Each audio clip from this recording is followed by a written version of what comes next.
Placebo, The Bitter End. That's the first single to be lifted from their forthcoming album, Sleeping with Ghosts, which you can hear in full on the XFM online listening posts. I'm Ricky, you cheeky little devil, Gervais. With me, Steve. Alright, ladies, what can I get you to drink? What, you think I'm made of money? I meant half a mile or something, merchant. And Karl, oh, I'm stressed. If it's too hard, I don't want to do it. Pilkington. Indeed. Oh, well, it's nice to be back, Rick. Rick, I heard a rumour that you weren't going to be playing great music today. I'm assuming that's wrong. It is wrong. This is what I mean about the grapevine and just Chinese whispers. I'm not having it. There's some great music coming up. Right. I was heard that there was going to be some boring chat. Sorry, it's that. Well, I want names. I mean, I don't want to name names, Rick, but that's the gossip I heard. It's totally wrong. I heard it was going to be inane, ill thought out, often stupid. No, Carl's not going to talk so much this week. We're going to try and sort of bring it back to real radio. So that's an absolute lie. Yeah, great. Good. All right, Carl, had a good week. Yeah, not bad. Have you? Going on holiday now, aren't you? Well, I will be doing later. Tell you about that later on. What, there's a hook. Can I just check, because there are rules in place, aren't there? Yeah. There was a big bust up in the week. I'm only allowed to wind him up. I'm not allowed to wind him up socially now. I'm not allowed to. What am I not allowed to do socially? I think squeezing the head. Socially. Yeah. It's been crossed off. Right. Okay. And I agreed to that because it got to a head where Carl was really upset and he was thinking of just giving it all in, weren't you? Yeah. Yeah. Why was that? Because you were just winding me up too much. Yeah. I mean, do you want to bring it all up again?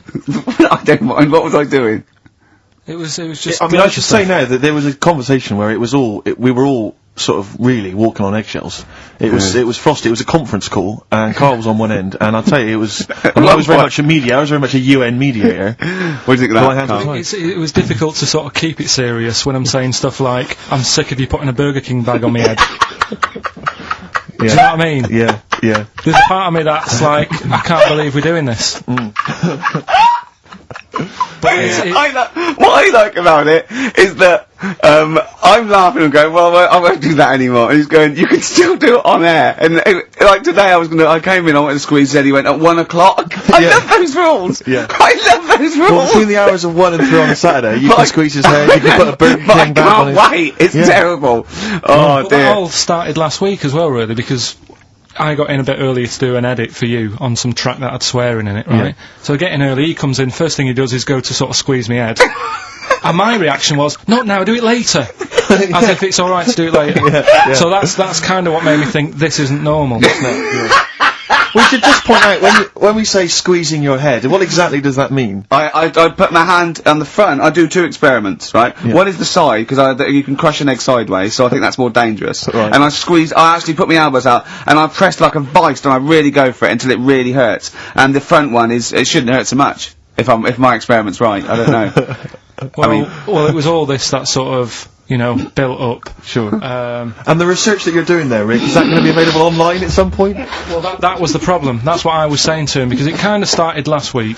Well, it's been going on since we've known you, hasn't it, really? Yeah, but I just upped it last week. It got out of hand a bit. I upped it to when I think it got to, ahead on, Thursday when I filmed it. That was it, yeah. That's right, yeah. I brought in a cameraman to film me torturing him. And there was some people from the 6th floor being shown round. Yeah, some management and that, showing probably clients round, sort of, they've probably been on all the different floors, same what all the different radio stations do. They've seen Dr. Fox. This is XFM, the sort of this sort of noise going on. Yeah. You see them all look down and saying, don't do that, right? Sure. They might want to spend a load of money. Yeah.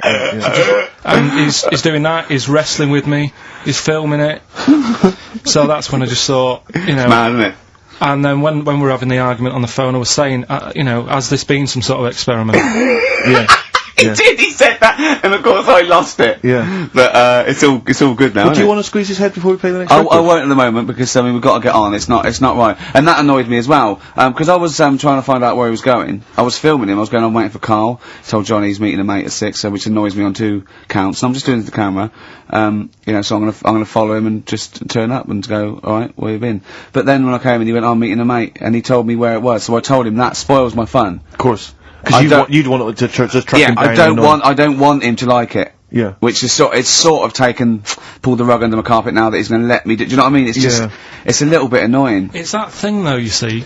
This happened years ago to me, right?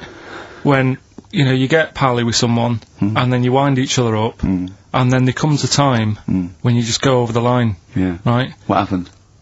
Well, it was this lad called Anthony, right, who was my mate. Yeah. And, we used to sort of always have a little fight in the toilet and that. Right? Sure. Punch each other. No, I want to wipe it. And the punches, you know, used to get harder. Yeah. And stuff. And then, you know, so he hit me harder. Turned out into a proper fight. Yeah. I chipped his tooth on the sink. Right? Right. This happened at school, and it was time for assembly, and I thought, oh, and he's in the toilet crying. I thought, oh, go to assembly. There's police in there, in the assembly that day, telling people about unnecessary violence. And you thought they were there for you? So I'm like, oh no, Anthony's going to come in a minute, like crying with all blood coming from his mouth. I'm going to get arrested. Yeah. Yeah. Did you go running and sleep? And that was an example of... Yeah. I mean, it kind of happened because I went out with a girl who he fancied. How old are we now? About 8 or 9. I think that's out of order, going out with a mate's girl. Yeah, but she didn't like him. He had, like, big ears and that. He had no Yeah, 'cause chance, you're so such why a should I dick. look... No, but, do you know what I mean? Alright, I haven't got the looks like I used to. Sure, when you were 8. But that's before the stress of, you know, having head squoze and that sort of thing. I have aged a lot since. Having your head squeezed. I love your own grammar. I love, That's the past tense, is it? yeah. Squeeze or to have squozed. Oh, he did squoze his head. Yeah. Oh, So- brilliant. So, you know... What about a bit of Bowie? Let's, Bowie? be my wife. Carl, I'm asking you. Let's make I think it we can up. squoze that in. Be my wife, Carl, come on.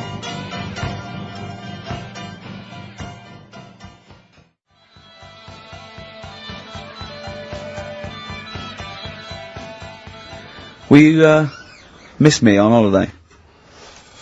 No. Really? No. What? He's joking, I assume, Steve. Well, I don't know. Can you tell? I can't tell whether he's serious or not. What do you mean, no? No, definitely not. I mean, I might, when I get back, I'll go, oh, just have a quick chat, but I'm not going to be sat there going, oh, I wish I was back in London for Ricky to, you know... I've squozed my head. We've sorted the head problem out. Yeah. No, I still won't. No?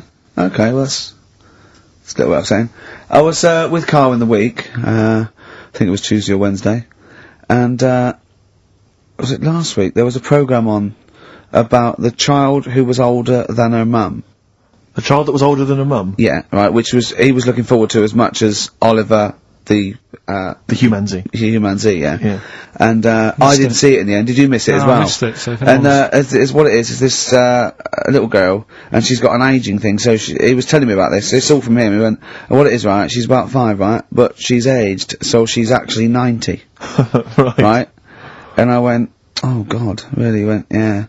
And then he went, could she get served in an off-licence? I went, no. He went, well, that's not fair. I went, what do you mean? He went, well, I said, she's 5 years old. She's a 5-year-old girl. He went, yeah, but she's got the body of a 90-year-old. So, oh, God, let her have a fag. Wouldn't you let her have one if she... If she asked. Yeah. If you worked in an off-licence and she wandered in, right, and, So she's 2'6". well, I don't know, because I haven't seen it. I don't know that much about it. Yeah, she's a 5-year-old, 2'6". It's just an ageing process, which is a degeneration of the cells, like what ageing is. It doesn't mean she grew into a 90-year-old woman with a scarf No, exactly. going around the streets. What did you imagine it looked like? I don't know. I mean, she's aging fast, yeah? Yes, but it's more to do, it's not, yes, yeah. Because it was saying that her mum and dad are pretty stressed out about it, and I kind of thought, well, you'd be forever buying birthday presents. It's not like she's morphing through various ages. Like, my god, look, she's 58 today. 59, we can't keep up. Well, how's it It's work? not that. It's not like she's got- it has the same effect as aging on the body. So, at a cellular level, there's a degeneration as quick as if she'd gone through, I don't know, I got this from you, I'm guessing, Carl. It's not like she's watching Top of the Pops one week and she's loving it, then the next week she's going, I can't understand what they're saying. This is not like music it's all in my bland day. dance. I remember. I remember when I was 4 and a half. They were Yeah. real bands. Now, that S Club 7 were excellent. Yeah. But what's this tripe? S Club. But if she wants a fag, She's 5 years old, Carl. but she's got to experience everything in a short spell of time. Do you know what I mean? You've got time to sort of. I think you're thinking of her life like that Fatboy Slim video, where it starts off as something crawling out of the sea and then it evolves really quickly over 3 minutes. I don't know, that's not the case, Carl. Her mind isn't. She isn't aging in her mind at the same time. No, she's not living a whole life in 3 weeks. It's just her body is degenerating quicker than it should. So if you worked in Odd Bins, you wouldn't serve her with a bottle of wine? No, I probably wouldn't. Well.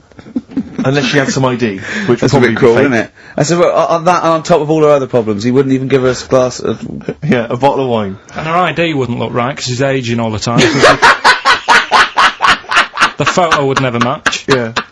Look at my hair there. That was last week. Well, it was 2002. Exactly. Well, we don't know enough about it, so... No, I haven't seen it, so, yeah, maybe we should apologise, because that could sound callous and cruel, because I don't know what the whole... It was just the title. The vibe of the... Yeah, I know the title that excited you. Something like, I'm older than my mum. No, it's the child that's older than her mother. Well... Yeah. So that was weird. There was some good stuff on in the week. You missed that, didn't you? You didn't watch that. Didn't see that. Saw, Maybe someone have it on video for you. yeah, if you taped it, and you send it in.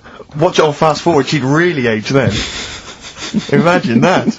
Whoa! Well, we got some weird stuff to talk about, though. What? Coming up later. What? Darren Brown.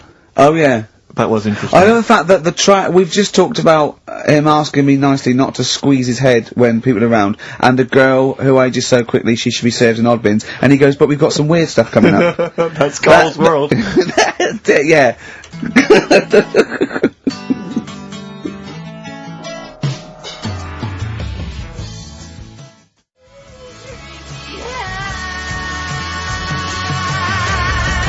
That's our song, innit, Carl? Leave all this misery behind, innit?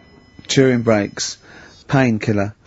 That's what I could do. I could sort of give you a little local anaesthetic and squeeze your head and see how far it would go before... Start like when I get back off holiday.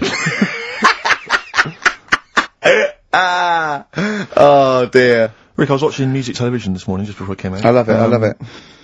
I kind of agree with Wyclef Jean. Yeah. Just because she dances loco, it don't make her a hoe, no. No. But I can't help but feel she's not helping her case. I mean, she's there every night, basically, getting them out for the lads. I know. For money. Yeah. I mean, I don't mean that she's a hoe or a whore, as we say, but I can't help but think if you think people are slagging you off, calling you a whore, get a different job. Because I'll tell you this, you like the money. Yeah. She likes the easy money. I'll say this. If, well, basically exposing and, sort of, wobbling round, your minge tits and arse doesn't make you a hoe, what does? I don't know what does. Look at Carl's head, just went down there, just went down. He doesn't like this sort of filth, He's thinking about Maxine. Who's Maxine? That's her name. Put on your red shoes, Maxine. Oh, is it? Yeah. It's a moving song. What's the horse about at the end? Horse, I've never understood that. Never understood that. Is Wyclef doing alright? Is he... I'm always a bit concerned about the Fugees, because I heard Lauryn Hill's her new album's apparently not very good. Naz, or whatever his name is, I don't know what's happened to him. He's disappeared off the face of the earth. I've got a soft spot for him. I think he popped up too much. I think it was a bit ubiquitous, jumping up when everyone's... You know, he's a funny bloke as well. Wyclef. He's a lovely man. He's a good guy. Good luck to all the So, Fugees. good luck to, all the lads from the Fugees. Any other bands you're concerned about? Hepburn! What the hell? What has gone wrong with Hepburn? Oh, it does make me worry. It does make me worry. Well, do you want to do some, give some stuff away? I suppose so, Carl, we could, yeah. Yeah, set it up, set it rolling. What is it? Which of your many competitions is this? Songs of phrase. Talking of competitions, I remember last week there was a big argument that, Carl kicked Steve off the team because he was getting a little bit uppity and trying to take it over. Pub quiz. Pub quiz, yeah, but then, you let him back in, didn't you? Well, he was alright. He came to me afterwards and said, you know, you're not going to kick me off, are you? And I said, well, yeah. He came back sort of, I suppose, begging. He sort of, was it embarrassing or...? Well, no, it's just, you know, he learned his lesson. He realised he's overstepped the mark, like you have this week. Yeah. Do you know what I mean? We've all learnt a lesson. Yeah, we've all learned a lesson. But I won the quiz, didn't I? And you didn't. Well, that doesn't matter. No, the thing is, but I won all the money, didn't I? Please bear in mind it's taking part that counts, Rick. Yeah, sure. I wasn't winding you up in the quiz, though, was I? And all your team was older. Yeah. Well, what's that got to do with it? Well, you've got a collective age, your team, of about 300. No, one of them was only one of them's actually 5, but she just aged a lot. I think when I took the 11 plus, we were all around the same age. That's what I mean, Yeah. right? Your team was a lot older. What was our average age, would you say? Average age probably 30. Right. Yours at least 41. No. Definitely. No. Definitely. Only 2 of us were 40 and 3 were about 30. No, rubbish. Yeah. Who's 30? Martin, Glenn's about Glenn's- 36, yeah. About 30, But but... it all helps, doesn't it? And Yeah, you, Alps. and you've all got... Anil's under 30, Anil's under 30. And you've got a better general knowledge. yeah. We were cheating. Yeah. We knew more. You just knew more stuff. Yeah, Right, that's right. not allowed, is it? Proper quiz time, But I anyway. wasn't winding you up though when I won. I wasn't gloating or anything, was I? No, not at all, when you kept sort of counting it in front of me and... Like he hasn't got enough cash already, Carl. How much was it? How much was the prize? I can't say. It'd be gauche. Right. Is that tax-free, that money? Yeah, it's a prize, isn't it? Is that true, though? Is that how it works? I think so. Prize money, isn't it? I don't know. Well, Right, otherwise I assume you'll be declaring that. Yeah, well, yeah. Yeah, you'll be paying Right. tax on that. Yeah. Because you know where people... I mean, the taxman could contact you via XFM at any time Yeah, just to check sure. that if you wanted to. Sure. Sure.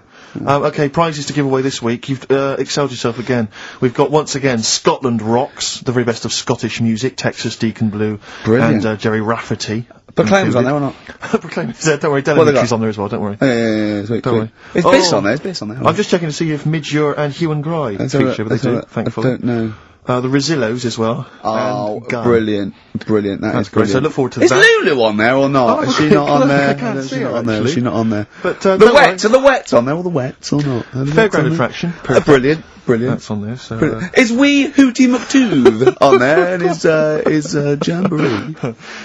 What's this? This is another arbitrary compilation Brilliant. called Brilliant. Strange and Beautiful. The Brilliant. X-List album, which is quite good. The new album by the White Stripes. The DVD Walking with Cavemen, that TV show that's on VHS. It's still got the price on there. On VHS, in case you haven't seen it.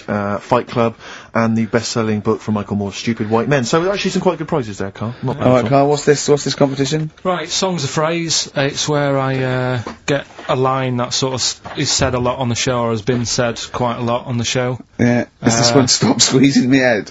No? Oh, I could have done that. Yeah. But what we're doing is my favourite. The Elephant Man's my favourite film. Is that the phrase? Yeah, that's the phrase that we're looking at today. The Elephant Man's my favourite film. It is as well. It's his favourite film. I know. Why is that again? So, 'cause it's funny and sad, and it's you know exactly what you're going to get. Yeah.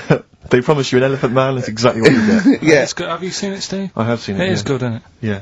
Do Do you remember at the beginning of the Elephant Think Man? of that. Having that as your favourite film of know. all the hundreds of amazing films. I mean, Yeah. I mean, just it's a in- good film and it's Yeah. a moving film. Yeah. But I can't imagine it's a film I would watch endlessly I again and don't again. care about a bloke with a elephant's I head. watched a Do you little not? bit of it again the other night. It's one of them that, you know, just sort of reminds you. You know what annoys me when he goes, "I'm not an animal." He is. Well, I mean, he speaks like one. And what doesn't And help, he's got he looks funny like hair. No, yeah. but it was a bit unfair because they never let him look in a mirror because he's a bit odd looking and it upset him. Yeah. So his hair was always a mess. And that made him look worse than he actually was. Yeah. But good film, get it out if you haven't seen it. That's the phrase today. Do you know, I remember my friend introduced me to that film, and if you remember at the beginning there's a big montage because he is working in a zoo, isn't he, or he's being kept in a zoo, and there's a sequence of various elephants, I think, actual elephants kind of rampaging, and it's just quite a sort of moody, atmospheric montage. Is he king of the elephants? Could Well, he rule them? my friend said to me when we went to watch this, he said, what happens is, he gets trampled on by some elephants, and that's what makes him look like an elephant. And I went, right, and I watched it, I thought, that's not the case, and I tried to explain it to him, and he's, to this day, still convinced that the Elephant Man, it's like when Spider-Man gets was bitten by a radioactive spider. Yeah. It was his mum, wasn't The it? Elephant Man! The power of an elephant! Was it his mum who got... He never forgets! Anyway. Be careful. Is man what? Wasn't it his mum who was pregnant and then they ran over her and... No, I don't think so. That's the impression I got from it. No. You are joking, aren't you? No. I thought, I honestly... Anyway, right, so the phrase is, my favourite film's The Elephant Man. Oh, well, wait a minute. There's 5 songs make up that sentence. Yeah. Right, this week. Have a listen, see if you can work out the songs. Email in, ricky.gervais@xfm.co.uk, right? And you win all that stuff Steve just said, so, right, here we go then. The Elephant Man is my favorite film. Nicely done. Genius. All right. Let's hear it again. There you go. The elephant man is my favorite. 5 songs there. The Elephant not- Man not is so hard this week, my which is favourite good. film. Well, I thought we'd make it a bit easier. Make it a bit easier. Yeah. Just, All right. just one more. The elephant man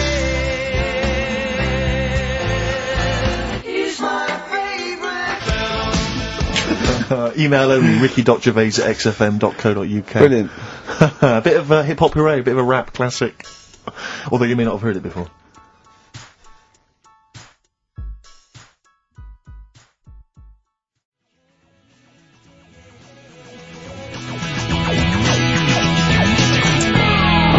Here's the Mock Turtles.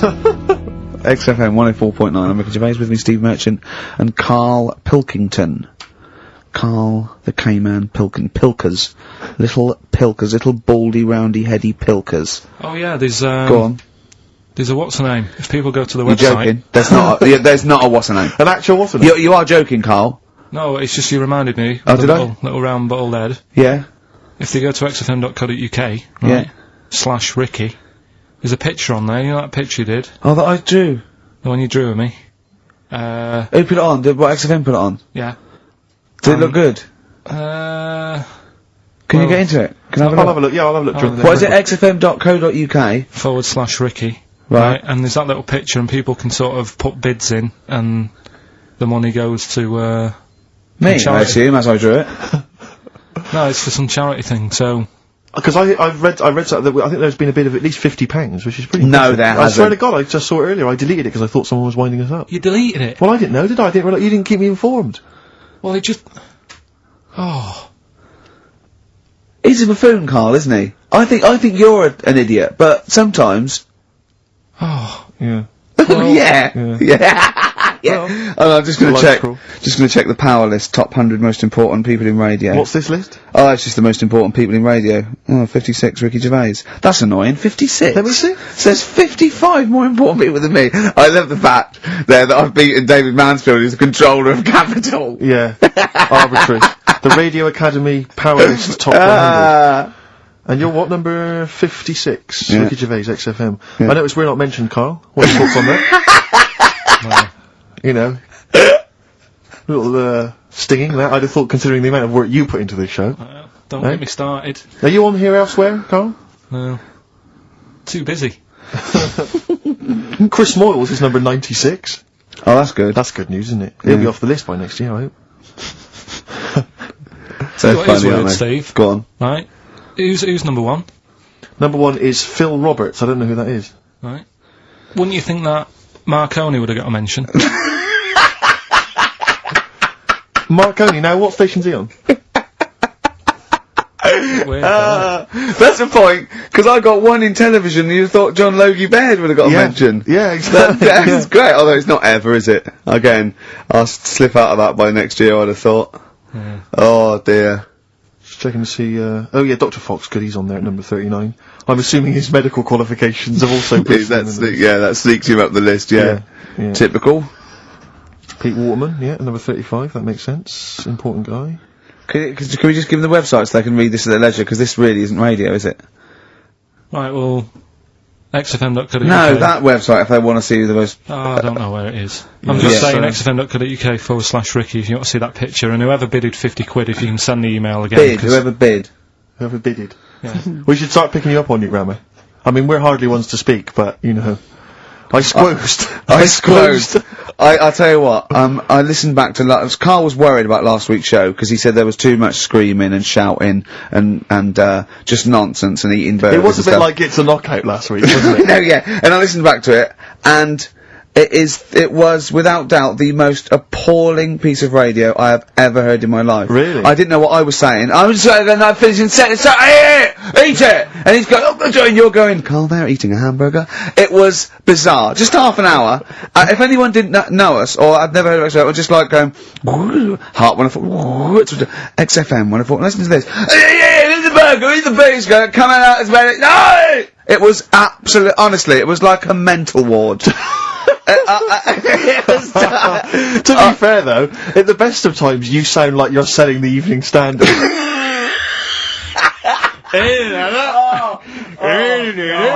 Oh God! Oh, we should have the worst bits available, shouldn't we? Just the worst bits of broadcasting ever. So where I didn't finish a sentence or I was just shouting or a record. I mean, there were swear word slips out, and just put them all on a CD.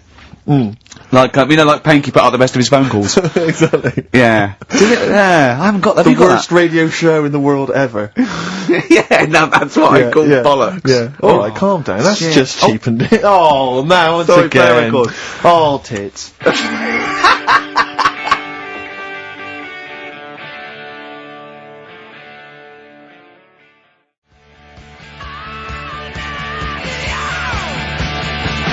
Good to see those boys still rocking. That's AC/DC. Shook me all night long. On XFM 104.9, I'm Ricky Gervais, with me, Steve Merchant and Karl Pilkington. We got the results of the quiz, Karl, or? Yeah, I'll just play it one more time. It was Songs of Phrase. Is this the last time we're doing this? Oh, I thought so. I thought it worked better this week because it was actually doable. Yeah. I think that makes a difference, Karl. We haven't done Karl's an idiot yet. Karl, you're an idiot, have we? Oh, well, that's a reason to keep it. Maybe we can end with that one when you come back. Right, well, the 5 songs that made up this little thing here was Mystery's Beautiful Blues, Eels, Innocent Man, Billy Joel, and my favourite Waste of Time, Owen Paul, Brilliant. Bohemian Rhapsody, Queen, Brilliant. Girls on Film, Duran Duran. It sounded like this. The Elephant Man is my favorite film. There you go. The Elephant Man is my favourite film. Hang on, was Bohemian Rhapsody in there? Yeah. It's Is this the Oh, right, yeah. Right. Well, we're going to give that to, Piley. He just calls himself Piley. Ian Pyle. Good work, Piley. What's happened to Anders? Well, I was just going to say, actually, we've not had correspondence from Richard Dickie Anders for some time. The Dickmeister Yeah. General, I with know. his naughty, insulting ways. Yeah, Anderson used to email regularly. if you're really Anders, listening. get on your computer! Get in touch, mate. What Just do you tell us what you think of the show. Oh, hold on though, to be fair, he was listening when we were pretty shoddy. Yeah, If true. he's listened to the last 3 weeks, I think we're owed a little apology from you, Dickster. Exactly. Absolutely. Listen, Piley, we want to send you all those goodies, including Scottish rock, but we don't have your address, so email in your address and we can send it off to you. Alright? Yeah. More adverts? Yeah.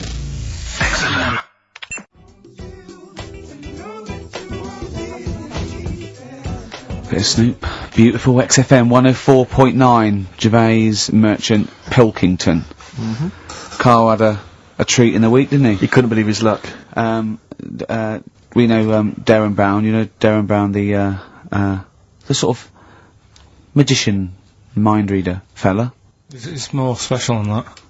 Well, called me up in town. Said, "Do you mind if we bring along Karl?" He went, "Pleasure." Karl's very cynical, saying, "Well, he won't get into my head." Yep. Great, wasn't it? It was brilliant. He went, "Can I ask him questions?" I went, "Well, no, it's social." He went, "I'm not coming." I went, "Well," he went, "Well, I'll ask him, I want him to know how he did that trick when he said, you got the winning ticket." I went, he's not going to tell you, he's a magician." He went, "Well, it's not worth it then, if I can't quiz him." But he came I along. still did though, didn't I? Got in there with the questions that the people wanted to know about. Yeah. Yeah, go on, what did you ask him and what did you find out? I said, how do you do that? I love the fact that the first half hour, me, Steve and Darren Brown were convincing Karl that he didn't see a ghost when he was 5. Yeah. And then we got onto the tricks. Yeah. Well, I mean, it will live in my mind. He won't get inside my head. Yeah. And he got inside your head magnificently, Karl, didn't he? I mean, were you not amazed? I mean, Darren promised actually that he would come on the show in the future, and then you, the listeners, can see how he can baffle, amaze, and just generally freak out. I think we should film everything that happens, right? Because it's just a waste, because you're only getting half of it when you hear what Karl has to say. Because his face, honestly, says 1,000 words. Yeah. Do you know what I mean? It's just, I think we should film it and just put it on a DVD of Karl's facial expressions. This is Karl thinking he saw a ghost. Yeah. This is Karl thinking they were going to clone a man moth. Yeah. It's just different faces. So do you want to try and explain what he did and what marvelled you so much? Right, yeah, he comes in, he sits down, I'm a bit sort of, bit spooked Skeptical, by him aren't you? straight away. Oh, you're spooked by him straight away, really? Yeah, there's a weird thing about him. Right? So anyway, he sat there, and I'm watching him. It's because he was naked. Checking, seeing what he's, looking at and stuff. Yeah. So anyway, he gets his paper out, and I think, right, he's gonna do a bit of trickery and that.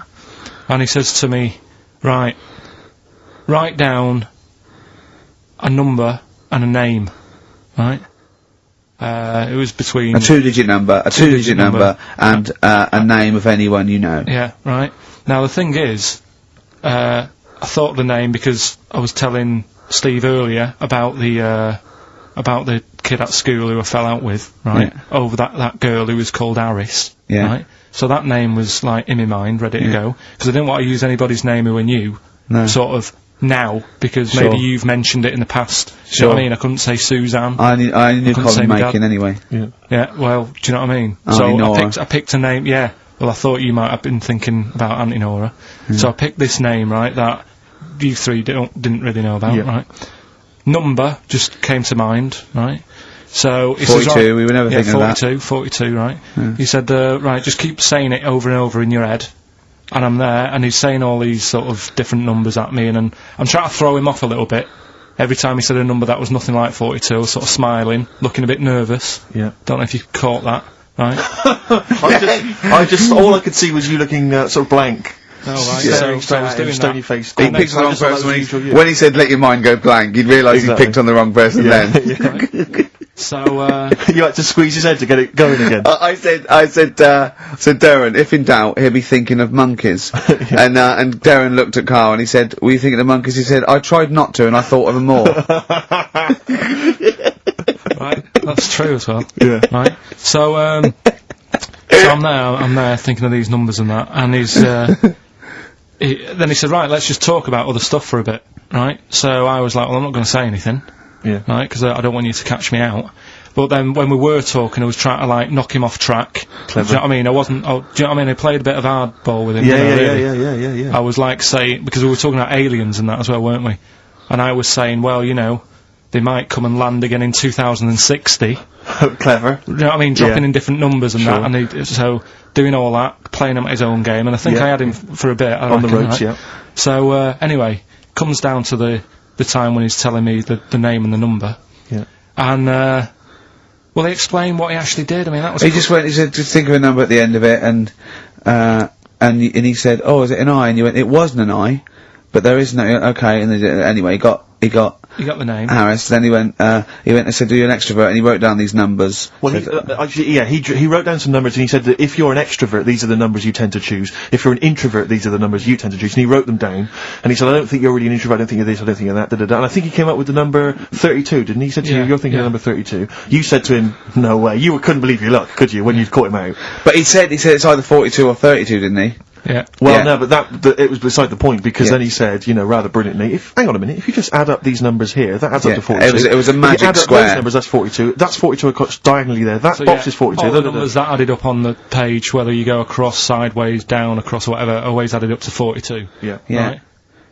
And he's got the name Harris. Which freaks you out. He freaked me out. I kept saying to him, how do you do it, how do you do it, and he wasn't telling me. I was talking to people at work about him, and, one lad said, apparently the trick that he uses is the same thing that Hitler did. Play record. No, seriously. Apparently it's the same thing, because he was saying... What? Play record. No, just let me finish, because... No, I've even ran it by other people to check if I'm right on this. So let's do play record and come back to Because the people in the XFM office, I mean, they're pretty wise. They're up on that stuff. No, he used it in a different way. Play record. No, hang on a minute, let me hear it. All it is, it's power of suggestion, apparently. And when Hitler used to do his big speeches to people... Yeah. Do you want to play? It's supposed to be play. Come on, finish your point. Well, that's about it. Who told you that? Ian Canfield? A few different people. Oh, right. The big thinkers out there in the XFM office. The brain boxes. But anyway, right, it's... Because, I mean, Magnus Magnuson works on XFM now, doesn't he? Right, listen. Or was it Paxman? Was he doing Paxman? That blew me away, right, that the fact that he got the name, he got the number. Spooky bit, right? I'm walking home. I called you up a couple of times and I left a message on your phone. Because it was just amazing. Not only was he good at magic, but his maths was brilliant. No, well, that thing adding up to 42 was like, how did he do that? I mean, we didn't even make a big deal out of that. Did that to me? He said, all Carol Vorderman's got is the maths. Do you know what I mean? Imagine him on Countdown. He'd even know what they were going to write down. Do you know what I mean? So, a bit of a wasted talent. I should see him again about that. I think he's... He asked him, he said, Darren, I said, why are you doing it on mucking around on telly? Then he went, sorry? He went, why are you mucking around on telly? Yeah. And he said you could make some serious money. I think Steve went, well, he does all right. He went, nah, but he did that the ticket thing all day. Yeah. But didn't you say to him you should be working for the police force? I said, yeah, he should be in a police station. He could help people out. Yeah. Do you know what I mean? It's not a daft idea, is it? Not really. Right, so anyway, right, so I get home, still, I'm calling different people up walking home, I couldn't believe it. Yeah. Right, I called Suzanne up telling her about it, and she's like, slow down. She said, you're like a little kid who's just been on a fairground ride or something. Yeah, yeah. Slow down. Right, so I'm telling her, call me mum and dad up. My dad wasn't that impressed. No, of course He was not. like, well, that's all been done before. But anyway, right, so... But then he wasn't impressed with Little Donkey, was well, he? He's not impressed by much, is he? right, so I get in, He probably had to nip out down to the phone box. right, Do some thieving. Yeah. We've forgotten bread. No, I'll just go down the phone box. Yeah. so I get into my flat, right, and what they do in my flat where I live, they put the post in, like, these little pigeonholes, right, and I don't normally check them out. I leave it for Suzanne to do, right? Sure. But this time, for some weird reason, I thought, right, I'll check it, see if we've got any post. Open it up. There's only this. A letter for Miss Harris. Yep. There it is. Bona fide in front of us. A letter addressed to a Miss Harris. Well, does she live there? No, it's my address. She doesn't live there. Did she ever? Dunno. It doesn't matter. It's weird, isn't it? But We've never had. Normally, I think there was a guy who lived there called Yaki Shoki. Mr. 42. It was definitely wasn't an Harris, right? This is the first time we've had a letter for this woman. Yes. Right. But what are you claiming? Because Well, Darren Brown himself admits that it is not paranormal, it is not supernatural, it is a trick. It's a trick. Is it? But he would say that, wouldn't he? Hitler said that. Play a record. Well, can we open this? 'Cause No! It's illegal! No, but I'm thinking if What it's if a we opened birthday it off card air? for someone's, like, 42nd birthday. Right. You can't open that letter. Go and put it back, or you cannot open that letter. Why not? You can't open someone else's mail, because you think Darren Brown's, supernatural. What if we steamed it open? Then resealed it? No one would know. It's only a letter. You can't, yeah, you can, but I don't want any part of it. Carl, I if think you you should open it. No, you open I'm it. not opening it. A coincidence. Spooky, isn't it? It was only 4 weeks ago you were talking about a head and a door. Exactly. Has the door got a number on it? 42. Oh dear. So we're not opening it. No. Well, I can't open it because as the producer, right? Oh yeah, because your standing in society is such that they'd make a real example of you. Yeah. That a producer of a tin pot radio show once a week. Yeah, he should know better. He can press buttons and talk at the same time. Send him down. They wouldn't try you in an adult court. You would Carl. get It away. wouldn't be You allowed. would get away with it. Just they hear you speaking for a little while, and the judge would end up squeezing your head and letting you off. It'd be like those people who train monkeys to break in. Do you remember down in South London? We talked about it in the past, and they were going around robbing stuff, Hackney. and they trained them to do it. Yeah, think so they I did think some time I don't think those monkeys would have got in trouble. It would have been the keepers. So, you know, I think XFM would probably take the rap. Will you open it? No, I can't be seen to open it. No, he's I'm a an writer award-winner. director. Exactly. So am I. I can't be seen to open Oh, it. give it here then. Right, I'm having no part of this. That's against the law, but Right, I'm having no part of it. open it. Come on, you started now. Right. The thing is, right, if it's important, we can say maybe she's listening. But do you need the stress? What it could be anything. What are you going to say? What are you going to say? Oh, and if you are listening, Mrs. Harris, you have got gonorrhea. Call the clinic. Do you know what I mean? It could be anything. Oh dear. Oh well. I think my talk did well. What is it? Is the number 42 on there? What is it? Could you say? Be careful. What? Let me see what it is. What is it? Dear Sir, Madam, your periodical dental inspection is now due. Would you kindly contact the surgery to make an appointment? Harris, Mrs. Harris, if you're listening, your periodical dental inspection is now due. You might want to contact the yeah, but the dental surgeon that you normally go to. she could have a faulty tooth. 42. 42. 42. I don't believe it. 42. 42. Oh my god. God, that Darren's good. Isn't he? Darren Brown's good, isn't he? Oh dear. That's some blur then.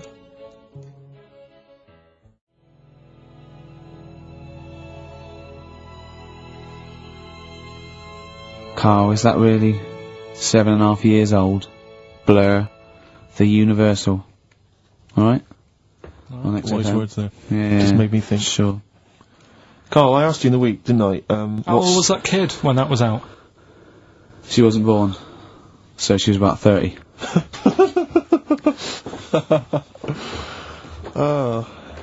Well, I think that's the first time we've officially broken the law on air. What? I don't think we've broken the law before on air. Be have we? alright with a dentist appointment. Well, we haven't broken the law, Steve, he has. You're right. Yeah, we're fine. We're And he fine. should know better, he's the top producer of a tin pot radio station. Carl, Ricky and I were doing some writing in the week, and we needed get a little book of zodiac types. What's your thought on? Just to make sure it was good luck, you know, to be writing. Yeah. Yeah. What do you make of all that stuff? Horoscopes? Do you have any thoughts on that? Now and again I'll read it, but Sure. I'll believe it if it's good. Yeah. If it's not, just go, oh. What star sign are you? That's perfect though. That's their raison d'etre. That is, those people who do zodiacs exist on that piece of philosophy. Yeah. I'll believe it if it's good. Exactly. And that's why, when you have breakdowns, people don't go, you're a nasty little piece of work, you're a pug-ugly little twat, and you never amount to anything. It's things like, you're probably too generous for your own good. Yeah. You like to keep a distance, but you like to love. You're a warm person. It's always stuff like that, isn't it? People go, I suppose I am too good. Yeah.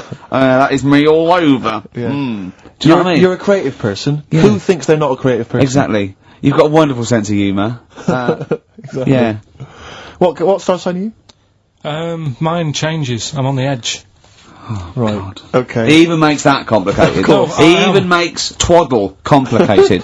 No, I'm just, it changes depending what paper you read. Yeah.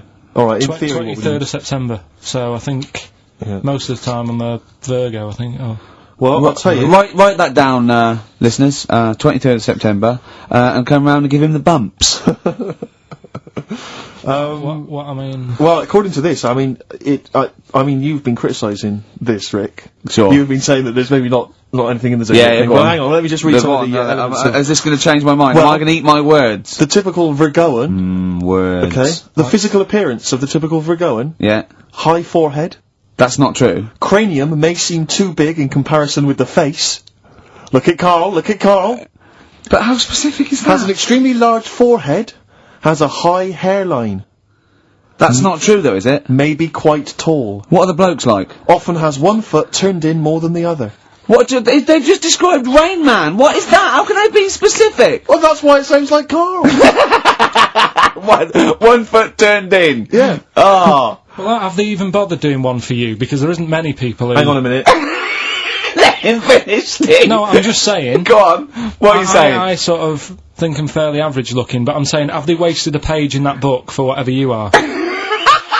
It started off me being dissing him and stuff, and you've been nice. Hang on a minute. I don't think you can be a Virgoan, because it says that they are normally quick, alert, and intelligent. But no, actually, I have to say, it says here, behaviour and personality traits of the Virgoan, as a child, is an excellent mimic, can learn many things in a short time. Not really true of you, is it? What? Rarely Like what? questions authority, but frequently questions facts. You never question facts. Yeah, he never questions authority. He's scared of authority. Yeah. You're usually times very upset if teased. That's true. Yeah. Isn't it? Oh, yeah. Hang on a minute, though. Yeah. Can't take a bit of stick. Too much depends, pressure. If you yeah. can't stand the heat, get out of the kitchen. Yeah. What to teach a young Virgoan? Myths, fairy stories, make-believe, daydreams, and how to use imagination should all be taught to young Virgoans, so they have plenty of magical moments to remember in their adult years when they are often alone. I'm changing my mind. I know. This is good stuff. This is really good stuff. Alright, well, let's see, what are you? I don't think we should talk about that. Yeah, let's have a look. It says the Virgoan is... I love some of the specifics of this. Virgoan is an employer. He's excellent as the boss of a small company. yeah. Don't get him on a Tuesday. He's probably stamp collecting then. Yeah. Come on, He loves a bit of haddock. Okay, let me look at mine. Oh, that is good though, Carl, isn't it? That is you all over. I've changed my mind. It's brilliant. It's a real science. They've really put their work in with this one. Let me see, Sagittarius, Sarah Jones. Sagittarian is a happy, playful little clown. Little. Greets everyone. Oh dear. Yeah. Let me see, Sagittarius He's only going to read the good bits though, isn't he? Yeah, exactly. If that's it, what can it say? Have they done yours in sort of small print because you've got special eyes? I don't know what that insult is, Carl. What kind of an insult is that? Well, you know. He's happy with that. Look at his face. He's done me. Oh dear. And come back to me with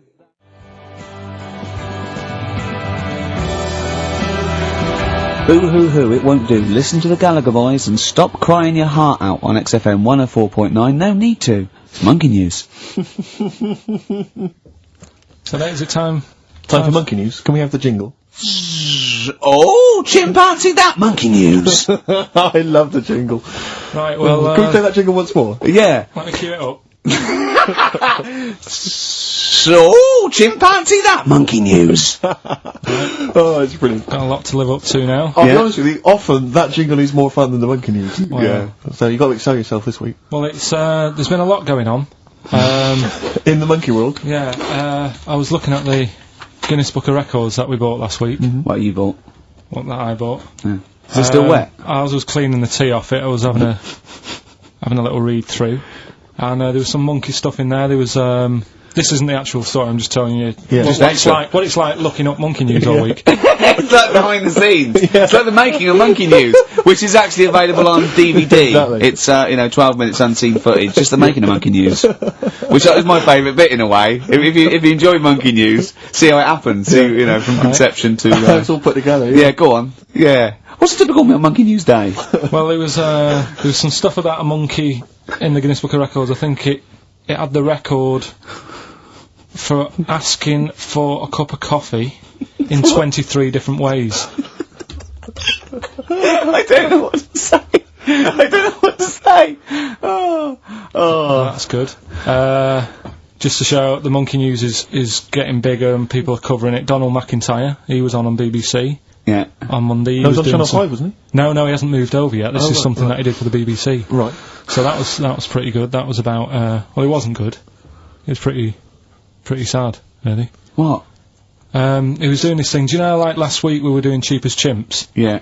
and someone emailed in saying, Donald McIntyre's doing Cheap as Chimps, Really? and it was about. I bet he wasn't. I bet Donald McIntyre did not do a programme called Cheap as They didn't use that Chimps. title. No. But you could tell where they'd got the format from. Sure. You know what I mean? Sure. And it was about gorillas and how much you can get one for. But the problem was, because they're that pricey, they were sort of. I mean, I don't even want. It is depressing. If it's cool, then don't. Yeah, forget it. Yeah, it was a bit. Okay. You know I mean, could I just say, in the making of Monkey News and Cheap as Chimps, not, and you'll know who's harmed. No monkeys. No. Go on. Alright. Well, anyway, today's story was emailed in. So you didn't even do anything towards it. So when you say I've been working on Monkey News, what you printed that out? So is the making of Monkey News you checking your email? Well, Brilliant. no, I'm always looking at different options. At how much is going on. This is what makes me laugh when he says he's really busy. Yeah. I'm doing other stuff and that. I'm doing other stuff. People are sending in Monkey News. Yeah. Yeah. You get an email. Is it check from it out. Reuters? Well, listen, it's from Steve. Okay. Right? Now, what it is this monkey, right? Yeah. Don't know where it was. Mm-hmm. But there's a bit before the monkey anyway, right? Jeez. No, listen. Shoot me. Right? It's a bank. There's this bank, right? Busy bank. Normal day, everything's going normal, right? Busy bank, people going in, doing what they do, seeing about mortgages and stuff. Yeah. Everything's normal, everyone's happy, right? Yeah. So anyway, it's quite busy one day. Fella comes in with a gun and a balaclava on. Up to no good. Right, I'll tell you now, Carl. If this fella turns out to be any ape or monkey related species, you're never doing this again. You're never. So just if you want to finish it, it's at your own risk. But if this fella who robbed the bank turns out to be a chimpanzee, that's the end of Monkey News. Alright. Okay, let's hear the end. It's a lovely day in a lovely bank. Everyone's happy. Everything's normal. The man comes in the balaclava. Man comes in. Is it a man? Starts waving a gun around. Shut up, Rick. Let him finish the story. Starts waving a gun around. Yeah. Right? Up to no good. So everyone's thinking, oh God, wish I didn't come in here. It's not going to be a good day. How tall is the man? Shut up. Let's hear it. Everything, oh God. And he's telling everyone to get down on the floor. Yep. In Everyone's what? In thinking- English? In English? Yeah. In Think English. so? Yeah. So everyone's panicking, everyone's getting on the floor thinking this is it, it's all over. Yeah. Just when you think, it's all bad news. Yeah. It's all bad news. Doors swing open. Little monkey wanders in. God, it's worse. Shut up, Rick. Little monkey wanders in, right? The robber's like, what's going on here? He's telling it to get down on the floor. I don't think it was taking any notice. No, right? it was just busy asking for coffee. It runs in. I don't know if it was kind of withdrawal or deposit or whatever. It wanders in, right? Goes up to the robber. Where did it come from? Shut up! Will you let him finish the story and then ask questions? That's only fair. Okay. Wanders in. Runs up to the fellow with the gun. Takes the gun and the bag of money off him. Everyone's like, yay, we've been saved. Then the monkey starts backing out with the gun and the money. Shut up! Sit down and I'm not having this. And it does a runner with the money and the gun. No one's seen it since. You are an idiot. I mean, you have said some stupid things in your time. What are you talking about? It's a story that happened. No! What are you talking about? What do you mean it backed out? It came in, was it an accomplice? Was it an opportunist monkey robbery? What are you talking? Think, Carl! Think! I know it's mad, that's the idea of Monkey News. We're telling people how monkeys are pretty, they're mental. Yeah. They're up to no good. What do you think? They've never seen the monkey since. What, did he have a getaway car waiting? Did he swing his way to freedom? Where was this? There's no details. Don't talk rubbish. Well, Steve emailed it in, he's got it off the net, and the funny thing is... Can I see it? Have you got the information there? Yeah, the funny thing is, it wasn't just him who sent it. I had that a couple of times, so a few people obviously read the story and said, that'll be good for Monkey News. It doesn't say anymore, it doesn't say if he went off to Spain, it doesn't say, if he's on Crime Watch, it doesn't say any of that. It's just saying that's what he did, that's the story, and that's what Monkey News is about. I've heard that they're making a movie version with Phil Collins. So I look forward to that, and Julie Waters. So that's this week's Monkey News. Nice to do that one again. Always. Metal Mickey, Suede, on XFM 104.9. Wow. Nearly over with, Ricky, Steve and Carl. I've done another little sketch for you, Carl, because I was excited by the fact that we raised that money. So I've done a little... Well, it's not over yet. It's like people go to the website, and if they think it's worth more than 50, they can say, I'll give you 55 or something. XFM put that little one on, it's all three of us, isn't it? Well, they haven't done that yet. No, but they can put that on next week, and they can frame it for them, can't they? Well, if they have a look, xfm.co.uk/Ricky, you can have a look at it if you want it. Just pay some money and... Now, it'd be worth a bit of money, won't it, in a few years? When we're all dead. Mm-hmm. Now, listen, Carl, you're going on holiday. You need a little rest, don't you? Yeah. What's the vibe? What's the vibe of the day? What's the crack on holiday? Come on. Where are you going? Madeira. Right. Good. It's for Suzanne's dad, right? My girlfriend's dad. He's 60, so... Yeah, that's the average age in Madeira. Checking, I've been. is it? It's quite, yeah. Well, My mate Damo went to Madeira, and he was worried about sort of terrorism on the plane, and he looked around and he thought, well, if someone gets up, someone will wrestle him to the floor, and he looked around, and he was the only one he realised could have got out of his seat quickly enough. So, you'll enjoy it, it's quite quiet, it's nice. It'll be alright. I mean, it's the first time a mum and dad have been away, so... Whatever? Abroad, yeah. So Right. they're worrying about... They just don't understand the rules and stuff, so they're panicking a bit. And then in the week he called they know up... that They're going to take livestock. Yeah. Well, it's getting like that. It was like... Are they filling loads of Durags with heroin as we speak? Exactly. No, but, do they know about passports expiring, don't they? I mean, they're not completely stupid. They know about all that, right? Yeah. And he called up in the week, one of the questions said, what's the best thing, when you're going abroad, what's the best thing to use to carry tea bags? So it was like, what are you worrying about that for? They'll sell tea bags out there. And he's like, well, we want to take our own. It's like, they'll sell tea bags. Yeah. And he's worrying about that. He's saying, can I put it in a glass jar? So put it in a glass jar then. He's saying, oh, I'll bubble wrap it. So he's bubble wrapping a tea thing. It's just, I mean, it is annoying me a bit, because it's meant to be a week off from you annoying me, and already he's niggling me.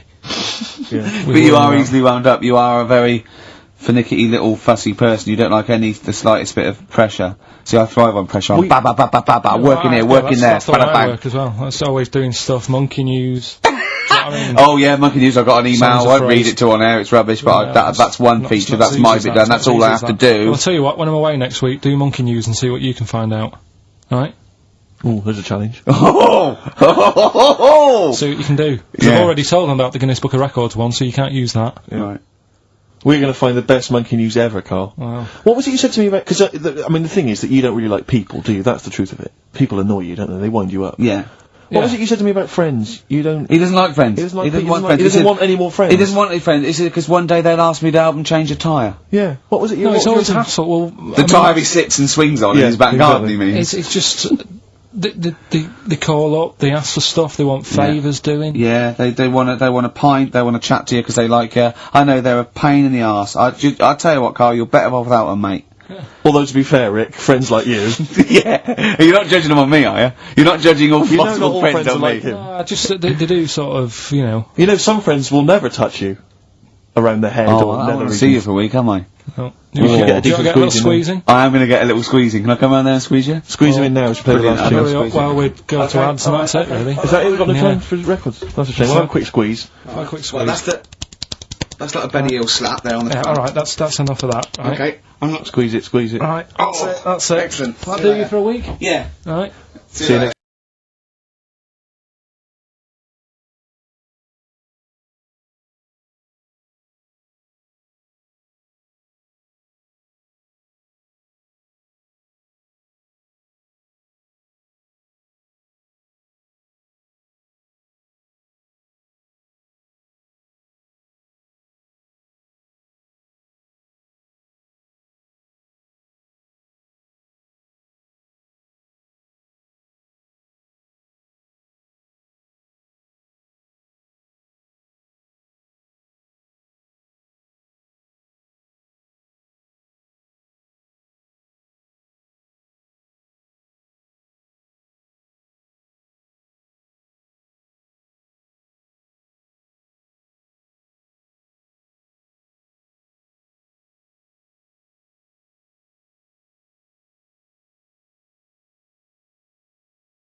This is XFM 104.9 of a Saturday afternoon, just gone 6 minutes past 1. I'm Ricky Gervais, with me Steve Merchant. Hello there, hi. Good to talk to you. Karl Pilkington is over there. Alright. Hey! Keeps it real. Yeah. Respect, Karl. Oh. Rick, I just think, we want to lift off the show straight away. Yeah. Into the, stratosphere. Yeah. And, the best way to do that, it seemed to me, was to resurrect a game we used to play when we first began the show in old XFM days. Do you remember the game? Do you remember the game Make Ricky Gervais Rub me hard. Rub you hard? No. No, that was only in the pilot. We never actually did that on live Okay, wire. right. No, it was the game Make Ricky Gervais Laugh. Oh, I remember, And we yeah. used to get people, Carl, you probably didn't hear it, we used to get people to sort of send in pictures and, jokes and stuff. And if I could make Ricky laugh on air with those He won a particular things, toffee. then they won a gift of some kind. Yeah. Anyway, a lot of emails actually saying people love your laugh, Rick. So in a sense, we're giving the public what They they want. must be taking the mickey. But this is a picture I found in today's copy of The Sun, so if you're listening at home and you want to know what the picture looks like, rush out and buy a copy, only 40p. Yeah. And, Are we amused me sponsored straight by away. The Sun? We do White Van Man. Exactly. It amused me straight away, this, because bear in mind, Right. it is one of the world's biggest rock stars. Okay. Just check out the face. Oh, that's fantastic. Look at that. Oh, that is Michael Stipe. Oh dear, with sort of like looking like, I don't know, some sort of Nazi officer. That's not libelous. That's not like it's in your opinion, Michael Stipe. Yeah. He's outside there during the press conference Yeah. for Peter Buck's. It's not a good picture. I love R.E.M. and I love Michael Stipe. I think he's a lovely man, but that's a bad picture, isn't it? He's got big glasses on and Yeah. stubble, obviously he's got bald head. He doesn't appear to be looking at anything. He's looking right He's beyond not like- everyone else. Can you see that, Carl? I'll tell you who he looks like. He looks like Zig, I think, from Zig and Zag. He looks like Well, he's there a you Muppet go. made of foam. Oh, lovely. Nice to see that game come back. Yeah, It's a the roaring medium of success. radio. Yeah. Oh, what a good picture that is. I hope you enjoyed it. Coming up soon, we've got Sir David of Bowie, Nicholas Cave, and Travis. Flowers in the window again. Play a song. Aerodynamic on XFM 104.9. It's alright. It's alright there. Uneventful, wasn't it? Really? Sort of like I left a sequencer going. Yeah. Popped out for a coffee. Yeah. I don't want to diss the funny little French lads, Sure. but, you know. Try harder. Are they French? Yeah, oh god, yeah. Sorry.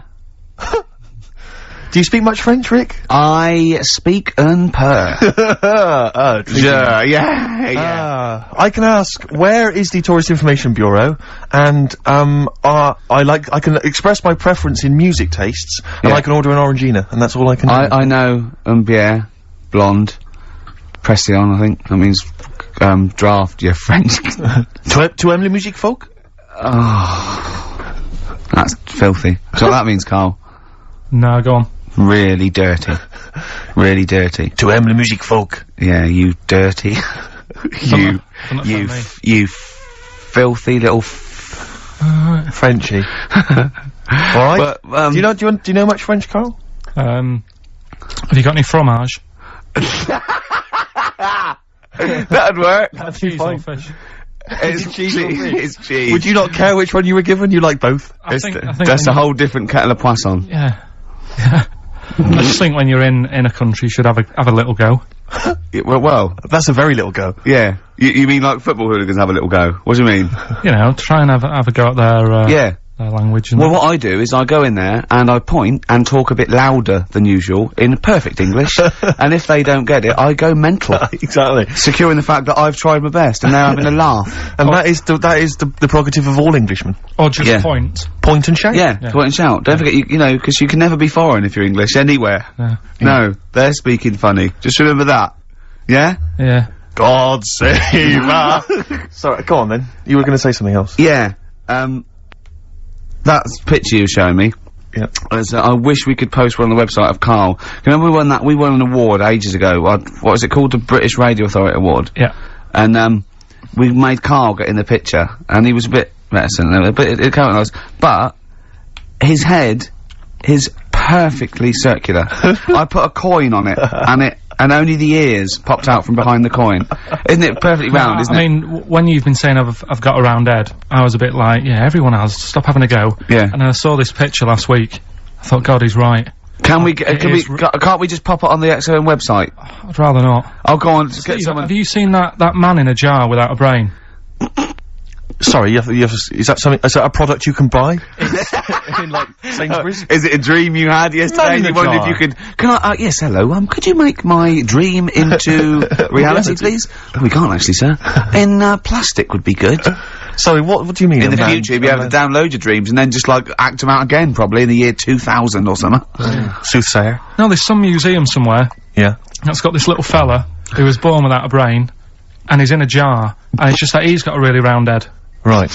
And when I saw this picture, I thought, God, it just reminded me of this little fella in Yeah. a jar. Oh, and what do you mean he's born without a brain? He was born without a brain. So it's a baby? He's not a little fella. Yeah, but it's weird. Do you know the difference? Do you have conversations with like people in prams thinking that fella's little and he doesn't talk much? Yeah. You know babies aren't like little people. Well, maybe... Well, they are little people, but I mean they're not very small adults. They're not like midgets. They don't do a job of work, is what we're saying. Yeah, you're very there. What do you I mean? didn't read about it, I just saw the picture. And This it is looked where like you're a going man. wrong, Carl. This is always your mistake. You see the picture, you don't read the little caption. But what do you mean? How do you think- guess at what you think the meaning But how is. did you know it didn't have a brain? He said something like the brainless man. Yeah, but people say that about you. It doesn't mean you literally you haven't No, got a no. spinal cord. I bet somebody's seen it and knows what I mean. It's a famous picture. It's Right, like- call in 08700 800 1234. Once again, you win a prize if you can tell us what Karl is talking about. Just in general. It's an ongoing competition. We're trying to find some CDs to anyone who knows what Karl is talking about. Stereophonics, Vegas, 2 times. Well, we've had calls confirming that there was indeed, a fetus, or a stillborn child. A pickled baby. A pickled baby. No wonder it died. Born without a brain. But everyone has, you know, pointed out that it wasn't a little fella. It certainly wasn't a little fella. No. Because it had been in the jar for a long time, I think it had aged a bit. What are you basing that on? You do carry on growing, yeah. Yeah, of course. Yeah. Well, your ears and your nose. Your ears and your nose. And your eyes don't grow, so, Yeah. you could probably, yeah. I'll dig it out for you. Yeah. Imagine if like, there was an experiment where they were raising a child just based on the information that we said on the radio. What kind of a person It was like would they download, be? yeah. And it What kind of just, information would they and have? it took everything literally. Exactly. And I think, yeah, there's no irony or, yeah, it was just. They just, everything we said they assumed was fact. Everything that Carl said. And they any assumed was fact. question it had about the world, it could only ask Karl. Exactly. And it would See, be now, his- this worries me because without wishing to be disrespectful in any way, Carl, you know I think you're the best man on earth. When you have a child, we could be in a situation a bit like that. Do you know, is it a concern for you, do you think, that, like, when your son's growing up, or your daughter, and they're asking you questions, you're conscious, I mean, you yourself have admitted that Yeah, you have a sphere of knowledge which you are an expert on. Ask your mother. You'd say ask your mother. That's good. That's great, fair enough. That's good. And I'd play with it. I think I'd be a good dad. Yeah, I think you would. But I wouldn't be the one who's shouting at it. No. No. Who would just you like- get to shout I'd at? like Probably Windsor Davis. He'd be good, wouldn't he? You horrible little man! Well, you know, I'd tell it the rights and wrong. You don't have to be a really bright person to know the rights and wrong in the world. Yeah. No. I think you are bright, Karl. You are. And at what point in their life would you tell them about the evolution of the baguette? Which you told us. Or one the story of the bee. Yes. That you scored once. or the 2 children. Would you ever get them to meet as maybe like that? They could be godparents. The friends you had at school. Yeah, with the webbed hands. the big heads and Big webbed heads. They hands. weren't my friends. That weren't friends. I wish we could track them down. Oh, that'd be great. I imagine they're in a zoo. Oh wow. Oh, Yeah. 2 big That's Safari jars. Park, yeah. 2 big jars. Industrial strength jars. Oh, dear. Man. Guess what? Go on. This is one of our last shows. We're going away, I'm afraid, on the, 4th of May, isn't it? I can't remember. That's our last show, the 4th of May. Yeah, not forever. I brought a downer on the whole thing then, Yeah. didn't I? There's people cheering. Well, guess who's taken over from us? And I found this out. I was watching Liquid News the other night. Right. No one had called me. Zoe Ball. Well, she's a good presenter, but is this confirmed? I don't know. How should I have said that? Is this true? Yeah, I think so. Oh, yeah, you've done it now. Yeah. She was in the other day. You watched it on the telly, so... Yeah. But what annoys me is, this is rather like when we got, according to last week's Media Guardian, we got rapped for saying the word cock on the radio. And, what we never did we? We had to read that on the internet. No one ever told us That just slipped out your mouth, didn't it? What's that, cock? Yeah. Yeah. Yeah, so anyway. And, now we don't even get told face to face that Zoe Ball's gonna take over. Yeah, but it was only, like, sorted out the other day, and then when I saw you... We're allowed to say yesterday- ball, aren't we? Yeah. When I saw Right. you yesterday, I said, yeah, it's... So we're not allowed to say Oh. No. I'm not going to say the word, and we're not going to say. We're not allowed to say the. We are allowed to say the male bird is a cock. We're not allowed to say the other one, but we are allowed to say bull. Yeah. What if her and her dad, Bobby, would we be able to say a pair of balls? Would we be able to say that? And I don't know. I don't think he's part of the deal. So you don't need to. In fact, if she's listening, call in and confirm it. We'd let her on the air, won't we? As long as she doesn't swear. Yeah, don't be rude. Yeah, don't be rude, Zoe. Blue. Yeah. Don't be cheap, basically. Better warn as well not to leave too much nothing lying around, because it'll be gone. Especially if it's skag. Echo and the Bunnymen. Killing Moon. Good to hear that again. Yes. On XFM 104.9. Who are you? I'm Ricky Gervais. Who are you? Steve Merchant. Who's that funny little round-headed fella over Karl Pilkington. there? Pilky. Pilkers. Well, she ain't called, so mustn't be true. I just didn't think we were, being disrespectful to her, because we both think she's a fine presenter, and I think she'd do very well on there, and I think it's a good move as well. Yeah, but can you just say it's not forever? Isn't it? No, I think she'll become more popular than us. And I think that'll be the end of us, to be honest. Well, she can string a sentence together. I think she'll get lots of PR and everything, and she goes out with Big Boy Slim. Big Boy Slim. Who's, you know... A good DJ. He's a good DJ. And, is her name Zoe Slim now? Yeah. Right. And, you know, there will be nothing. It's 3 months, innit, she's taken over for. Is she getting paid the same as us? I don't know. We'll find out. I bet it's a hell of a lot more. I'll go mental. I bet it's good money. It's good money. I'll go mental. Yeah, well. Well, there you go. What are you gonna do? I'm, for 3 months. I'm gonna have Saturdays off. What Is she, are you gonna present with her? Are you gonna come on and press the buttons? He's not allowed. No, I hope not, because, you know, you're our whipping boy, co-presenter. Yeah. You're like our little fella in a jar. Yeah. It's In fact, that's what we should do with you over those 3 months. Keep it in a jar, and we can have it in alternate weeks.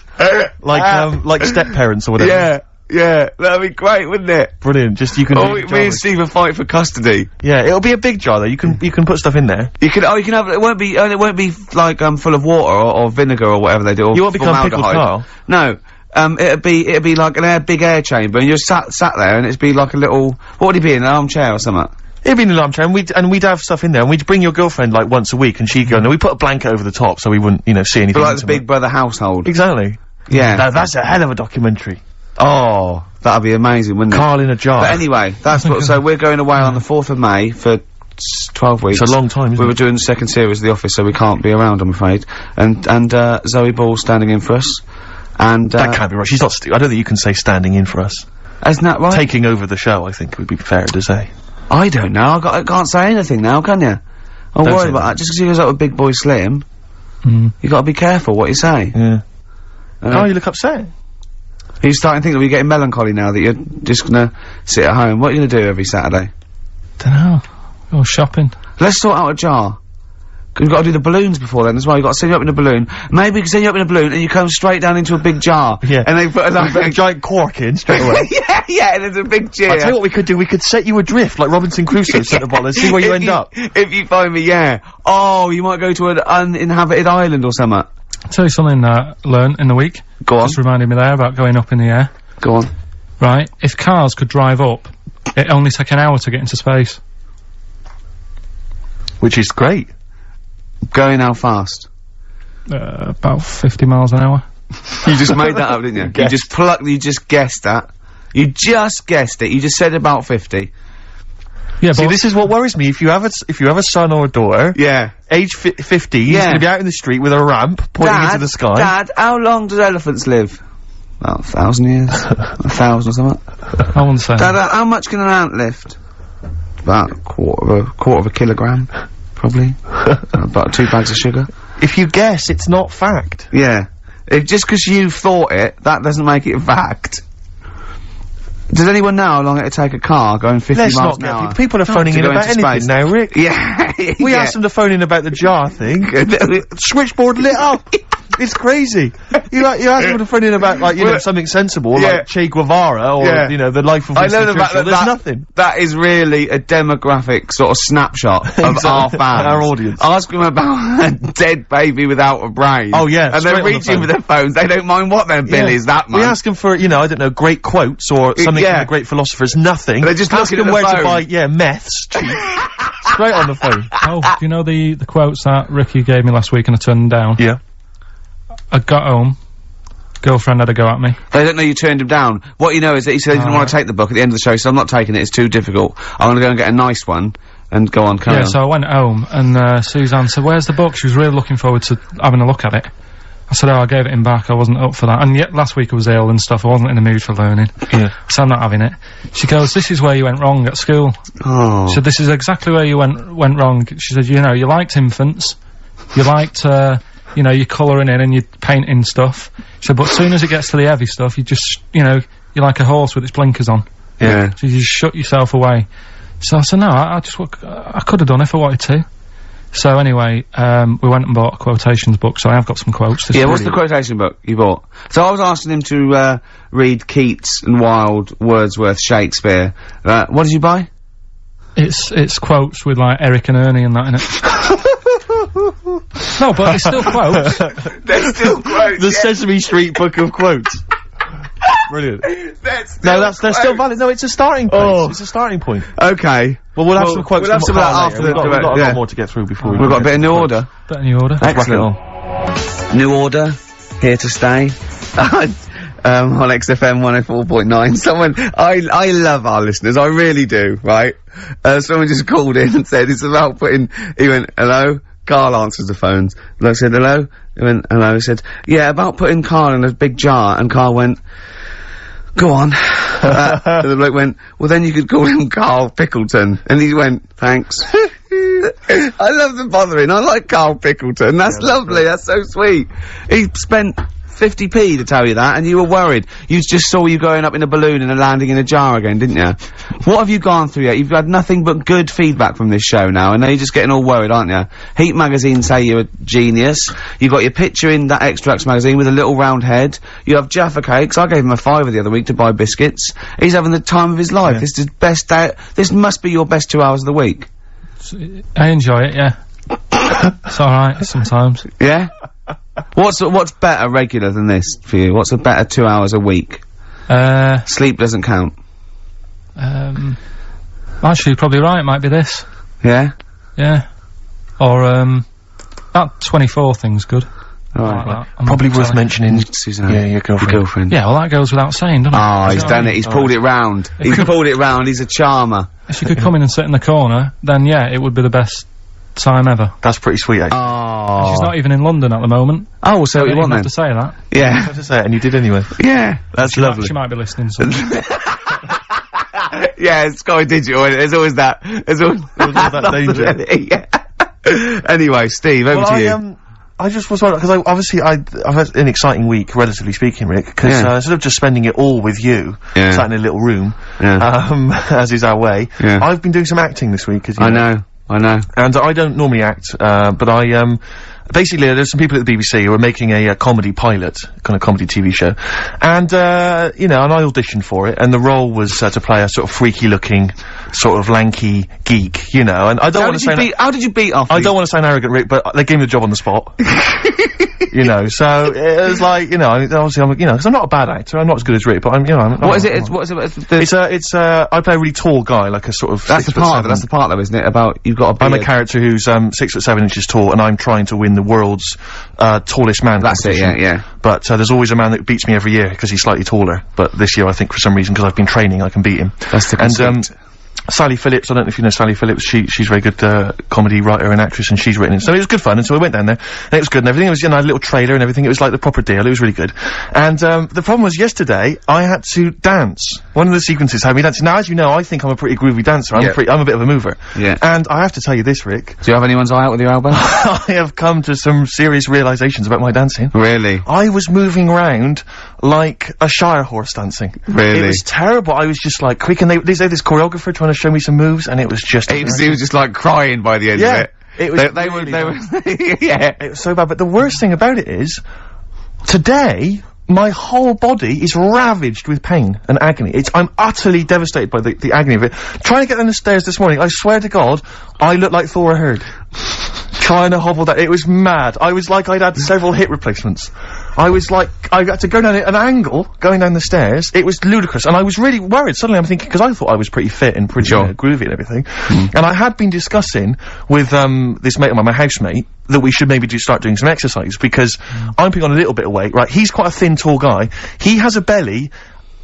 I don't know how to summarise it. Have you ever seen the film Junior with Arnold Schwarzenegger? Yeah. It looks like that. Really? It's like grotesque. So the two of us, so we decided that we were going to do some exercise together, right? This is what we're going to do. Each morning we were going to get up, we were going to exercise together. That won't happen. Right, well, no, but wait, Rick. You see, you're wrong, because a couple of days ago I said to him, listen, what we should do is get one of those, like, health videos, you know, those kind of training videos, what they called, like, I don't know, they might have an aerobics thing, or a sort of hour-long workout. And I said to him, get one of the ones that's hosted by, like, Pauline Quirk. Elle Macpherson or Cindy Crawford, you know, someone like that, someone sexy, right? So, I swear to God, we went down this morning, we put it on, right? Just want you to picture this scene, right? It's me and my mate in our shorts, right? 9 o'clock in the morning, working out. You didn't actually do it. To Helen from Big Brother's video, right? It was the cheapest one, Steve, you told me. Thanks very much, mate. We saw that advertised as well. Working out, right? And the two of us in our shorts, she's there, like, you know, she's the closest there is to a living Homer Simpson, right, shouting out stuff. I just wanted to be reassured, Rick. There's nothing gay about that, is there? There's nothing a touch kind of fruity about that image. No, I mean, the ones you do avoid would be sort of Liza Minnelli workout. Cher. Graham Norton, obviously. Yeah. Dale Winton. Gay Byrne. Right, sure. He's not gay. No. But, I mean, the name's a little bit gay, isn't it? Yeah. So I think Helen from Big Brother, you're probably safe. Who else? I don't know what else to tell you, really.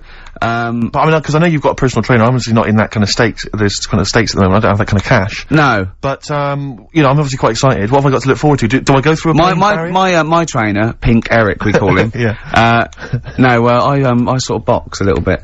But what I'm saying is, do you go through a pain barrier? No, I stopped way before that. Right. And I sit down and have a beer.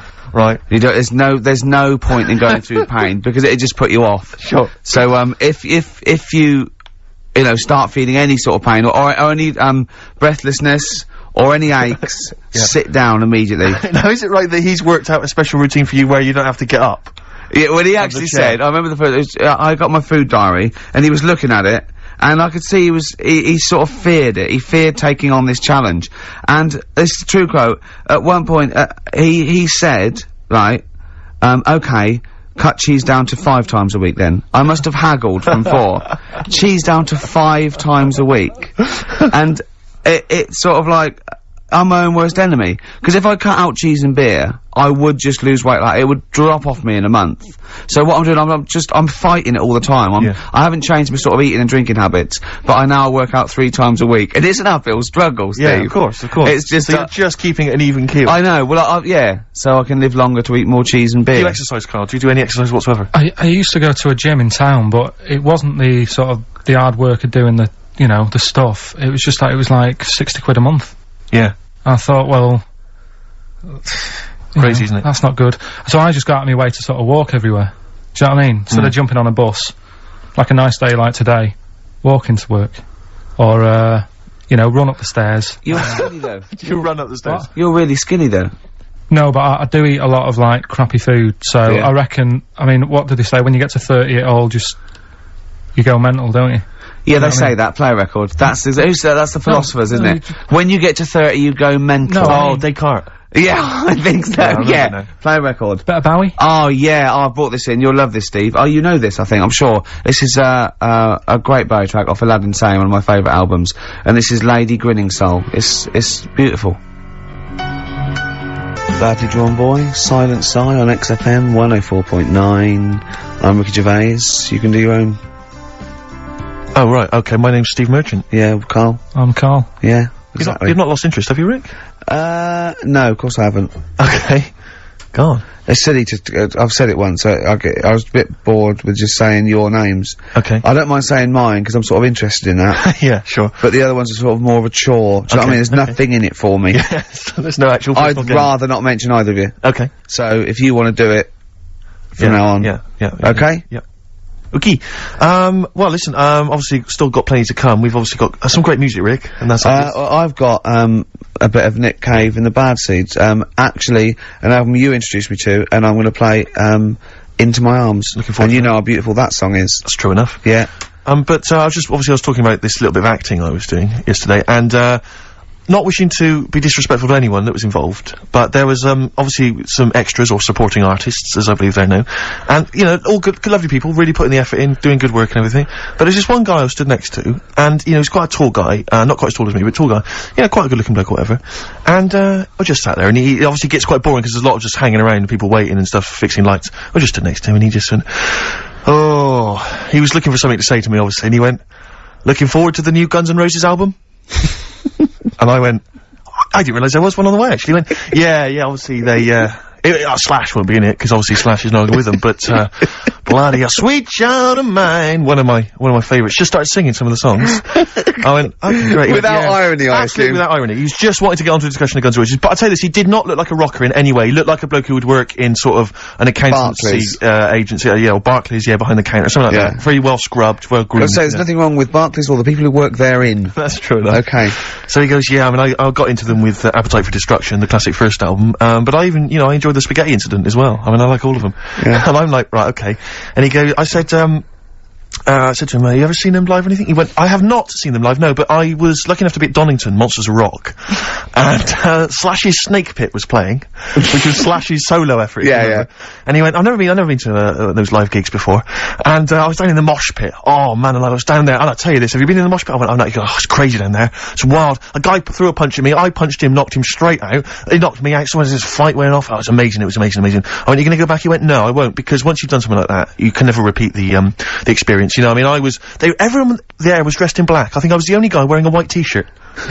I was like, okay, I could just imagine him tucked in as well. That's why I attacked him. Exactly. It's like ants. Yeah. They Slash himself, so yeah. yeah, There's a termite in the nest. Exactly. And they just turned on him. But so anyway, so I'm going, okay, so do you go to gigs often? He went, no, I don't think I'm ever gonna go to another rock gig. And I said to him, why? And he went, I don't think any gig I go to will be able to top the experience of seeing UB40 live. And do you know what I mean? And I almost did what you did. That's why I've never seen him live, because I don't want to end my life. But I almost there'd be laughed. no point I there. thought it was a joke. I thought he was making a joke, and I was about to laugh, and I realised he was deadly serious, and I went, UB40. Oh, good were they? He went, absolutely blinding. One of the most incredible live experiences I've ever seen. I imagine. Did Absolutely they remarkable. do songs in a sort of mock reggae style? Apparently for they 2 did. hours. And then he began to tell me which of his favourite, he went, I don't know if, I said, have they done anything recently or put anything out? He went, I don't think they're gonna be able to top, those classic albums, Bag of Riddim, and Rat in the Kitchen. I remember once when I went to sign on, okay, and I don't know what year it was, must have been like 1979 or something, and, I left school, and, tell me if I'm wrong if it wasn't out then, but this bloke was at the back with sort of like a ghetto blaster, and he was playing 1 in 10. Right. Obviously making a point, he was in the dole office. Yeah. Everyone ignored him, and when it finished playing, he turned it down. And he took a number and queued. The days when they were a protest. When was that? What year was that? What year did someone can pinpoint that for me. Phone in. 08700 800 1234. I know it had just come out. But what was amazing is when he said that about UB40 being the best live experience you've ever seen, it was one of those moments where you thought, I never thought I'd hear someone say that. Yeah. Do you know what I mean? I don't know why I can't understand what kind of person you are. I suddenly realised at that moment there was such a chasm between us. Is there anyone out there whose favourite band is UB40? Red Wine, maybe. UB40, yeah. Oh, they're a great bunch of blokes though. You see them, they crack me up when I see them interviewed. They're really funny. But, once you've heard one, that's pretty much it, isn't it? Absolutely. I imagine. I mean, I don't know. Maybe I'm a Philistine. Maybe there's some hidden depths to them that we don't understand. Maybe some great tracks that you could point out if you're a big fan. Well, I'm never gonna go and see him because why sort of like top your experiences? Exactly. You know. Because you're never gonna better it. When I know I'm definitely dying, I'm gonna go. You'll summon them to play for you. Yeah. Get me UB40. Get me Labour of Love live. Do Right in the Kitchen. Now. This is a little bit of a treat that I thought I would charm you with, Rick. From The Cure's Greatest Hits. This was this double CD that they brought out recently, including 18 acoustic versions of their greatest hits. Yeah. And this is the acoustic What version. have you gone for? I've gone for, glad you've asked, Just Like Heaven. Wise choice. XFM 104.9. Lovely, that one. Brilliant, isn't it? The acoustic version of Just Like Heaven from The Cure's Like double it. CD I'm greatest loving it, hits loving it. collection. Now, again, I broke the rules in the week. I met up with Karl. I had lunch with him. And, we were chatting, and having a cup of tea. And it got onto one of Karl's favourite programmes, was the Tales of the Unexpected. Ah, of course. And all I can think is that he's probably the only person in Britain where they were unexpected. I mean, to him, when that twist came in, and you go, gee, I can't... Yeah. Oh, God. Can't believe So it was the tree that did it. I mean, he was probably the only... And we were telling all these stories of horror, and he liked horror stories. And I told him this story. And I don't know if this had come across on the radio, but I told him this story. It was a short. It was a horror short. This was a film you saw, was it? Yeah, yeah. And, what it was, it started off, just there'd been a car crash. You see this horrendous wreck. And you saw it from the point of view of the person in the car. And he was calling for his mate, and he was going, Dave... And he sort of looked over and saw a body without a head that had been thrown at. He goes, oh no, Dave. And then into the field of view came Dave, his mate, and looked at him with a look of horror, and then it sort of went black and you realised that he was just a head, and it had been his body. Oh, wow. Right? Yeah. And I said, then it came up at the end, at the, executions in the French Revolution, people experience consciousness for, and he went, oh, no, he said, it wouldn't be for that long. And then he went, if it was a chicken, it would work. Imagine remaking that film, but it's two chickens in horrendous car crash. Their own fault for driving. It would work. No, he wasn't having that. Yeah. No, it was too long. I think he said, how long was this film? Went, oh no, 5 minutes. He went, no. It would work if it was a chicken. I like the way that Karl in something like, when you relate an incident like that, he's appalled and offended and annoyed by the people that made it, even though he's never seen it. Oh, he's annoyed, yeah. Like, you have it. I want to see it. I think it's a good idea. Yeah. But they should have thought it through a bit more. Yeah. Do you have a favourite, Tales of the Unexpected, one that you remember particularly that shook you up? Yeah, we were talking about the one on, where, there's some woman in prison. Have you seen that one? No, I can't remember them all. Right. This woman's in prison. Yeah. And, she gets a bit friendly with the guy who takes the dead bodies out. Right. And, he said, I can get you out of here. He said, what you've got to do, right? You've got to, I don't know, at midnight. When you hear the bell toll, that means there's been a dead body, yeah, there's been a dead body. So what you got to do is go into, like, the, place where all the dead bodies are, get in the first coffin on the right, and then I'll come along and carry you out and you can run away and escape, right? So she goes, yeah, alright then. So she hears the bell go. I'll bury you, right? And then I'll come back later and dig you up. Right. Yeah, but that's the point. It doesn't matter. It does matter. Trust me, Karl, it really matters. Okay. Listen, I don't know if I'm gonna ruin this for people at home. Yeah. Can I just skip to the end? I would imagine that she gets buried and he doesn't come back, and she has to get buried alive. Better than that. Okay. Yeah, she does it, she gets into the coffin. Yeah, shh. Go on. Right. So she gets in the coffin, and, she's lying there for ages. She's buried. She can feel a bit of movement going on, so she's obviously, being carried somewhere, so she's thinking, this is it, I'm getting out.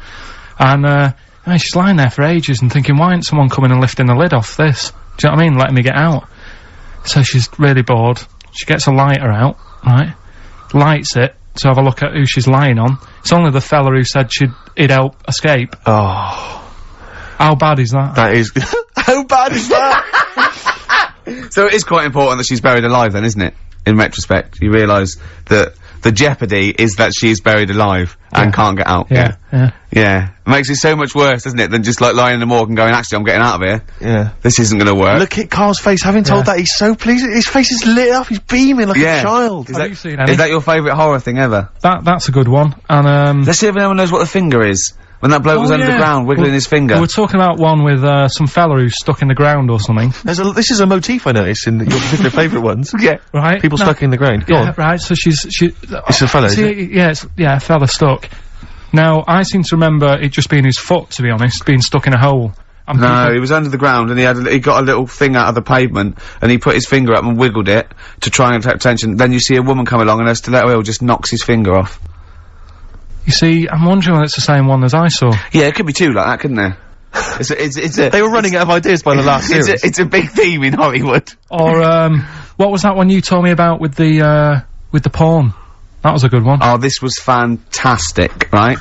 Right. There was this, Sorry, can I just check now? We're just remembering classic episodes of the Tales No, Unexpected this is important. Well, I saw one, right? I saw one, on Tales Unexpected, right? And it was, these two gents, what they used to do, they look down the obituaries, and they'd blackmail, the wife or the son of a dead eminent person, like might be a priest or a doctor, or something, and they'd go and they'd say, he bought some, erotic, stuff from us, before he died, and he owes, 100 guineas and all this sort of stuff. And they'd pay up because it'd be so embarrassing. They just didn't want them, so they'd just pay him, right? And this one bloke said, who are these people? I'll meet with them. And he goes round there, and he goes round, and, they go, your father, he goes, my father could not have bought any erotic material from you. They did it, he goes, he couldn't have, he's blind. Right, and that was the twist. And Carl went, so it was magazines, not videos then.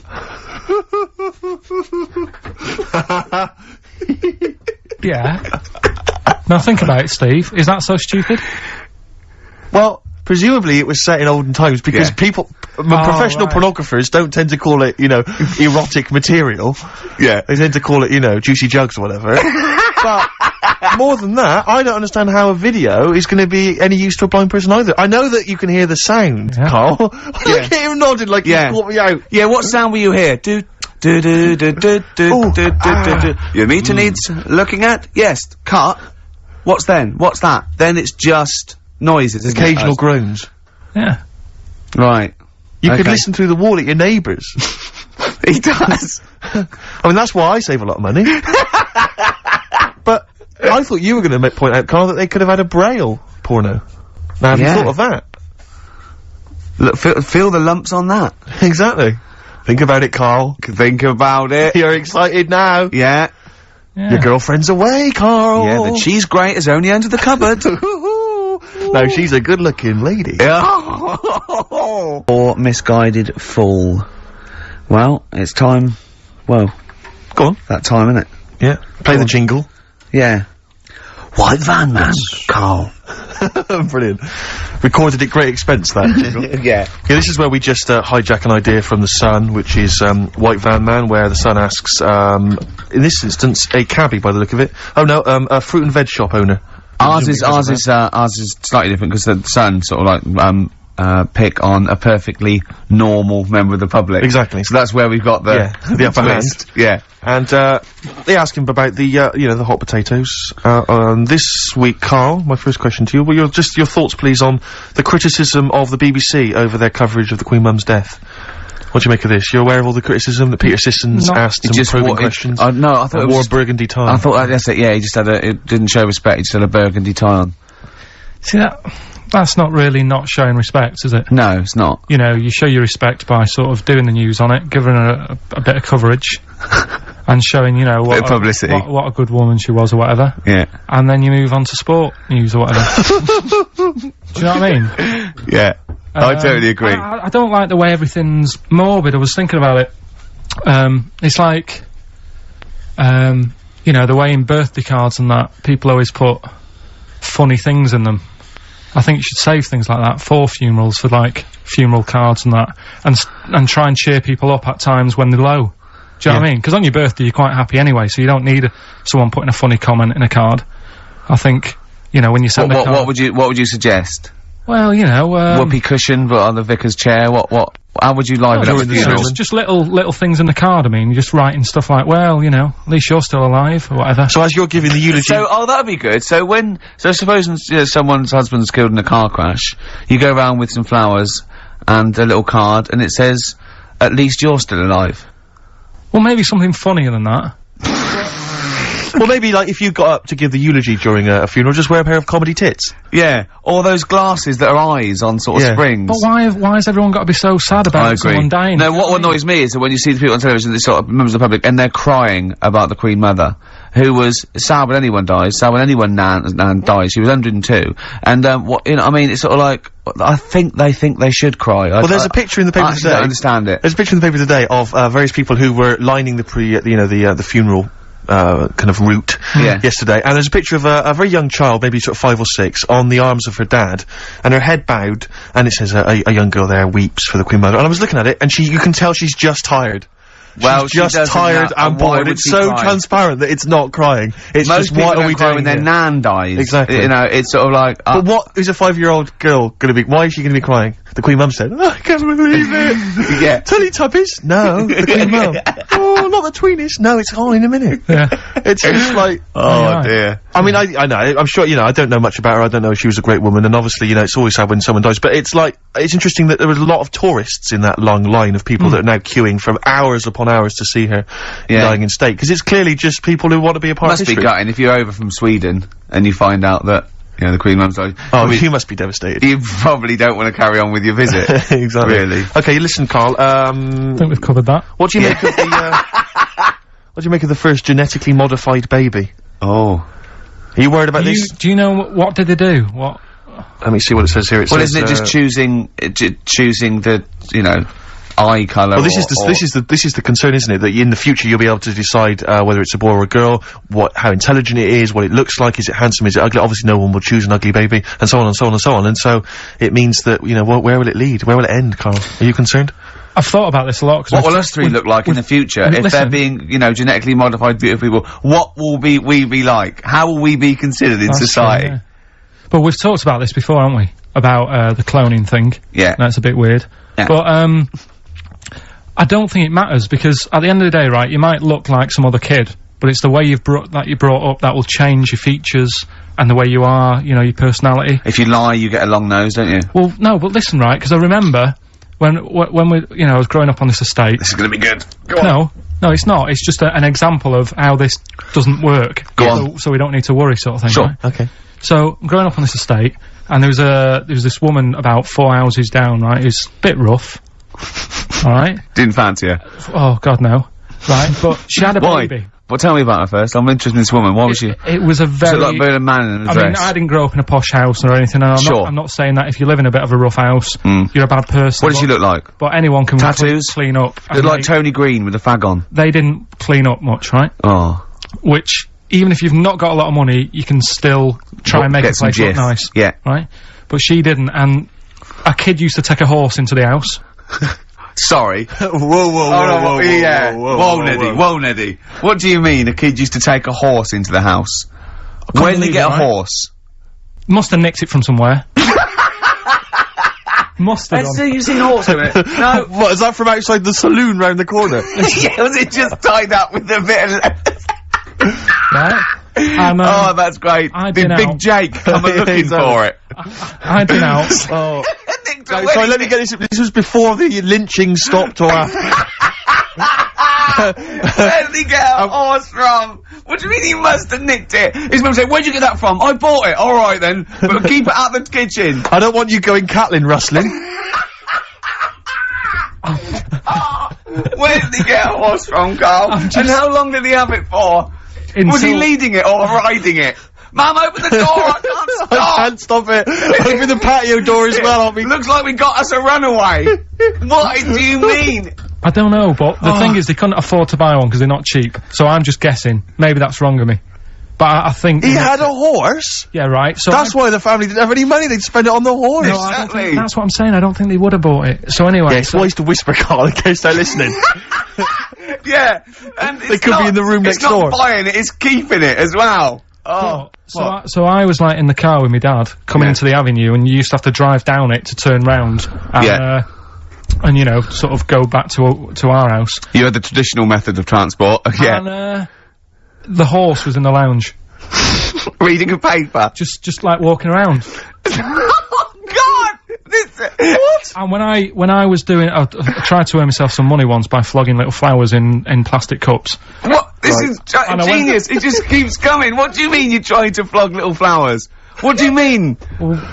Let's play a record. Let's play a record and come back to this. This story's gonna just unravel and unravel. It's gonna go for hours. Let's play a track, deeper Carl. and deeper. It's like an onion, isn't it? We've created a whole world here where there's a man living with a horse. Just walking around the lounge. I come from the West Country. I've never heard anything like that. I just think of a big sort of like orange carpet and a rediffusion telly and this horse going, I'm fed up in here. Exactly. This is really... I am not taking the rubbish out again. Yeah.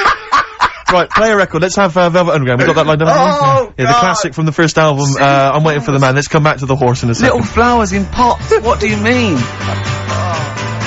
Classic first album, Velvet Underground and Nico, which apparently peaked at a disappointing 171 in the US charts. Think of that. And that's obviously Lou Reed, the Velvet Underground, and Waiting for the Man. Yeah, great track. So, we were talking, we were doing White Van Man, and, we got onto, genetically modified babies, but and then somehow Carl started telling a story about someone with a horse, and then he got onto, he was trying to make money selling flowers. Just do the flowers briefly. Well, hang on, I just want to recap slightly. So there was a family, and who had the horse in the family? It was... Because you lived on an estate in Manchester. So the mother was a right pig, apparently. Well, I don't know whether that's you don't relevant. need to go that far. But what I'm trying to do is, like, make a picture for you so you understand. What a a picture like? it Who is. did she look like? Bit of a, and no disrespect to her, bit like Pauline Quirk, Quirky, yeah. right? Okay, I knew you were going to say that. Yeah. I knew it was going to be Pauline. Did she have any tats? Did she have any tattoos? I've never got that close to her. Okay, alright. So who had the horse? Was this her son or her No, husband? her daughter. Her daughter had stolen a horse. Yeah, from, I don't know where, there was I think there was some stables down the road or something. And they kept the horse in the house with They them. kept it in the house. Did But they didn't get have caught? it for long. No. So, and you said you were in the house one day and you saw the horse No, in there. what happened was, I was, they did this thing at school about raising money for charity, right? For some local charity. And they said you can do anything to raise money, and they came out with all these ideas, and I thought, that's good. What was the charity? But I don't know, I thought, forget the charity. Yeah, that's I'm just a a good charity money-making leader. idea. So- You're a charity. So, so I asked me mum for some, 'cause she used to have a lot of flowers around the house. Sure. I said, can I just take some snippings off them? And, I'll go and buy some plastic cups. And, got some soil out of the garden, planted the bits of plants in them, Yeah. got a tray, Yeah. had about 25 plants on it, selling them for 25 pence each. Excellent. Did you sell any? Yeah, so loads. Did you just cut, you didn't just cut them and stick them in the Yeah, they soil? want to survive. Oh. But I think people sort of thought, well, good on him for trying. But anyway, so I went round to theirs, because I thought their house could do with a bit of colour and stuff. Yeah. 'Cause it's a bit rough. So, as I went The home- horse went, thank God for that breakfast. They've been feeding me kitty cat. So I got up to the door, and they opened the door, and it was one of them houses where no carpet, Yeah. A horse in the living room. You know. We've all been there. and the horse was walking around the living room. Oh. I looked quite happy and everything, because I always say that about animals. Black Beauty right? was on. Yeah. Well, think about it, right? If you were a horse, where would you rather be? In a little wooden hut with a load of hay, or in like a house with a Central heating. 3-piece suite and Sure. a telly and that? Telling you that! No, but I was saying this the other day, And an Atari. right? I was walking through London. the other Commodore day. 64, Yeah. rubbish. Exactly. Walking through London with Suzanne, right? Yeah. And you know, like homeless people always have dogs. And Yeah. she said, oh, I hope she looks after it. I said, that dog is happier than most dogs. Right. Because people always walk past and give it a pat on the head. Yeah. It's with its owner all the time. Yeah. It's out in the open, it's not locked up in a house. Yeah. It doesn't You know what I eat, mean? but other than that. No, it does eat though, they're always alright. So that's what I was saying, I think this horse was doing alright for itself. Do you know? Well, not many horses have got their own house. Exactly. For a start, yeah. But anyway, that's That's what by we the were talking by. about. Yeah, so anyway, this family, who's a bit, what we were talking about, it was about cloning. Genetically modified kids Yeah. and all that stuff, yeah. Right, now what I'm saying is, you could say, you know, right, Steve, you could have a baby, right? And Ricky could see it and say, God, I want one that looks like that, Yeah. right? It could happen, Rick. So, Come on, work with him. so you take it to the doctors, and I don't know what they do, they inject it with something or whatever, Yep, that's how it's done. Yeah. and, get a little baby, and there it is, it looks the same. Now the thing is, you separate, you both go off and do your own things, Yep. right? Now, you look at Stephen, you look after your baby, Yeah. you treat it well, you give it good food and I'm that. a good dad. All the vitamins and stuff. Yeah. Ricky just gives it cheese. Right? So, then it changes its looks, it goes a bit fat, you know, it gets tired easily, and that sort of thing. Now, when this family... Why am I just feeding a baby cheese? Right? This family who had a horse in their house, Yeah. they had a little baby. And my mum went round and said, you're not going to believe this, but it's a beautiful looking baby. Right? Yeah. And I was like, well, you know. And the weird thing is, it was a good-looking kid, but as time went on, they didn't really look after it. And I'm not saying, like, abusing it, but it used to run around, it used to play out till, like, 10 at night. Yeah. It used to chase cars. Right. It was a bit... Did it have hooves? Yeah, no. Chase cars! Right? What sort of kid chases cars? Oh, God. No. Was it called Rover? The weird Did it catch stick? It's Liam, it was called, right? Right. Now, the weird thing is, it was a good-looking kid, but as time went on, and all that, like, not eating properly and its hair was all patchy. It's not Liam Gallagher, is it? And chasing cars on that, and it became an ugly kid. It's definitely Liam Gallagher. And that's what I'm saying, right? You can clone all you like, but at the end of the day, it's how you brought up. Brilliant. Wow. Whoa. Wow. That was a hell of a point. Oh, God. But am I right? You're always right, Carl. Finally, White Van Man, what do you make of the fact that Sainsbury's are bringing in square tins? Is that a true? concern for you? Is that true? Apparently so. Why? Don't It's know. like it's easy to stack. This is what the guy in the Sun has said. That should be interesting for... That should be... His comment on Sainsbury's are bringing in square tins is that should be interesting for meatballs.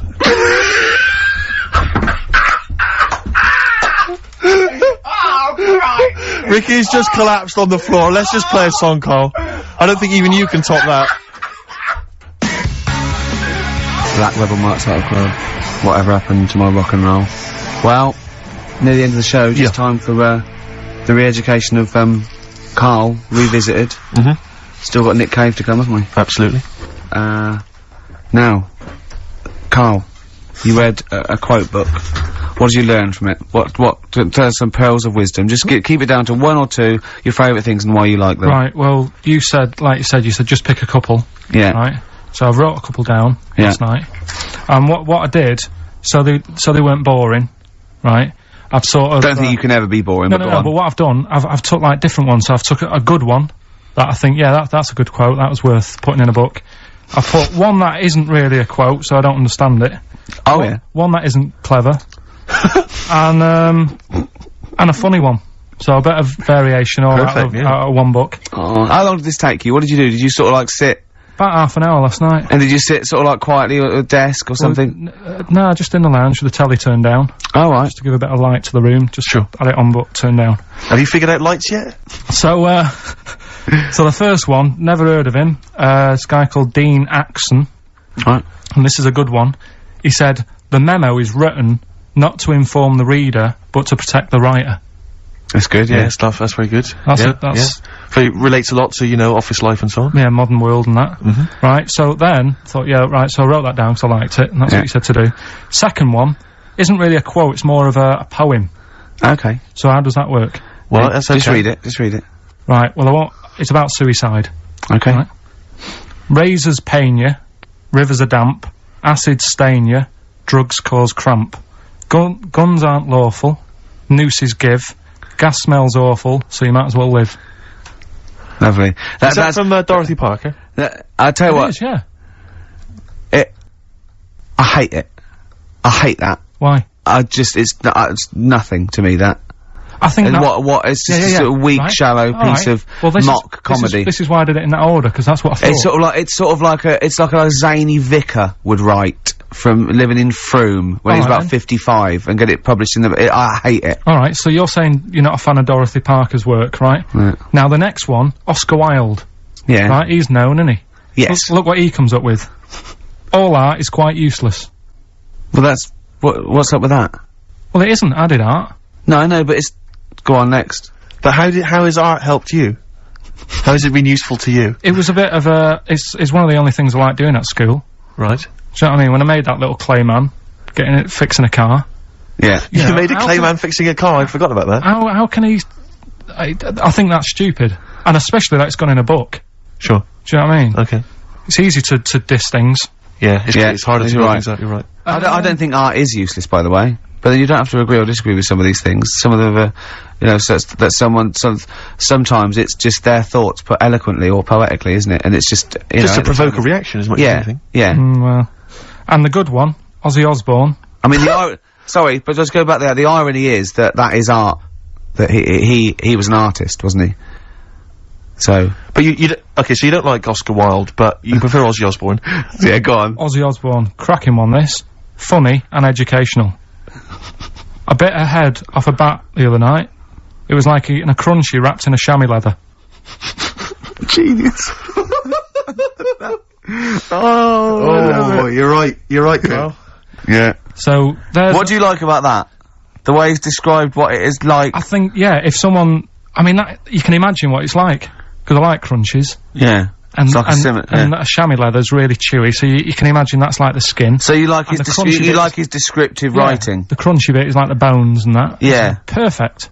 But you know, Carl, it's interesting because you've analysed Aussie there, and in a way, that is the first step on maybe doing a new English GCSE. Yeah, you know, you being able to just said, study you said language why you and liked understand it. and You said because it describes what about you've never eaten about yourself. Yeah, but my teacher, Mrs. Kane, if I would have come into school with, you know, a quote by Ozzy Osbourne, she wouldn't have been happy. Really? Do you know what I mean? And that's the difference between She'd go, right, Carl, get your horse and go home. Well, listen though, we were talking about other quotes. Yeah. Neil Armstrong. Yeah. Do you know his one? Yeah. what one giant leap for mankind. Do you know it wasn't meant to be that?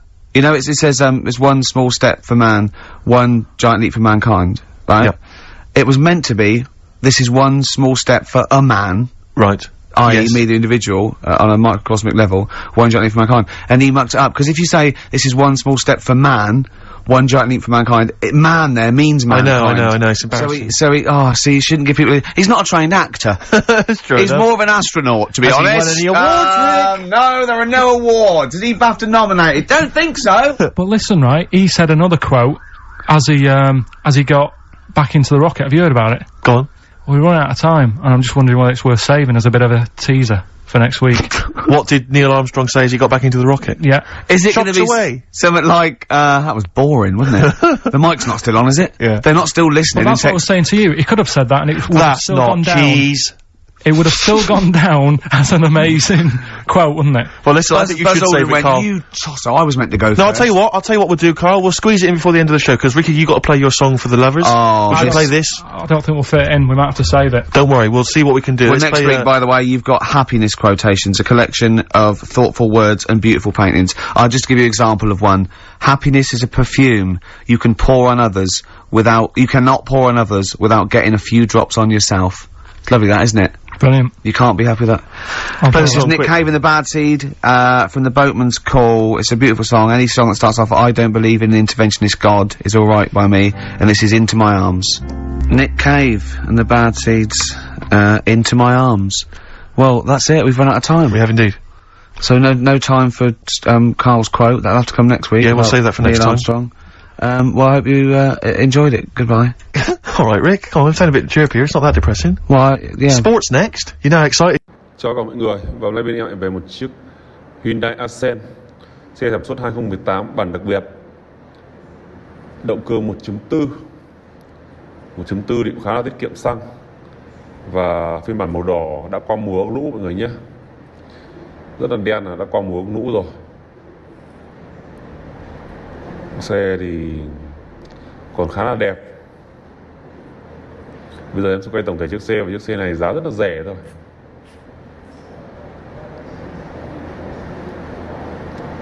Đầu tiên em sẽ quay tổng thể chiếc xe đã nhá.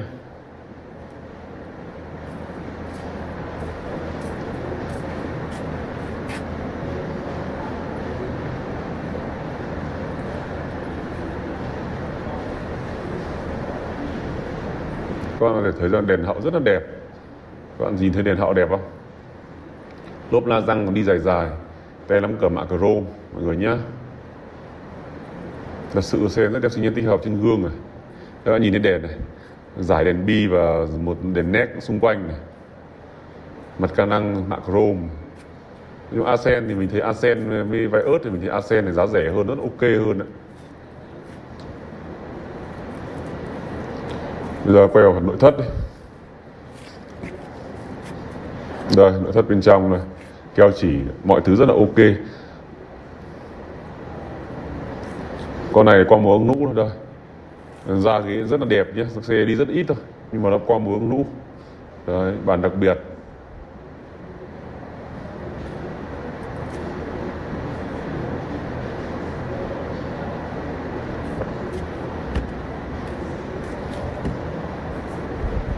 Đây các bạn có thể thấy là hàng ghế trước này, da ghế còn rất là đẹp, vô lăng đã bọc, DVD tiếp kem nồi. Đấy, cần số rất là đẹp, mới. Xe Accent thì nó cũng rất là nhiều option.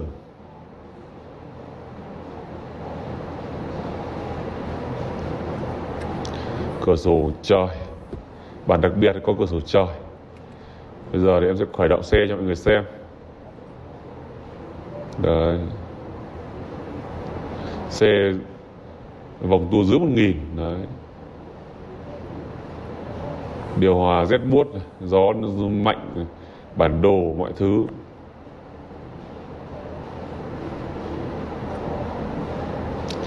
Đấy, cần số này. Bây giờ thì em sẽ mở máy móc. Rất nhiều bạn bảo tại sao là em không vào xe, bởi vì là em quay xe đôi khi em quay vội á, em không muốn mở cửa xe ra để em vào em quay xe như này đâu. Chẳng qua là bây giờ mọi người cứ bảo là tại sao không mở cửa xe, không vào trong xe, thì hôm nay em quay trong xe, nhưng mà có nghĩa là mình quay bị giới thiệu là nó đã qua múa lũ rồi, và quay nhìn ngoại thất như thế rồi, nội thất thì em nhìn xem qua thế nó ok rồi. Cứ nhất thiết gì cứ phải như này, cứ phải mở lắp cabo. Bây giờ mua qua mớng lũ này, đây ốc cabo này đã bung rồi, đấy, máy móc đã bung rồi. Thế thì bây giờ thì cần xem thì đến trực tiếp xem chứ. Các bạn bây giờ các bạn xem qua đây thì cũng chỉ có giải quyết vấn đề gì. Nên là em cũng báo như thế là mọi người đã biết nắm được rồi. Một là quay tổng thể, và hai là em báo là xe đã có múa lũ thì nó đã mục đích ngập nước rồi, đơn giản thế thôi. Cứ phải bảo em là không phải mở cửa xe mới lại mở lắp cabo làm cái gì. Đây mở đây có giải quyết gì không? Đấy, em chỉ cần báo đời xe và báo nó bị tình trạng như nào, báo giá thế là được rồi. Mọi người rất là mệt người, nhưng mà thôi được. Hôm nay thì em sẽ quay tổng thể cho mọi người xem. Đấy, cốp thì hố hạng B, cốp rất là rộng, thế thôi. Và chiếc xe này thì nó qua múa lũ, vì vậy là bên em đang báo giá là một mức giá là 300 triệu. Ai mua liên hệ sớm. Còn nếu bên em mà ghim đã bán thì không còn nữa đâu. Bởi vậy ai mua liên hệ sớm. Xin chào mọi người. I was in a bad mood already. He's been in about 3 minutes and he's in a bad mood, getting stressed. If you can't hack it, leave. What's the matter with you?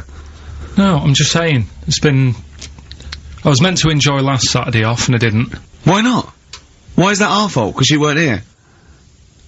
Just because... I don't know, but... Are you not in the Christmas spirit? Why didn't you enjoy last Saturday? What did you do? I went all the way back up north again, right? Because it was Suzanne's dad's birthday, right? I was busy last week, didn't have time to get him a present or anything. Didn't have time to get him. So I got to Euston Station, bought a card for him, which was a Christmas card, so he wasn't happy because he was saying it's my birthday, and I said, well, I won't be seeing you again. So I've got a joint card, and then we went out. Did you get him a present? Well, no, because we went out on Saturday night for something to eat at this pub that he likes. It does nice steak and onion rings, right? Lovely. So he should have been happy anyway. Yeah. But What, you paid for it? No. But you should have been happy anyway. Suzanne paid for that because it is her dad, right, not mine. So I said, all right, what can I do? I said to her. So she said, just buy a few drinks or something. Anyway, I didn't get around to getting drinks. I can't believe it. Didn't get round to getting the drink. Right, so I said, right, I'll pay for the cab.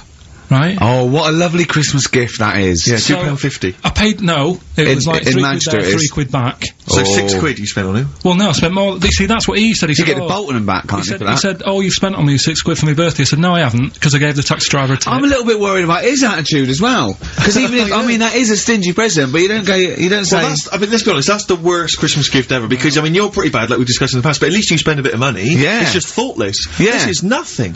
I You know. haven't given him any time. I mean, I would... And I knew my demographic. They loved it, my yeah, family. the They scratch couldn't believe their luck. You know. Well, a tenner. You spent a tenner on him. Well, the cab fare was £6. But the thing is, he doesn't. It's not. I don't think he's saying that. I think it's the fact that this is like, you know, frittering away in Well, everyday it's life. kind of thoughtless, isn't He would have loved to. I'm sure he would have been appreciative of a lovely £10 gift that you cared about and bought. A book he probably likes, Fly Fishing, doesn't he, by J.R. Hartley? If you'd have bought that, he'd have gone, "That's what I was looking for." Or what I was looking for, Carl. Bloody hell, Carl, you little bald twat. That's just what I wanted. So. All right, so just calm down. So what have you got planned for Christmas? Is this what, I mean, are you doing the same approach with Suzanne? Carl, excellent. You've paid me milk bill for this week. That were nice. I'm spent this year. So That's it. have you planned anything for Suzanne, or are you just Yeah, gonna... I'm taking her out Christmas Day for something to eat. Well, Right. does she know that? Was that? She's working today, so she, you know, so... Right, okay. So what Christmas gift have you got? That's it, I'm taking her out. What, you haven't got a present? No, because we spent a lot Don't this forget, year. that's half yours, though. You're going to be eating. You're not going to just be sitting there watching her eat, going, "Oh, I'm hungry, but I spent all." You're going to be eating as well. That's half yours. So she's got nothing to unwrap. It looks like a cat who's But been wait a hit. minute, she's got nothing to unwrap. There's nothing. She's going to hand something over to you, because I've met the woman, she will. She'll hand something over, you'll open it, you'll love it. I might get something today. You shouldn't take me to begrudgingly persuade you to do it. God. Yeah. Right. Right, so... Yeah. Well, I'm gonna try and stick in some Christmas songs. We're not playing all Christmas songs, but I've brought in a couple. So this is Christmas, John Lennon, Yeah, one The or two of River, them are good. Joni Mitchell, Yeah. Fairy Tale in New York, one of the best Christmas songs ever. Oh, well, what about a bit of Pretenders? That's a good one. 2,000 Miles. Let's hear it. Pretenders, 2,000 Miles on XFM 104.9. This sort of Christmas edition. We're not here next week, are we? No. Carl is, aren't you? Well, you are in a way. I was doing the best of, innit? Yeah. Is it a best of? Yeah. Brilliant. Have you been putting it together? Not yet. Okay. You want to get a move on? I'll do it today. Tell me Right. what bits you want in it, and I'll sort it out. It's not for me All to the say, best is it? Yeah, it is the best stuff. Well, maybe people could email in with their highlights of the year for them. I'm trying to think what they were. I mean, mostly talking to Carl. It'd be mostly Carl, wouldn't it? Mostly Carl. Gibberish from Carl. Oh, I think it'd be an awful lot of educating Ricky from Carl. Well, ricky.gervais@xfm.co.uk if you've got any thoughts on stuff you'd like to hear. Again, Is there anything you'd like to hear of Carl saying something stupid, me and Steve laughing or slapping him? Yeah. That's basically the competition, isn't Well, it? there's a couple of instances where I tried to kiss him, I think, and you encouraged me. Yeah. Those are some highlights for me. I wish I'd have videoed that. Yeah, so do I. You mentioned educating Ricky. We've only got... Do you know we normally have, like, 3 installments? Yeah. We've only got 2 today. Why? Why? What happened? Just, Well, you clearly weren't busy Christmas shopping, so what's Yeah. Yeah. well, like I say every week, it's a bit of a struggle finding stuff that I can teach you. But at the same time, what we have got, we've started the feature, I teased MTV with it, right? So I thought I'd best start doing it before they get someone like Zane Lowe presenting it or something. Yeah. So, do we need them? Do we need them? Yeah. You should explain do we need them for those that don't like the show. Well, it's sort of education Right. about animals and stuff, and if we need them. So, like, David Attenborough once said, you can get rid of people off the earth and it would carry on, there's no problems, but, you know, get rid of a monkey and you could have problems on your hands. So, I'm Is gonna... that a direct quote from Attenborough's current It was autobiography? something like that. I think so, yeah. So Yeah. what I've done today, right? He always starts having with, right, so then. Yeah, exactly. So, Yeah.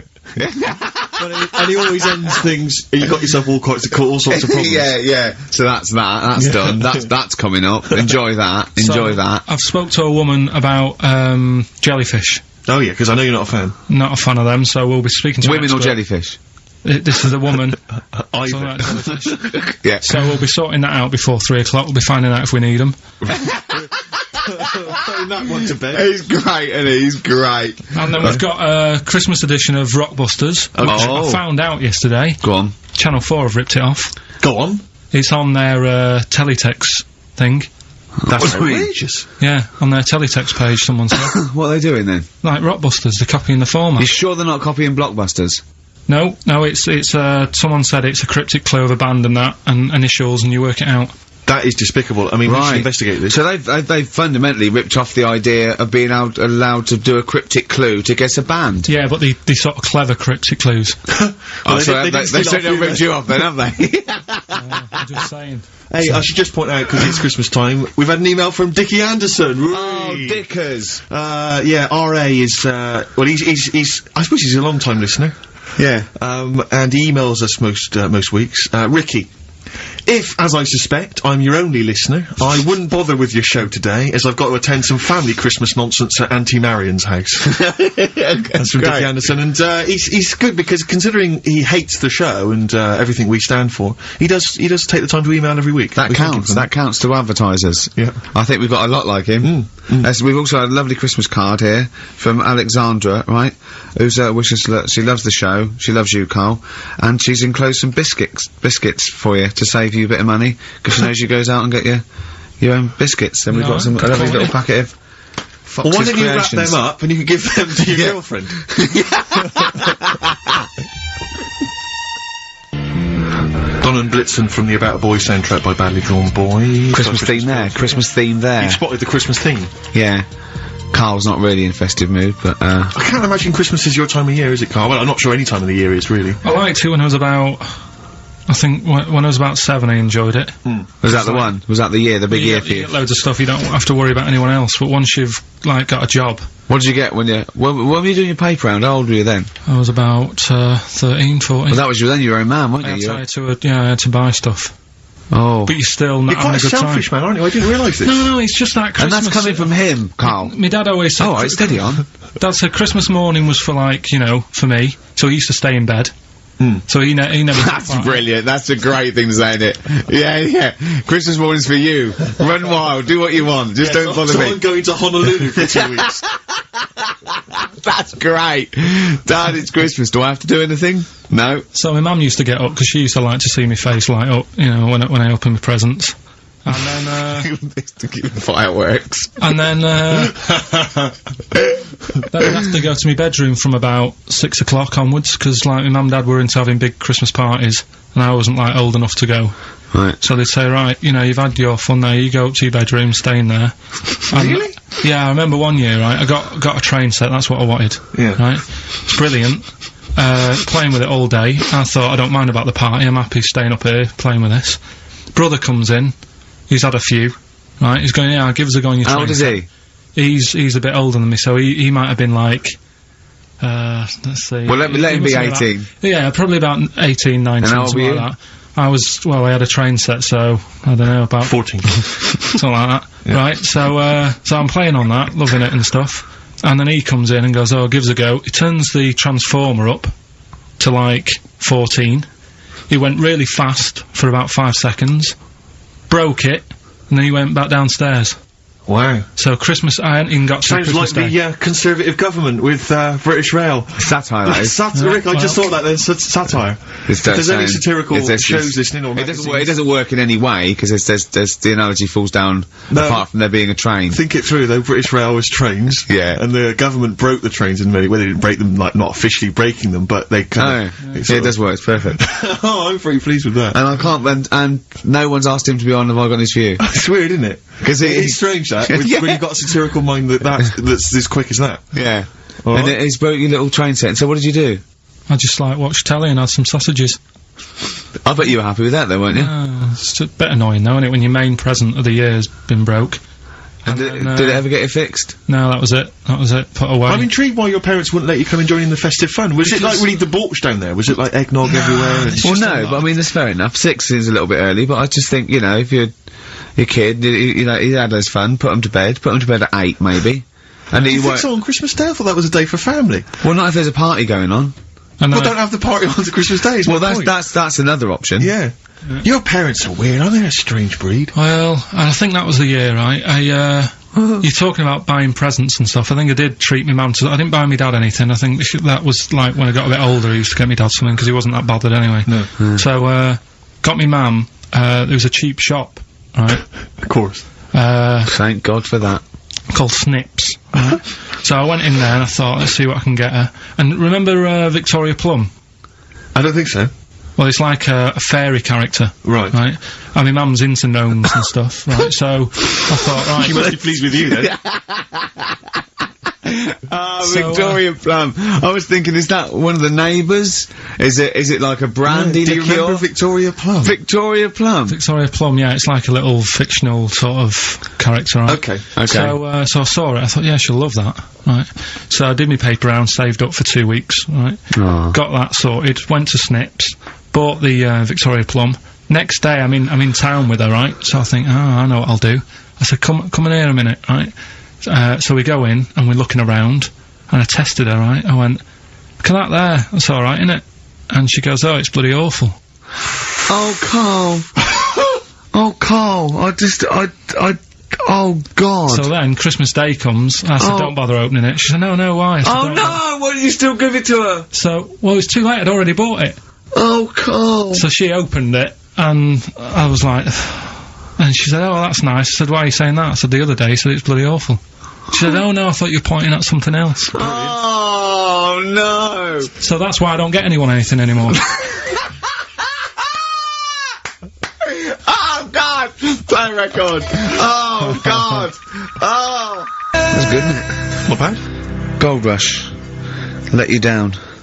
I'm actually quite affected by Carl's Victoria Plum scenario. Just the fact that, like, that eagerness, he wants to make sure it's a great present. He's saved up his paper round. He thinks it's like a gnome, but modern.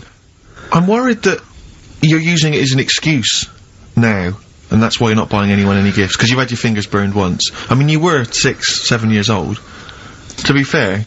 No, you weren't. You were about 13, weren't you, if you're doing your paper round? Yeah, it must have been, yeah, 11 or 12 then. Alright.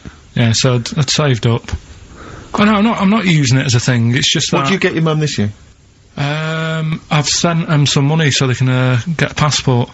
So they can get a passport? What do you mean, where are they? Immigrants? Are they trapped No, somewhere? Well, they're in a holding bay somewhere in Dover. Yeah, I got a friend who's a truck driver who's gonna sneak them across. What do you mean? So they can buy a passport. What do they do? Sell it when they're a bit down in their luck? No, they haven't got that much money, right? They've never been abroad, and the mate said they might, take them next year, and they said, oh, we haven't got a passport, so I You've got thought... to buy a passport, have you? Isn't that your God-given right as an Englishman? No, you got to pay for them, they're 30 quid each, so you better had to, otherwise they're conning me. Right. So you sent them 60 You don't quid? get born with a passport, of You course you sent don't. them 60 quid in an envelope, have you? Well, check. Right. I love that. He'll be watching telly and France will come on and he'll go, oh, what do you think of that? She goes, it looks bloody awful. He goes, don't open it. no. Don't open it.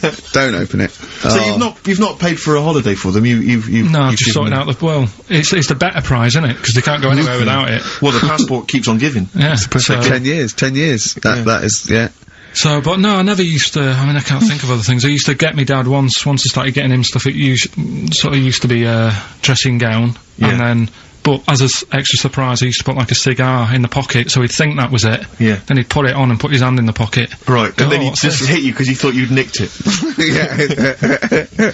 Oh dear. So you bought him a jacket with a cigar? That's quite thoughtful. Did you sneak a cigar once one Christmas? Yeah, well, it was that's when they used to have, like, the big do's, like I say, you know, they were known for it, like, the whole estate used to know that, you know, we were having a party. Yeah. So, So they'd all come round. so they'd all come round and You know. have food and drink and that. I cannot imagine how unpleasant that must have been. Awful. And you locked in your bedroom with a broken train set. Yeah. And looking at Victoria Plum, whatever that was. In the bin. Oh, in the bin, yeah. And hear a mum saying, and he got me this. Got me this Isn't this piece shit? of rubbish. You could hear him just throwing it against the wall and laughing. And all the neighbours laughing.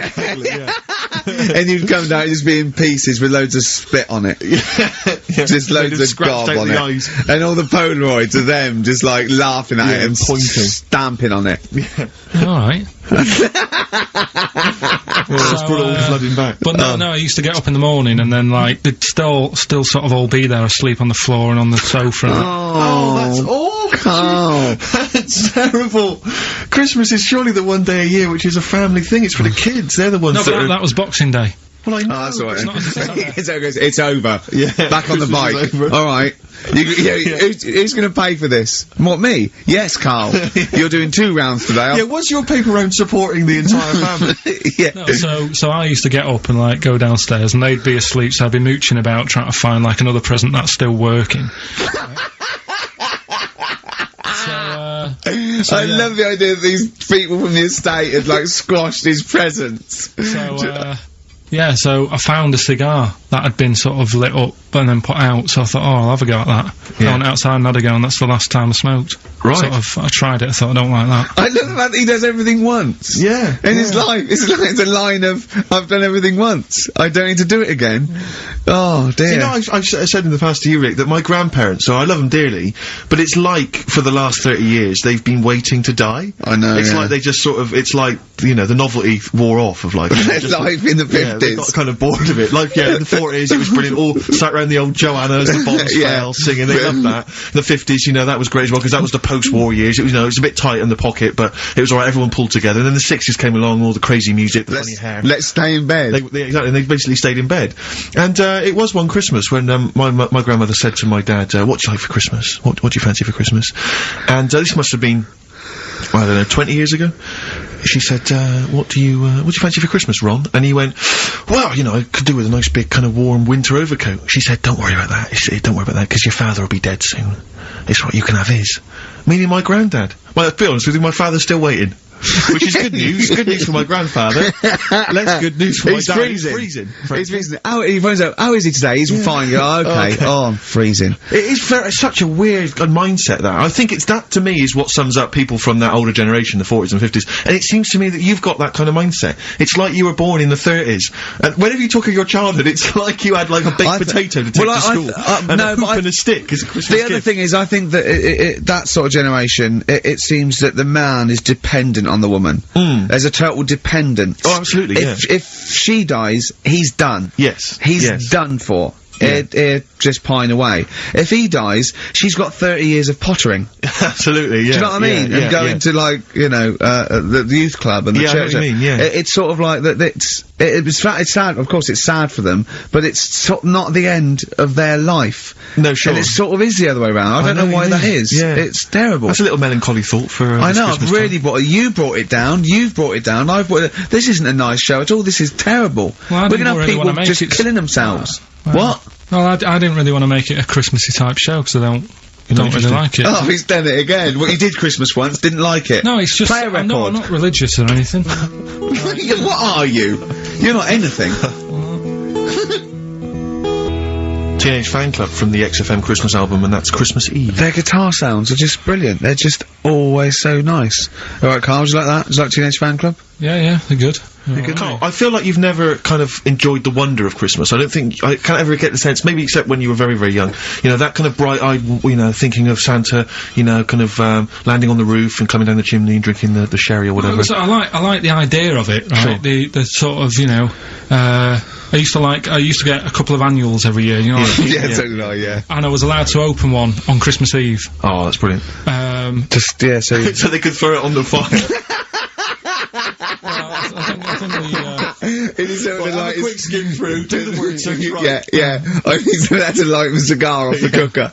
Oh. Well, anyway, listen, a good friend of ours, Ross Noble, a comedian, brilliant, he gave me this picture, Carl, which he's got from a magazine. He loves you. And I have to say, I think this, I just looked at it then, obviously it's not going to mean much to the listener. Oh, this is self-indulgent. But it is currently available, I think it's in the current edition of Bizarre magazine, so, you might want to buy that. It's not horrible though, is it? There's a certain grotesqueness about it. Oh, it's a deformed person, isn't it? Well, to a degree, but I think what it's going to do for Carl is give him, I think for you and I, Rick, we're going to see his face. Lighten up, like opening a wonderful Christmas gift. Oh, you know what? I think I've seen this. Is this the one with the kid with the big head? I'll be honest with you, Carl, it is. Have you seen it already? Yeah. Let me just show it to you again so you can Let me have a look. It's like I haven't seen it. It's like... yeah. We shouldn't be laughing at that. No, but that is like the kid who I went to school with. That is the same. That can't be the So same. do you recognise him? Seriously, that is the same thing he had. I mean, I have to say, that it does look like sure. it's been computer generated, it's so odd. Yeah. But look at the child's face. I Look know. at his reaction. Don't take another photo of me.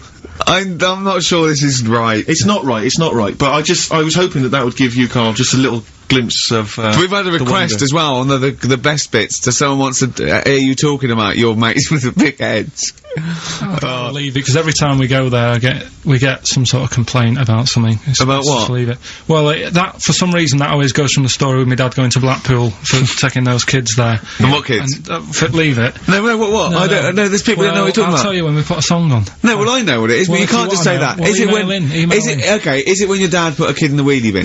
Because he was getting out of hand? Yeah, so we're gonna we can't go through it again, Rick. It's too controversial. We're gonna... What's the name? No, well, the thing is, right, you were just saying about what are you, about Christmas. That's the funny thing, right, because in our house there's no one who's religious, right? No. My dad got annoyed when I went to church that day. He was like, what are you doing that for? Of course. I went to see a gig in Liverpool. Remember the band The Christians? Yeah. He thought I'd join some club. Yeah. I said I've been to see The Christians. He was saying to me, man, what's he doing going out with them? Yeah. And then the other thing is, because I'm not christened or anything, my mum used to say to me, don't tell anyone that, because there's witches and stuff. I want to go back and see his upbringing. I just want to go back and see him at 7. One day in the life of Carl, age 7. Just to have 3 ghosts visiting tonight. and take him back through time. But we could go with him. We can be some of the ghosts. Yeah, the ghosts of Christmas past. Oh, remember this? That's incredible. Because So she wasn't Christmas, but she thought maybe someone could take your soul because you weren't christened. It's like, there's cults and that, isn't there? And if they find out you're not christened, then... Right. So I don't think they care. I don't think a lot of cults care. Well, But what can they do if you're not Christian? I don't know. I just said all right because then through that time there must have been a time when. But that hold was on, a now they problem. know. Yeah, but I'm older now, so I'm all right. She used to worry about me playing out on the street. Oh, she was worried about when you were naive and stupid and easily led. Well, yeah. No, good point. No, you're right now, yeah. So- yeah, good. Rockbusters, you know. Rockbusters, well, tell the prizes, Steve. Yeah, tell we them have got Christmas some, gift. This is Christmas gifts. I don't know if you'll receive them in time to actually pass them off as gifts. I wonder to if your I friends can and tell family. that, Ross Noble story that he told us. I don't know. We'll have to discuss that when the record's playing. Okay. Alright. Okay, so you heard a track from it just then. This is the XFM Christmas album. I think that's been knocking around here in the office for years, hasn't it, Carl? Or is it new this year? It was brought out about 2 years ago, Okay. but Christmas songs are Christmas songs, Christmas songs. aren't Yeah, it's not bad. There's Scott bands on there, like Dandy Warhols, the Webb Brothers are on there, Drugstore, Bell and Sebastian, Flaming Lips, all sorts. So we've got that to give away. We've also got this Smashing Pumpkins compilation, which we seem that seems to be knocking around for weeks. Another one of those 50 years of the greatest hit singles. I don't know, Culture Club's on there, Queen, I've obviously, just Lennon. seen the cult film. Yeah, the cult film we'll come back to shortly. This, I think, is one of the most exciting gifts. If you have a video player and you want to get trim, then surely Big Brother 3 champion Kate Lawler and her cardio combat video, in which I think she uses kind of, I don't know, military kickboxing training to get you trim and taut and looking as good as her. Then you can get that as well. We've also got a exclusive 7-inch single from the White Stripes, a kind of Christmas single. Is that from them? Yeah. That must be quite rare. That's probably the only thing. That is rare. That is worth something. And is worth something. the current Badly Drawn Boy album, Have You Fed the Fish, which I think is slightly mediocre. They've gone up, actually. I think that the level of prices there has gone up. Not a bad selection, but here is the big movie, and actually I have to say this is not a bad one. No, it's not. Again, it's not terrible at all. It could be worse. It's James Caan in the original Rollerball, not the disastrous remake that came out recently, but the DVD version of Rollerball. So that's there as well. So something fairly interesting. That's worth winning. Right, come on then. Let's do Rockbuster. Well, will we play a song to give people time to get a pen and paper and that? Yeah. Yeah. So we're doing it next. Yeah. Karl Pilkington, the man of the moment, with his Rockbusters coming your way with all those great prizes. Yeah. Right, we're doing it now? Yes, sir. I noticed Heat magazine sort of put a bit of a spanner in the works. Why? Because they were saying, oh, maybe it'll be a Christmas edition of Rockbusters. And I'd already sorted them out. I wouldn't worry, Carl. Well, what I've done, I've cleverly tweaked them to make them Christmassy. So the Christmas bit in it has got nothing to do with it whatsoever, but I just thought... So you mean the clues have a Christmas element? Well, yeah, but it's nothing to do with the answer. It's nothing to do with the answer. Right. So why don't you just ask the normal ones and I'll ring a bell, I'll shake some bells. Well, go it's ho, the ho, equivalent ho. of that, but in sort of speech. Right. Brilliant. So the first one, there's a load of letters there asking for advice. Put them on Claire's desk. Oh, and have a good Christmas.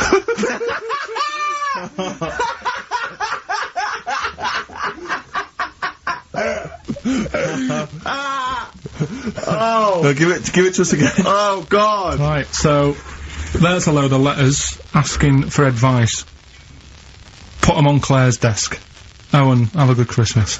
Right, but bear in mind, people, that the Christmas element may not be relevant to No, these that's got clues. nothing to do with it. I don't want to, Okay. you know. And the initial letter is F, right? That's F. Alright. Right, the Next one. second one. Ask your mum if you should. After you've wrapped the presents. Right, so Ask your mum if you should.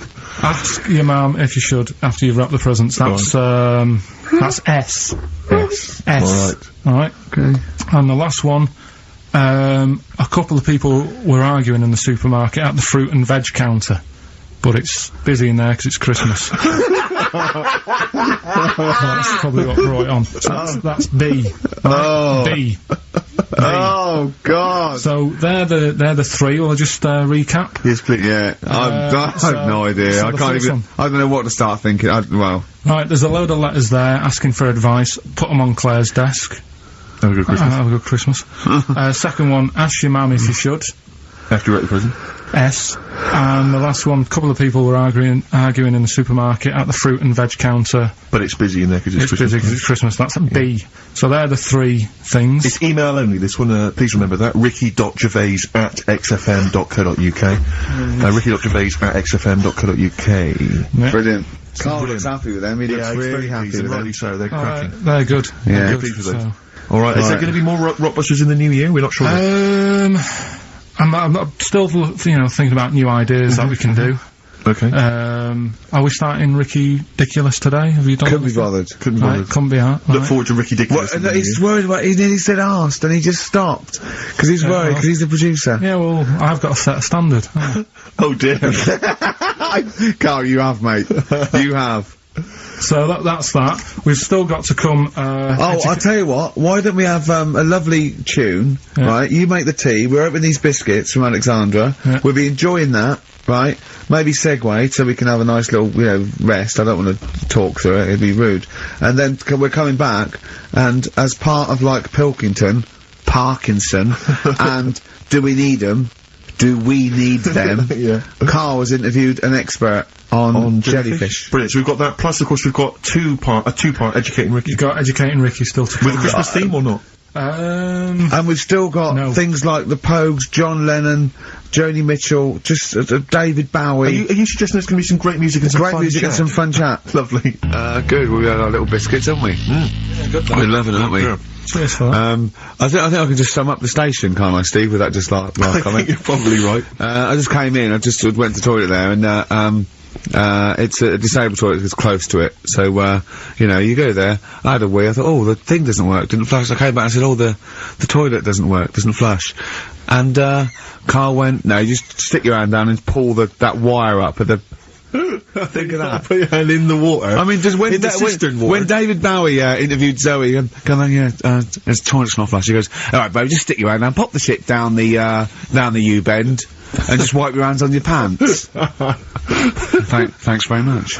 I mean, sums up this station, doesn't Absolutely. Tin pot. Have you ever done this? This is one of my most embarrassing moments. Is because sometimes you'll see. Hey? Well, you'll realise what I was going to say. What happened, Rick, was I almost leapt to the end of the story. Right. But I realised I had to go back a few steps. I just Right? did. Have you ever Well, it was going to be coming. But you'll understand in a minute when I finish the story that Okay. it's not coming in the traditional sense. All right. Because it's followed by coming out of. Oh, sure. All right. Yeah. So. And not your trousers. Okay. Okay. Alright, so, now, awkward moment, and I should just, if you're Christmas shopping, maybe you're in a big department store, and, you see the disabled toilet, and you think to yourself, I can nip in there, I can use that, because it's close to hand, because I've got to wander miles for the regular toilets. I went in there once, in the toilet, disabled toilet, just snuck in, came out, disabled person. Furious. That was, but it's really awkward because because it is like it's their sort of private domain. It's like they're part of an exclusive club. They've not got many perks in life, and that's one of them. And here I was, kind of exploiting it. But they can't. Well, yeah, I suppose they can be annoyed. But it what just did you has to do? look Did you affect a limp? I normally do. I often do. I've affected a limp many times. Like for instance, if I take the lift in a building when it's only one flight of stairs. Right, and they know, and I get up on the first floor, I always affect a limp coming out, so that justifies why I haven't come up the stairs. Like, who is it that I'm scared is gonna sort of say something? Yeah. But, oh dear, that's it's the same thing as if someone asks me for directions, I always pretend I'm foreign. I always go, I don't. Why do you do that? I can't, because I'm just terrified of giving them the wrong directions. And Well, just now, I don't know, I don't live from I don't like, because I'm sort of, I feel bad. Because what I used to sort of give directions, because I like giving directions, I like helping people out. But then I realised I didn't really know. You used to hang around going, you alright? Yeah, we're fine, yeah. Do you want to know where to go? I tend to have a go even if I don't know. Exactly. But I'm always terrified they'll come back and find you and go, you led us astray. Yeah. So I just affect a foreign accent. There was a fella the other day, about 2 weeks ago, when I was walking in. Little old woman, little old fella come up to me and said, where's, Wimpole Street? So I said, I do know it. So I think it's over there.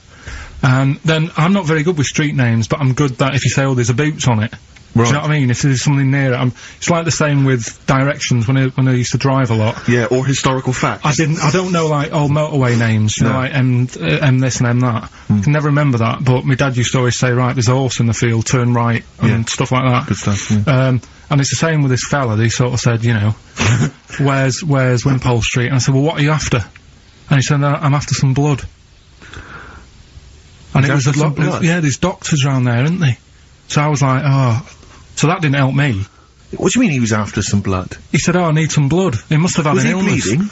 No, he just must have needed some new blood or something. He had some illness. And I was like, you know, why didn't you go to the pet shop and get some parrots? No, but like he didn't have fangs and a cape, did he? No, but do you know what I mean? Oh, that didn't help me out. But what if you just said, well, some pile cream, actually? Can you go, oh, we want boots then? Yeah, he would have been alright. But I didn't know where to start with that. I need some blood. Yeah, I just feel it's over there. Yeah. Just sort of pointed him away. But so he was losing consciousness. You sent him the wrong way. He's dragging himself along the pavement. Is there blood this way? The gash is growing ever deeper. Well, we've got to do Pilkington, haven't we? Do you want to? Yeah. Okay, we should explain this, I think, shouldn't we? Well, it's Carl's new idea for a TV show. He wants to do a TV show called Do We Need Him, where he goes round and he talks to experts like David Attenborough, David Bellamy, maybe Lenny Henry doing David Bellamy. Right, yeah. If he can't get the real one. And he just picks on an animal that he doesn't really like, doesn't think you need him, and an expert will tell him, if we do, if this is the first instalment. Let me put a song on, right? Now we've got him, and then I can set it up and stuff, and tell, you know, because explain it fully. Explain it and that. Let's do a classic. Let's do a big stomp in one of the best Christmas songs of all time, shall we? What are you thinking? Fairy Tale in New York. Excellent. Oh, it's always amazing. Hoax featuring Christian McCall on XFM 104.9, the Christmas edition. Indeed. Next week, we've had loads of suggestions, Carl, for your best bits. It's basically all your best bits. Me and Steve are largely irrelevant in the voting. Yeah. So, yeah, you can compile your best bits next week, and they'll be loving it. We had a request for the little Chinese fella in his pants, a horse in the house, cutting your hair on the railway station. If you haven't heard those stories, what does that mean? The little Chinaman in your pants, you've got to be tuning in next week to find out what that is. The only thing is, the old horse in the house was in the last best of. Was it? Yeah. Well, that doesn't stop. What's his name? If you're one of those people that want to see these clips again, tune in. Oh, Yeah, is it it'll be over Christmas? It'll be I don't think alright on the night 84. Yeah. Someone kill me. I think I'm gonna live forever. It's like we said before, who goes to the recording of one of those? There's always people in the audience, Yeah. aren't there? That'd be People great. actually, you know, Tickets for it'll be alright on the night. and they laugh at his jokes, but I mean, I don't know I what think the how jokes many are. takes it, you know, I mean, how long it takes to record that. The show's about 3 hours, so the recording must be about 9. Have you ever seen Kirsty's home videos on Sky I One? think so, I think it's, so. Kirsty Gallagher. Dogs falling down It's slides. like you've been framed, but falling over in a wedding. it's got audience laughter. But I'm assuming it can't be a real audience. I'm assuming it must be like No, the they've Flintstones. just lifted it from the Flintstones. Yeah. They laughed from the A lot of Flintstones, people yeah. forget that the Flintstones had an audience. If you watch the Flintstones, there's laughter when Fred does something funny. Yeah. The idea of people being shipped in. But we were to watch a cartoon. I like the idea that some jokes weren't as funny as others. Exactly. Like the director going, we'll put a laugh on that, and the producer going, it's not as funny. I think Dino it's should not get as funny. Dino should get a round of applause every time he comes in. Everyone loves him. The kids love him. He's a bit- We're making it up. yeah, and Barney getting disgruntled because his jokes never get decent Yeah, laughs. he's like wise. Exactly. Yeah, it's like Ernie Wise. Okay, Anyway, so Carl, what here we we go. It's an exciting feature that I think will be picked up by Channel 5. It's going to be Karl Pilkington, Do We Need Him? Where Karl goes around checking out animals with top experts, asking whether we need them in the world. Yeah. So, this is the first one. We won't do it next week, but I'm already sorting out the contact. We will be looking at octopus, because they're a bit weird. Okay. So that's what you got to look forward to in 03. Again, if you have an animal that you feel is unnecessary in the world, then email us, and I'm sure Carl will investigate for you. Well, Yeah. the other thing as well, whilst we're on to that, I want to sort of have a bit of research with me. So when I speak to the bloke or the woman about the octopus, right? I want You want to be armed with the facts. Well, sort of response from listeners, so I can say, well, 70% of XFM listeners said we should get rid of them. Sure. Do you know what I mean? Like Jon Snow does on Channel 4 when he does all, like, politics stuff, stuff. So, if you agree with me, just send an email saying yes, And What, if you don't- so yes, we should get rid of them. Yes, yeah. Or, Yes, get rid of them. Because you're always, the house believes always we should get rid of these animals. You're picking animals you want to get rid of. So yes is, get rid of them. No is, don't get rid of them. well, and not no, it's Noah, because they go on the ark. The ones we keep go on the ark. That element I'd completely forgotten about, and I think that's a wise move, because I don't think that's working. I don't think you've thought through the whole Noah. So, and that's just complicating the show, I think. So yes, we get rid of them. Noah, they're saved on the ark. Yeah. Right, okay, Right, so here we lovely. go then, jellyfish. So we, Do we need 'em? today we're looking at jellyfish in Pilkington.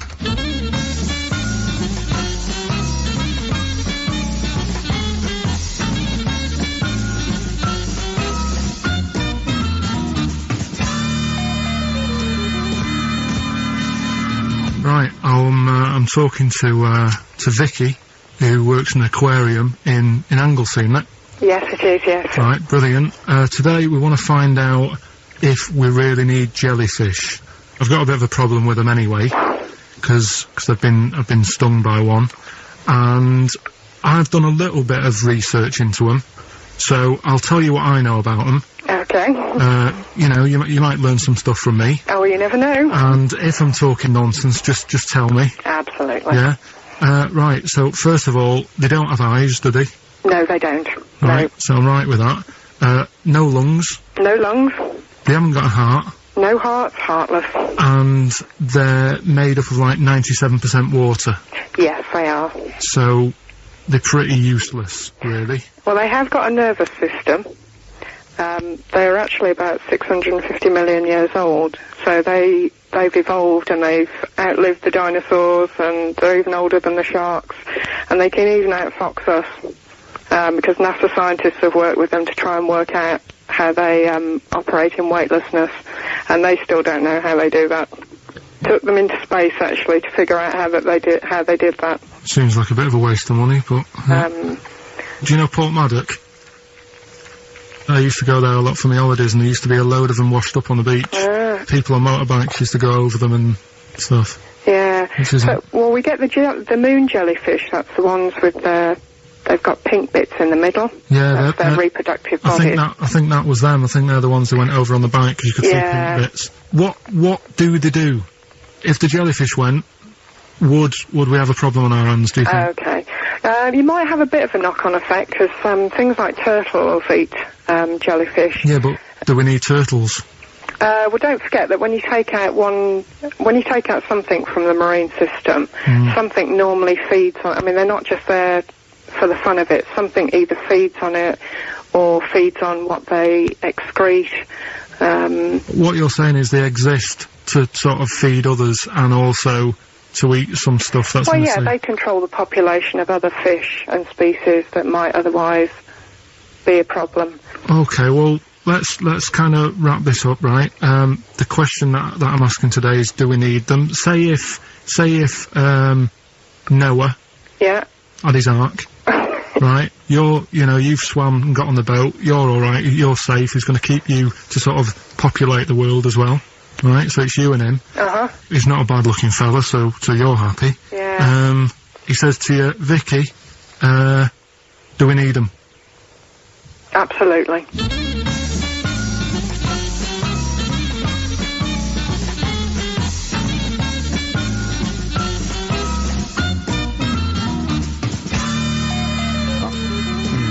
I don't even know why she even gave you that interview.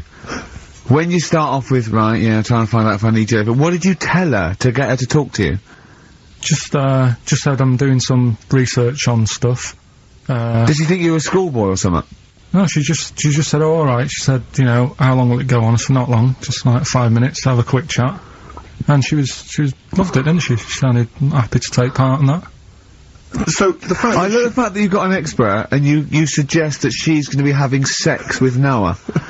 He's a good looking fellow, so you're happy. She goes, yeah. I mean, I don't know why you stopped there, didn't go into positions or something. I can't believe... The problem is, really, I didn't get to the bottom of what I wanted to say, because... Oh, no, you did. That's it. That's done now. I've got to do That's it in a pretty a couple of good minutes. academic work. That's proved, yeah. No, but the turtle thing, when she said, oh, if you get rid of them, the turtles, won't have anything to eat. But when she said that, I mean, I couldn't say it because it would have took her off and confused her. But Well, like, she's a scientist. She's easily confused. Well, say like when Suzanne is working, right? I'm not a very good cook, so I always get like an Indian in. What? To do the cooking for you? So, right, I'll have an Indian. Right, now say if, for some reason, it closed, I'd get a Chinese. So why don't the turtle just... There's loads of stuff in the sea. But I didn't want to get too heavy on her, but... It's pretty deep. Oh, that is genius. But we'll look at... But so the fact that she said, yes, you need jellyfish, does that mean that you've changed your... I mean, what I'm saying is, does her answer go? Does that stand? Yeah, it does, yeah. It does, does it? It does, yeah. Whatever I get the expert to say, I try and get them in a corner. Right, you try and, argue them into a corner. Argue them into a corner, but that time she wasn't having any of it, so we've got to carry on having them. Yeah. So in the new year, we'll be looking at octopus. Okay. Yeah? Yeah, great. Let's play some feeder. Christmas. I think there's often... Carl with his Victoria Plum. I want to see a Victoria Plum. I want to know what it is. Does it look like a little gnome? It's a woman gnome. A female gnome? Yeah. A little gnome. Well, and did your mum collect gnomes? She likes anything gnomes, she likes fairies, she likes, Indians. She collects all that stuff. And it doesn't matter what it is. What do you mean? You know, like a proper Indian with all the headgear on. Or a Native American. She likes anything with them on, like, you know, it can be a fridge magnet. It can be, just anything. A lot of Native American wisdom is around the fridge magnet, because they think it has special powers of adhesion. Yeah.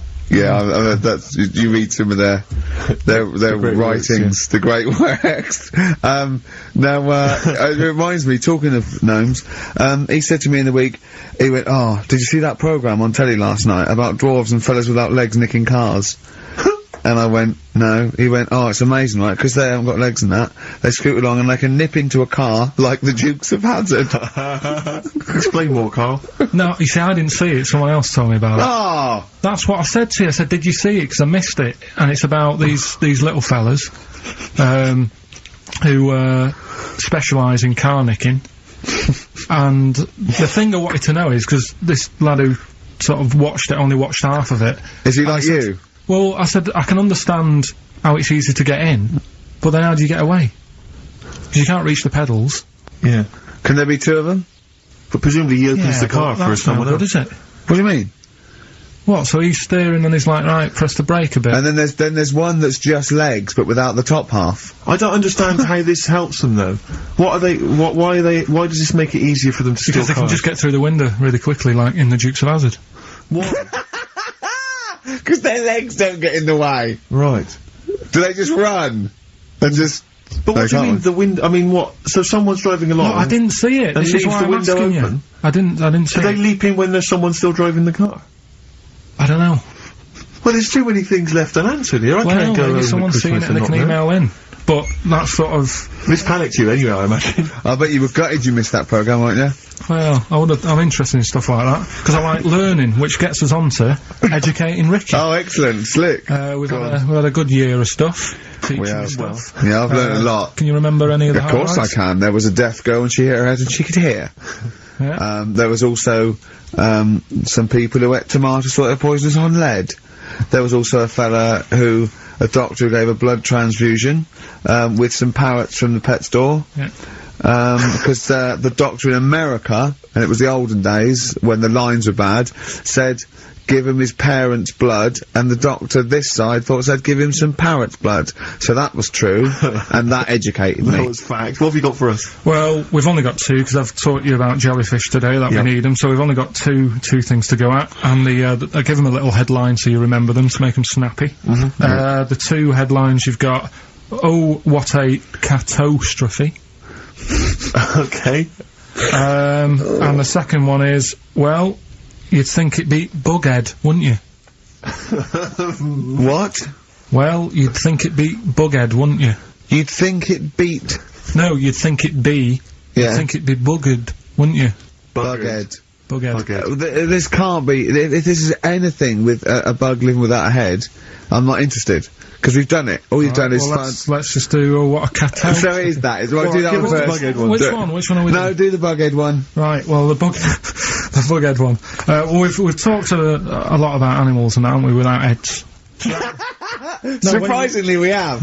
I think a disproportionate amount on it. If you're a new listener, and this is the first time you've listened, you'd be surprised. Yeah, we've done all that. We've covered worms, the way if you cut their head off it grows back if you don't cut too high above its neck.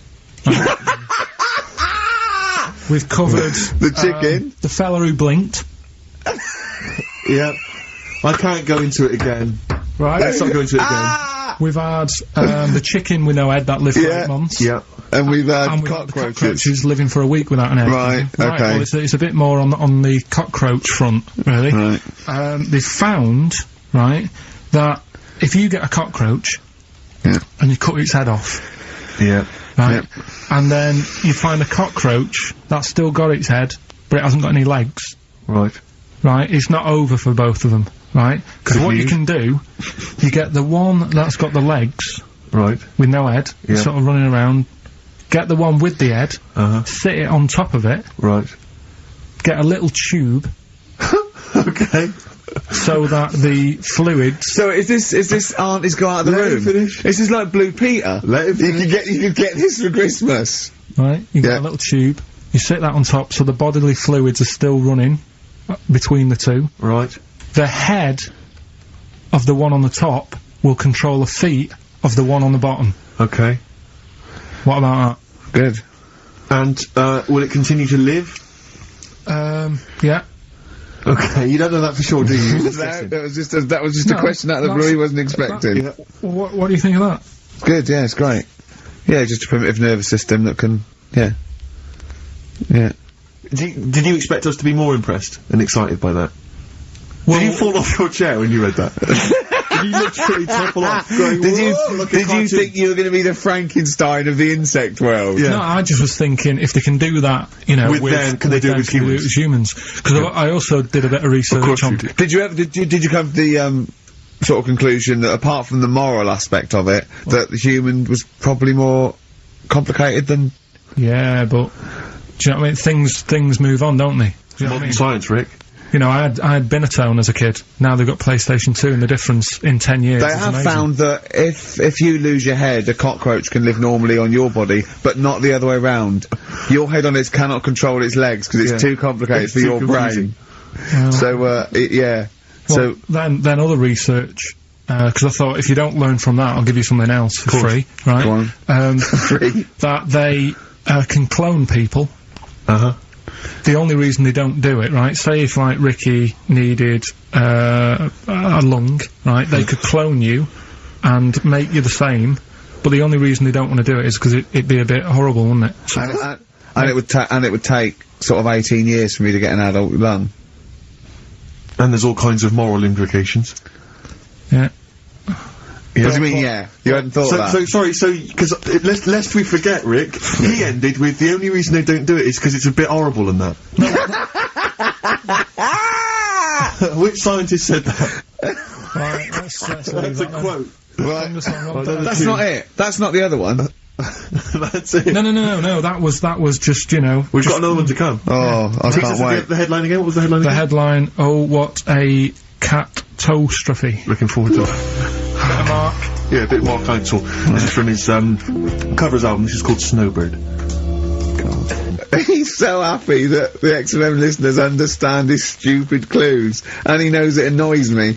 We've got some right We'll answers be for giving out the Rockbusters. answers just quickly, just in case someone sort of missed one of them. I'll just quickly do them, yeah? Yeah, go on. First one, there's a load Your of letters. show. There's a load of letters there asking for advice. Put them on Claire's desk. Oh, a Merry Christmas. Ask your mum if you should.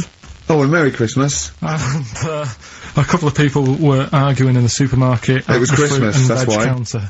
And that's B. Okay, we'll give those answers out shortly. Yeah. I just have to show you something, Rick, before we move on. I know we've got another Educating Ricky, but someone just sent this in. Yeah. They've been looking on eBay for Victoria Plum. You're joking? Come here and see the photograph. Oh, God, that's fantastic. Have a look. That's it. Oh, God, he got that for his mum. It's the worst piece of tat I've ever seen. Carl! Carl. Imagine how... Oh, Gutted. Carl. Imagine how... Look, think of him now, right? There it is. That's the worst thing I've ever seen. I'll tell you, it looks like a Diddy man gone wrong. It's It looks like a extraordinary. Diddy man prostitute. That is... Is that the one, Carl? Is that... Well, it was a different colour. I had a yellow at mine. No, but look, how do they get... Tell them they Okay, so, go into eBay. So you need to log on to ebay.co.uk. I'm sure you've used it before. It's the online marketplace, ebay.co.uk. And if you type in Victoria Plum, I'm assuming that you can track this down. That's amazing. It's the worst piece of rubbish I've just ever think seen. how cute he was as a kid, though, doing that. Just think of him, just going... just seeing that and thinking, oh, she likes gnomes! It's the worst thing I've ever seen! I mean, to be fair, I mean, I don't know what her prize collection of gnomes looks like, but I can't imagine they're much better than that. I mean, gnomes are a fairly grotesque thing. But certainly your mum's taste and discretion is... Did you have those houses on your estate? You'd go in there and it was just loads of those dolls still in their packaging all around the room. And sort of like one of those homes that keeps the, sort of packaging on the three-piece suite. Why don't you buy another one for her for Christmas? Yeah. It's $3.99 it looks, but that's £2.49. Because that was $3.99. Well. Oh, buy it, Carl. No, 'cause I've sorted out her passport this year anyway. I'll get her that next year. Right, so listen, right? Okay. So, last educating Ricky of the year. Oh, Christ. What a cat toast. Yeah, let's do that then. Right. Victoria Plum. There's this woman, right? Yeah. This woman, she's reading Guinness Book of Records. Yeah. And, she's flicking through. Yeah. And she notices that there's a world record for a cat, right, with 27 toes, right? So she reads it and she thinks, well, that's not right, because her cat's got 28. What do you mean your cat's got 28? Her cat's got 28 toes. So she was like, well, hang on a minute, mine should be in there. So there was I missed the very beginning of this. She's looking through the Guinness Book of Records. She's the record. Woman was looking through the Guinness Book of The Records. woman with the cat with 28 toes looking through, and it said the record for the cat's toes was 27. She thought, hold on. Hold on a minute, Ross McWhirter. My cat's got one more than that cat, so go on. Anyway, so she said, you know, the person doing the interview with her said, you know, is it happy? And she said, yeah, you know, it's great, and it's really good in the snow. Right. It gets through a lot of nail varnish. Well, you know, that's what it said, right? It said it's really good in the snow. So, I just was thinking, I mean, that's it, really. That's not it. That's the end of that story. But Brilliant. But what I'm thinking is, right... It was two cats welded together. No, she said, you know, it's happy. So, is the other sort of disabilities where, in a way, it's not all bad? Oh, Christ. No, do you know, like, that book Steve brought in for me? And there was a fella there, wasn't he, who had 3 legs, who was a juggler. And I was like, what's the point of that? What do you mean, what's the point of that? What's the point of he's what? not taking advantage of having 3 legs, is he, being a juggler? Yeah, he said he should be a footballer. Right? So... no, but in a way, he's used it, hasn't he? He's probably not even that good at juggling. But, because he's got 3 legs, people have gone, well, I'll give him a chance. Let's go and see him anyway, see if he's any good. Yeah. Right? So, what I'm thinking is he anything else? We've mentioned, the midgets today who are good at robbing cars. Because they can get through the windows like Dukes of Hazzard. Sorry, so listen, look, I'd just like to say, this is the radio authority listening, we are in no way suggesting that one, midget's forte in life is robbing cars, or that if you're a midget sitting at home feeling sorry for yourself, that you should go out robbing cars. I'd just like to say, this is Karl Pilkington talking. The views of Karl Pilkington do not necessarily reflect those of XFM or us. Yeah, but it was a TV programme, so it's not me, I'm just saying what I've seen on telly. That you didn't see? That somebody told me about. Yeah, just so you could be wrong, just like a lot of your spurious facts you just see on the internet, you know. I'm just saying. Yeah. So, is there anything else? We've seen the fellow with 3 legs. So what you're saying is there a disability that is actually an advantage? Yeah. Right, I mean, okay. Steve mentioned about the disabled loo. They're always really roomy, and like got multi-gym facilities in them. Multi-gym facilities! Oh, do you know what I mean? Multi-gym facilities! What do you mean, Carl? There's always bars everywhere and that, isn't there? That's not parallel bars. Yeah, That's they to help don't them do get up. gymnastics! What are you working out? I'm just saying though, do you know what I mean? So in a way, they've got that. So, always, what I'm saying is, when you look on the brighter side, it's like Elephant Man would have never got up and gone, oh, look at my hair today. Nor do you. No, but, do you know what I mean? He would never have that problem. You're a maniac. Forget it. I thought we'd be able to, like, get a serious discussion going here. Well, okay then. So this is a serious discussion, is it? Yeah. Okay, well let's treat it sensitively then. If you really want a serious discussion and talk about whether there are some disabilities that are an advantage, let's think of some then, shall we? Well, I've said 3 already. Yeah, you can't say, if you're deaf, Bobby Davery won't annoy you. That doesn't count as an advantage. Do you understand? Do you know what I mean? Carl's looking at you thinking that's brilliant. Yeah. Yeah. Well, we'll leave it then. I'll come up with a better feature for next year. We'll bin that. We'll bin that. Oh, So if you've got any disabilities... Whipping that like that was gonna be a feature. What, you were hoping that would be a spin-off feature? Disabilities are actually Well, it's an another advantage. form of do we need them? It's like. But that's Carl, think of it, it's like that joke, a bloke that wakes up in hospital and says, good news and bad news. Bad news is we've had to amputate both legs. What's the good news? The fellow in the next bed wants to buy you slippers. See, that's not an advantage. It's a joke. That doesn't really happen. People don't go, oh, that is good news. Yeah, I'll probably get a quid for him. Do you know what I mean? But the fellow with 3 feet, what would he do? Well, he'd buy a pair and then just nick one of those because they put out one shoe, don't they? Are those, yeah, if you've got one leg, you can nick shoes. Good point, Right, Carl. now I'm getting you thinking. Yeah. Right, so we'll do Rockbusters Answers next then. Happy Christmas, war's over and all that. Indeed, yeah. Brilliant tune. Great tune. And Well, lovely I've sentiments. had a great time. Merry Christmas, everybody. I hope we haven't offended you by some of Carl's rantings. Just think of what he's gone through in his life.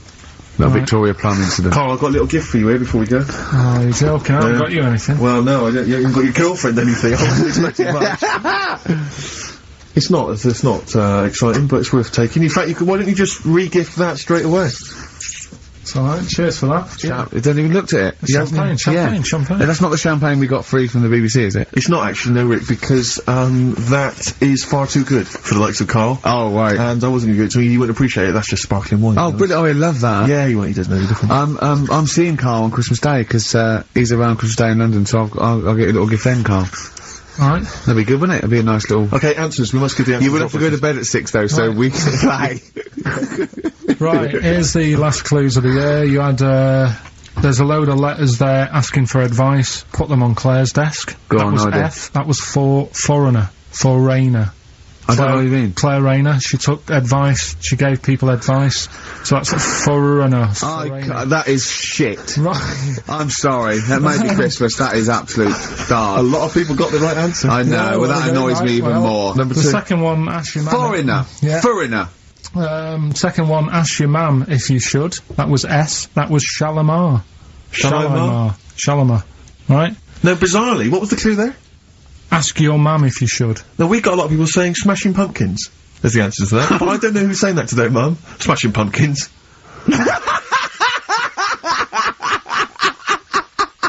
Merry Christmas, Mum. Smashing Thanks Pumpkins. very much. Nice bollocks. Oh, that's great. That's great. Right. Smashing Pumpkins. Your dad bought them for me for Christmas. Yeah. And the last one, Lovely plums. What, my Victorias? Oh, God. right, we've got to wrap it up. Come on, then. A couple of people were arguing in the supermarket at the fruit and veg counter. That was B, that was Banana Drama. They were, like, having an argument. What do you mean Banana Drama? What, no, wait. What group is Banana Drama? What group is Banana Drama? So, You're a fool. You're a twat. When you say that, but you accuse Carl of that, you're also accusing lots of the listeners, including the winner, Nicola Rogers, of London, and she wins those great prizes, and she got them bang on, so... Banana Drama. so can we finish there now? Yeah. Yeah, What do you absolutely. mean? What do you mean? Can we finish there now? Just play the ads and go. What? No, what are you talking about? We're going to play Jamie Mitchell with you sing it all day. Play that then. Goodness me, Carl, look at you. Well, we haven't got time. Merry Christmas, Carl. Merry Christmas, Carl. Enjoy the champagne. On Molly's Chambers on XFM 104.9. Thanks to Lauren Laverne there for the last few hours. Coming up, we have got some great music, Steve. We've got Kings of Leon, as you heard. We've got Alba, we've got The Darks, we've got Coldplay, Coral, Rolling Stones, we've got some Springsteen, The Smiths. Do you know what I mean? Do you need any more? And with all that, we've still got Pete Skinner with his wacky weather report. Excellent, good old Pete. Hey? Nice to have him back. Good news, Steve. Got some here, brought in, it's just a normal soup, it's Rooster's Pride. What flavour soup's that, Steve? Oh, I noticed you brought that, and it's all it's a genuine article, and it's cock soup. Oh, thanks. Can I have a closer look at that? Maybe there's some more humour I can draw. What, you want a closer look at my cock soup? Just cock soup. Let me just. It says here delicious, appetizing. Oh, 3 to 4 servings. Oh, you know what I'm thinking of when you're talking about the I'm soup? trying to think of innuendo. I'm just thinking of a man's cock. Penises, yeah. Let me just. It's the darkness. Use Rooster's Pride cock soup as a snack with crackers or toast. Still thinking of a normal knob. An appetizer, again, or a soup base. That doesn't really work as an innuendo. No, that's disappointing. We'll work on that, though.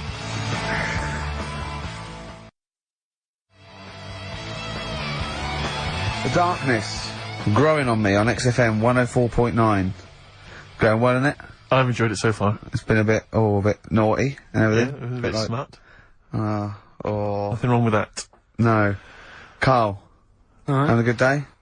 Not bad. Yeah? What mood are you in this week? What we mood always try to assess each week, you know, it's a bit edgy. He's got a red head. What's all that? You've got a red head all around the side and the front. What's that? Sunburn? No, I think I'm allergic to having my head rubbed. Right. Right. Now, who would rub your head? That sounds a bizarre thing. Your girlfriend? Weird, isn't it? Yeah. Well, rubbing your head? Well, yeah, but, I was squeezing his head, fair enough, and he was screaming in agony, and then he went and made me a cup of coffee, and as he came over, just spilt boiling hot coffee on my legs. I'm wearing shorts, and he went, sorry, just like that. It's like a series of Jackass out there this morning. I mean, my legs are burnt, your head's a little bit red. But apart from that, having a good day? Not bad. I was on the way in today, right, Steve? Walking in? Walking in, always walking in. I get left early and stuff. I like to get in early, get some bits done, that. Yeah. Monkey news, songs of phrase. That sort of thing. And living in London, right, there's a lot of shops that open early and stuff, do you know what I mean? People say that's a good thing about London. Yeah. It's almost like 24-hour city and stuff, right? I'm walking in and there's like, you know, you've got your news agents open. Obviously. You know, selling newspapers and that's good, they've got to be open early. Then you've got your coffee shops, your Starbucks, your... Have a cup of coffee in the do you know what I morning. mean? Yeah. They're doing well in the morning. Then you see, like, the odd restaurant, and you think, well, maybe they sort of got the doors open, but they're preparing for lunch, so you think, fair enough. Yeah. I'll let that pass. Yeah. Carrying on walking down the road. Bondage shop. Open. Sure. About 10:30. Yeah. Busy, was it? There's a couple in. Really? Some good offers. 10:30 for a bondage shop. I'm assuming if you're into bondage, though, you stock up at any time, day or night. I mean, you don't... Yeah? Well, I assume it... I suppose you get up and you go, ooh, I've got nothing on, I need to be a bit tied down. Yeah. I need some rope. These clothes are too baggy, I need more belts. Oh, God. I need more straps. Yeah, get some rubber on my face. Weird, don't it? What were you doing in there? So, just having a browse.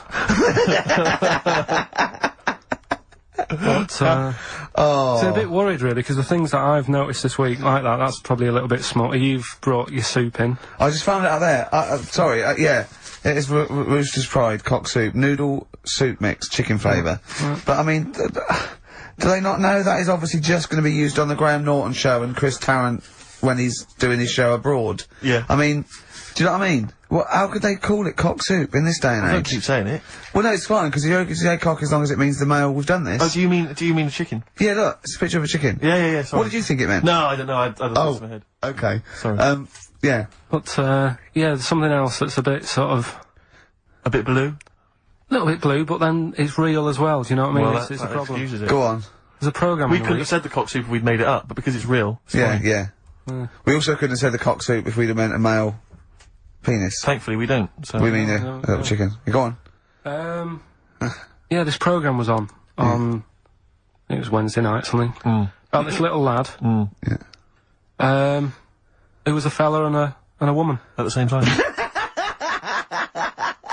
What was it, like a cartoon with a secret identity? By night? What do you mean? He had both by day a boy, by night a woman. He had it all. What'd you go, sorry, wait. So he had male and female genitalia. So what do you call someone that's born like that? Weird, yeah. Now what's the term for it? Go on. You know it. We've talked about it before. Aphrodite? Really? So close! Hermaphrodite. Yeah, hermaphrodite. Yeah. That's weird, don't it? Yeah. And he had the ball. Yeah. And he had the... Well, what happened was he was born, right? Obviously. And the doctor said, there you go. Lovely little boy and girl. So the mum was like, what? So he said... No, I don't think the doctor was sarcastic. Yeah, I don't think the doctor was, sort of dissing them. Yeah. There you go. What do you mean, doctor? I'll have a look.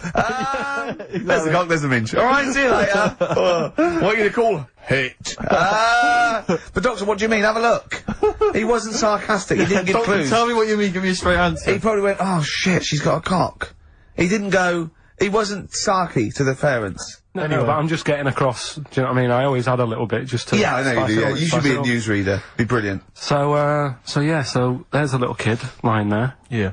And the mum says, you know, what am I gonna do then? So, the doctor... I mean, I'm condensing this, it was like an hour long. Sure. Yeah. Yeah. So, he says, she said, what will I do? And the doctor said, well, he's not sort of well hung. Right. Oh, So, he's not sort of well on. This doctor I assume has been struck off since for saying these things. It was a real doctor, it wasn't Dr. Fox. Yeah. Right, go on. So the doctor said, so I recommend that we make it a woman. Right. Right? So, they sort of do a little bit of, Jiggery pokery. a little bit of work and I don't think that's true, Carl. No, it was on the programme. But I think they can tell, really what they were meant to be from their chromosomes, can't they? They can tell whether they're X, Y, Y, or Yeah, X. not just, it's not It's very just- well hung. No, I Yeah. tell you what, because back then, when this was going Yeah, on, no, right, I'm just thinking they might not have had it. the doctors then thought if you had a kid, right, and you thought, it's a bit ugly, maybe it'll have a better life if it was a fella. If it was a girl and it's a bit ugly and you think it's gonna get hard time. Right, don't talk shite. What? What?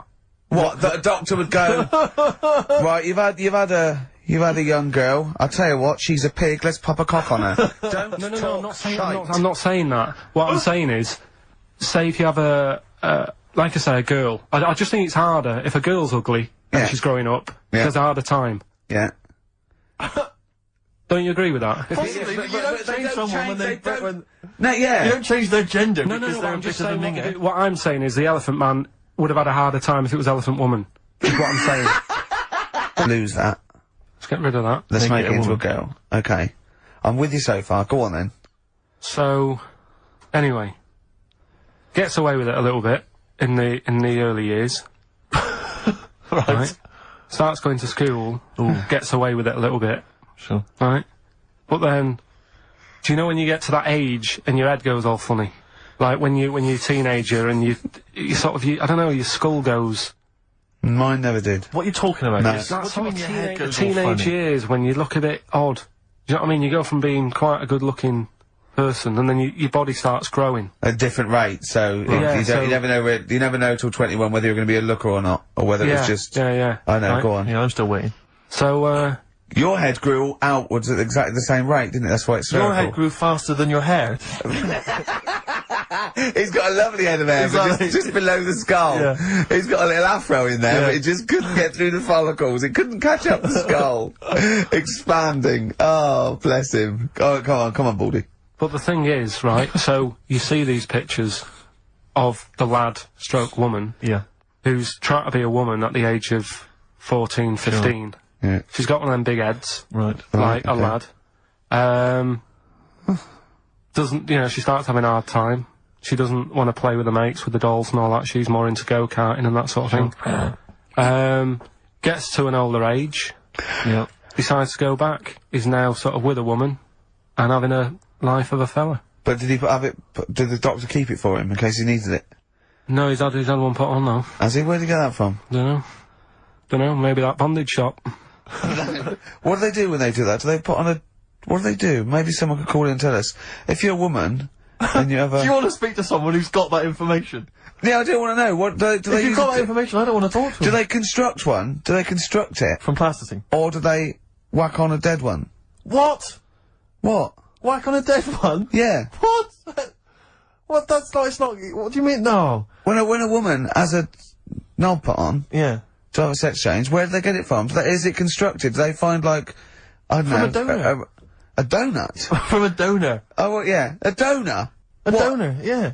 Yeah, but presumably it's like Maybe there's someone who well, wants after to they're become- dead, I mean. No, I thought maybe very few people. It's not like giving someone a kidney and then sort of like celebrating maybe with if you're them. a guy and you want to become a woman, you've got one to spare.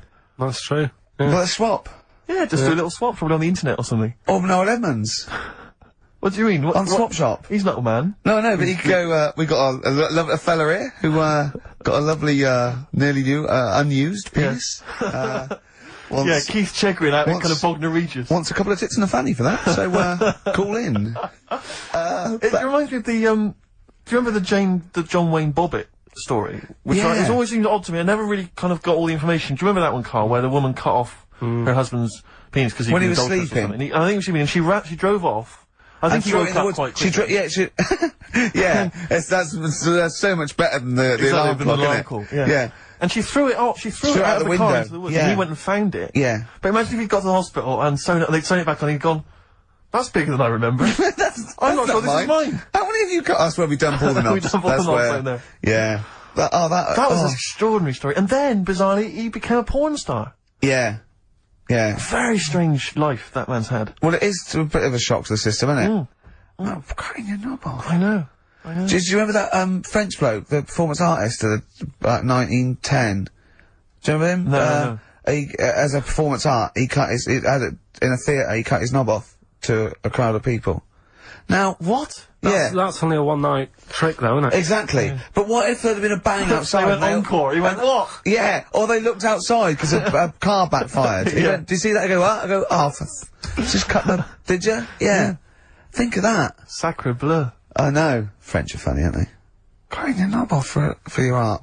Weird, isn't it?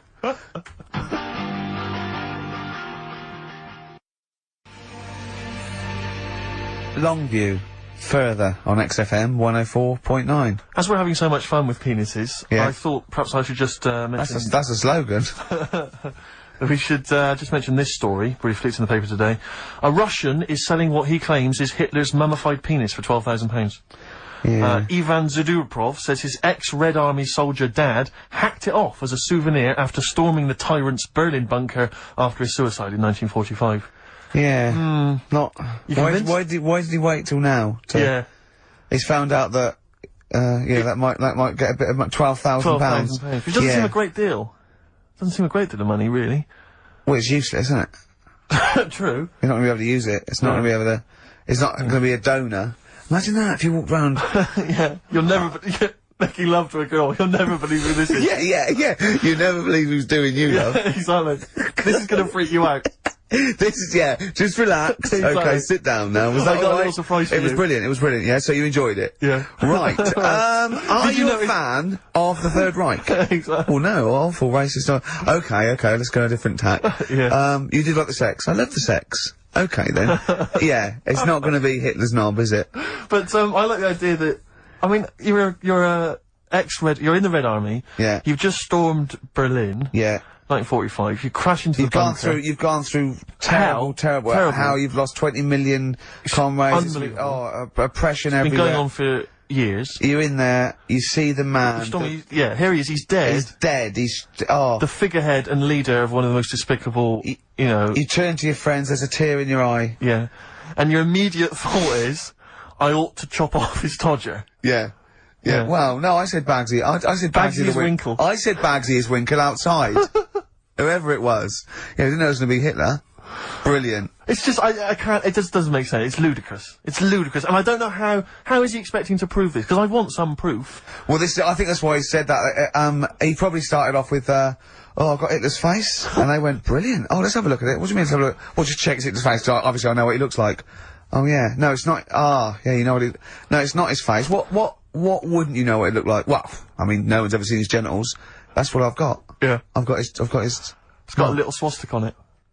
Is that proof, is it? Yeah, little Have you got tattoo. his ball? Well, no, the Albert Hall's got one, his mother's got the other, so I don't know. See, the Albert Hall, I would have thought, would probably be paying that £12,000 because apparently they've already got his ball. Yeah, they got one of his balls. They got one of his balls in the Albert Hall. His mother's got the other. Yeah. But if they got the Todger If they can track down the one his mother's got, they would have a complete set of Hitler's. I'm just hoping it doesn't fall into the hands of some kind of crazy genetic scientist. What, could clone it from his knob? Clone Hitler. Back to, I don't even want to think about the future if that's the sort of way we're going. Exactly. If that's the sort of way we're going, Carl, I'd rather not know about it. What do Carl, you make of it, Carl? Weird, isn't it? It is weird. I mean, I don't want to go on for this too long. We've probably got about a minute left for the first half hour, and I reckon should can this sort of...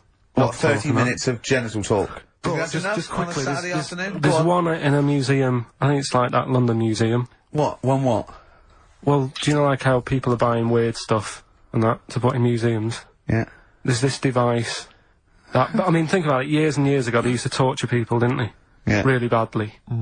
And the device Yeah, that there's, they've got... there's no real good torture, but go on, I see your point. Yeah, but this device, right, think about it, you've done something really bad years ago, Yeah. right, and you're thinking, oh, what are they gonna do? Do you know what I mean? Could do anything here, it could be the end for me.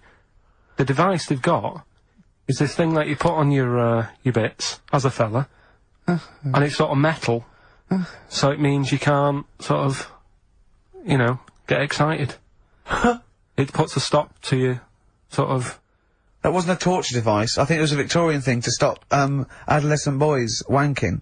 They used to have things like wrist things as well with, like, spikes on them. It's not a torture device. Isn't that? Well, not really. It's, imagine that being captured by, No, I was right, gonna you're say, never I was gonna get gonna hard say. on again. Alright. Not really a torture device, is it? And there wasn't that many nice looking women wandering about anyway back then, was there?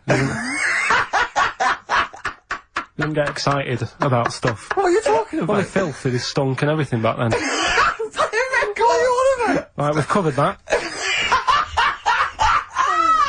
No more of that talk now, right? Let's move on. Filthy, All Victorian women, filthy and stinky. Yeah. Oh dear. Bit of Rolling Stones Yeah, and then let's set go up for the it. old songs of phrase. Yeah. Stones, Beast of Burden. We've not played it before. It's an absolute jam.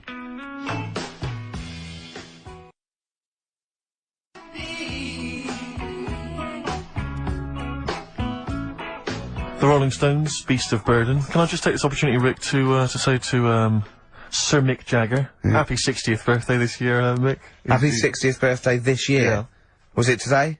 No, I don't know. Well, otherwise you'd be saying happy birthday to everyone every day. No, every no, year. no, because I don't know Mick Jagger, do I? So I'm just taking the opportunity in case he happens to be listening today to wish him a 60th. Happy 60th, or someone who knows him might What be about listening Brian online. Ferry? What about Brian Ferry? How's Brian? Right, well, I I'm mean, not- he's not- got I'm not a really a fan birthday of this Brian year. Ferry. I'm not going to wish Brian Ferry a birthday. Oh, happy birthday, Brian. Well,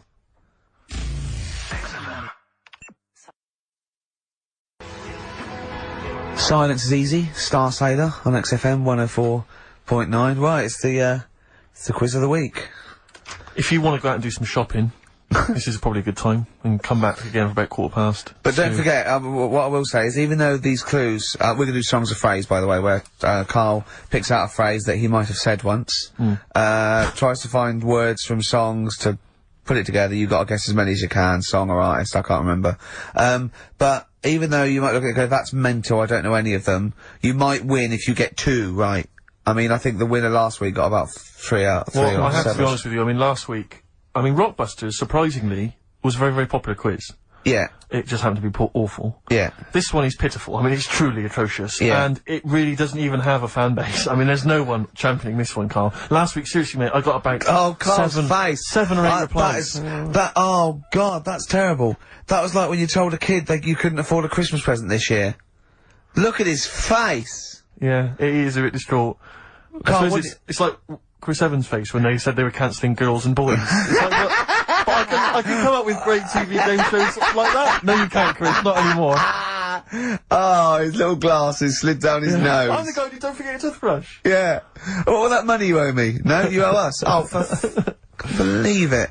Alright, so, will I just play it to you and Whatever, you Carl. try and work out what the phrase is? Sorry, it's a phrase that might have once been uttered on this show. It was said last week. Oh, right. Alright, okay, brilliant. Alright, here we go. I know you're just 16, but looking all of 21.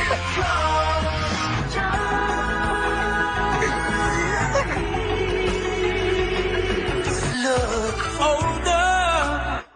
Right, I can't hear Right, it. I know what that is. That's ridiculous. What was Right? it? What it is it's something like, right, you're only 16, but you look 26, and the Chinese look older than they are or something, because he said that, the Chinese Don't age well. That is mental, Carl. It's the most convoluted, ridiculous, racist piece of material ever to be uttered on radio. Play it again.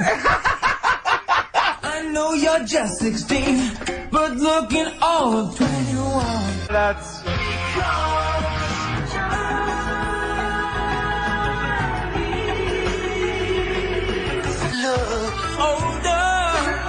Okay, you're just 16 and looking all 21. That's because the Chinese look older. Carl, you've gone mental. Alright. Oh, that is amazing. So, there you go, the well-known phrase, you're 16, looking all of 21, that's because the Chinese look older. Well-known phrase there, sweeping the nation. That'll be up there with "was up," and "shut that door." If they do a poll. Right. Okay, play it once more. We're after the artists. Just the artists. Yeah. I know you're just 16, but looking all of 21. That's...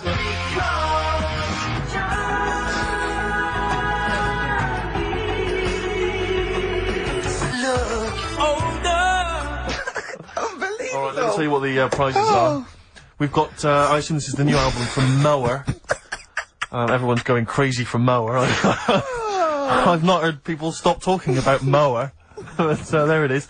We got the new album from the Webb Brothers, which might be quite good. The Polyphonic Spree album, the best dance album in the world ever, which is ideal perhaps if you're having a barbecue and you've got lots of 8-year-old children coming. The Polyphonic Spree, I look at them and I think, well, you know, you're a pretty good band, but, if that album sounds like $1 million, you're gonna make that 40 quid each. I know, it's extraordinary. I mean... They're the sort of indie equivalent of the So Solid crew. Yeah, you're not gonna make any money. The manager's getting 20%. Exactly, yeah. And also on DVD, Red Dwarf Series 1, so, some absolutely barnstorming places.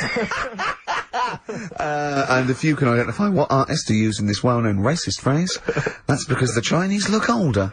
Play it once more, Carl. One more time. I know you're just 16, but looking all of 21. That's...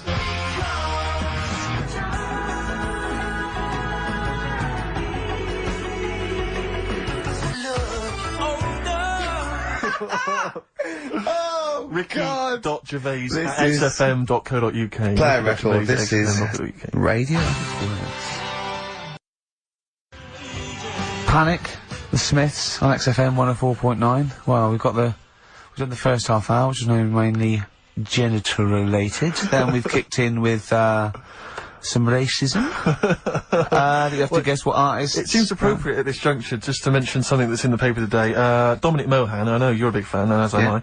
He is just writing about the demise of Radio 1, or as he perceives it, and talking about the Radio 1 breakfast show, and apparently it's lost lots of listeners. And he says, talking of the BBC, it must act swiftly to replace Sarah Cox and look to exciting and inspirational figures like Jonathan Ross, Anne and Dec, Johnny Vaughan, or Ricky Gervais to try and save Radio 1. He's right. I mean, He's right. has he ever heard this show? What is he talking about? All those other acts, they're dynamite. I can't genuinely. That's someone who said I quite like Ricky Gervais show, but he's never. He can't have listened. I mean, can you imagine what we just played? Or in fact, can you imagine the last 50 minutes on Radio 1 on the breakfast show? Well, we can pre-record it though, so I wouldn't have to get up early. Sure. That's not your point, is it? That's not really No, it. your point is the quality of what we're doing, not well how early it is. Sure. Get it. What would you provide though, Ricky? Do you think if you went to Radio 1, what sort of? Because I mean, obviously. Wank, oops. I can do all that. Because I mean, obviously our time at XFM is going to basically. I'd be the furry shreddy. Right. Yeah, so I'd get that. Would you have some wacky catchphrase? I think I would. You'd bring back Holy Fook, presumably. Holy fuck, yeah. Oh, ding dong. Oh, hello, it's my little Chinese neighbour. Hello, what's your name? My name is Holy Fuck. Hello. Look at Carl, he's just going, oh, I don't know God. why you didn't even do the Chinese accent that time. Well, that'd be racist. Okay, sure. I mean, yeah, Sure. it's just his name's Holy Fuck, and there's nothing Nothing wrong wrong or with funny about that. that. So yeah, you'd have that. You'd have have that. crazy comedy characters. You'd probably have some wacky quizzes. Yeah. Oh, look, it's Dirty Old Queer. Hello. Now I'm not. He's a new character to me. I'm quite excited. He sounds very modern and contemporary. Yeah. A new spin. Yeah. On an old idea. Yeah. Just tell us a little bit more. Oh, wow, he's an actor, isn't he? And Right. and he likes to, take it up. All right. Well, That's just, if anyone from Radio 1 is listening, and they've listened to Dominic Mohan in the paper, they thought, yes, you're right, we need some new blood at Radio 1. Ricky Gervais, he's got a myriad of comedy characters. Yeah. Whack, whack, oops. I can do sound effects. You can do sound effects. So... You could probably do funny voices like Chris Moyles, couldn't you? Yeah. Wow. Not as good, but I mean, I can... What about comedy songs like Moyles? Again, not as good, but I mean... Do you remember when Moyles rather hilariously changed the words of This Is My Moment by Martin McCutcheon to This Is My Motor? We listened to it though, didn't we? Unbelievable. I remember when he was doing a competition, this was pathetic, wasn't it? We were listening to, Radio 1 once on our house, right? And, I don't know why, we just wanted to, I think it was research, wasn't it, for the office? Yeah. And, he was doing this, he had to phone in with... We were listening to idiots and... no, I'm not saying that. And he was doing this competition, you had to call in with, some, songs that are golf related. And people were phoning up going, drive the cars. He was going, drive the cars, good. And I was on that phone, I must have wasted about 40 quid, and I wanted to get through and go, hello, Chris, it's not Milesy, yeah? It's Derek here, I've got one. Oh, go on then, Derek, what is it? Something like Spandau Ballet with golf cart and that. And I just wanted to, and I waited, and just, I thought the joke's on us. Yeah. I waited on phone bill just to say something stupid. Oh dear. Oh. This show's better than this. Yeah, anyway, if you've got any hilarious golf-related song titles that you'd like to email in... What's the number? Oh, let them email in. ricky.gervais@xfm.co.uk. What would a song title be if perhaps we were doing something about, I don't know, air travel?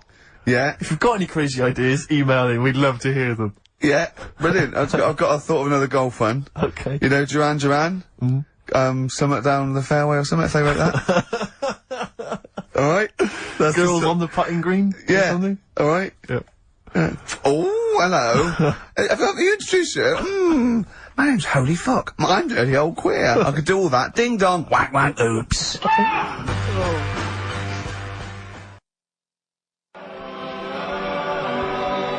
Elbow. Fallen Angel.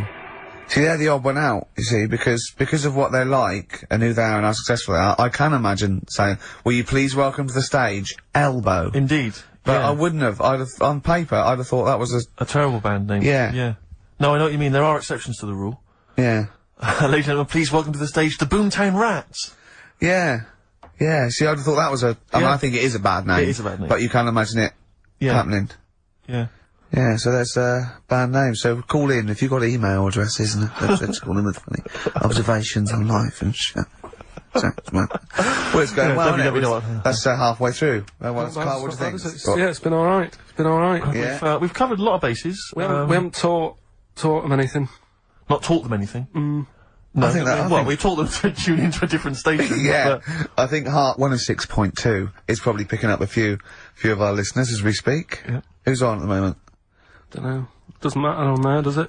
They just sort of... Don't slag them off. No, I'm not slagging them off. I'm just saying I don't think... You tune in because you want to hear Simply Red and that, don't you? Do you know what I mean? Well, they play other great stuff as well. Magic is the one that I love, because I only ever listen to it in a cab.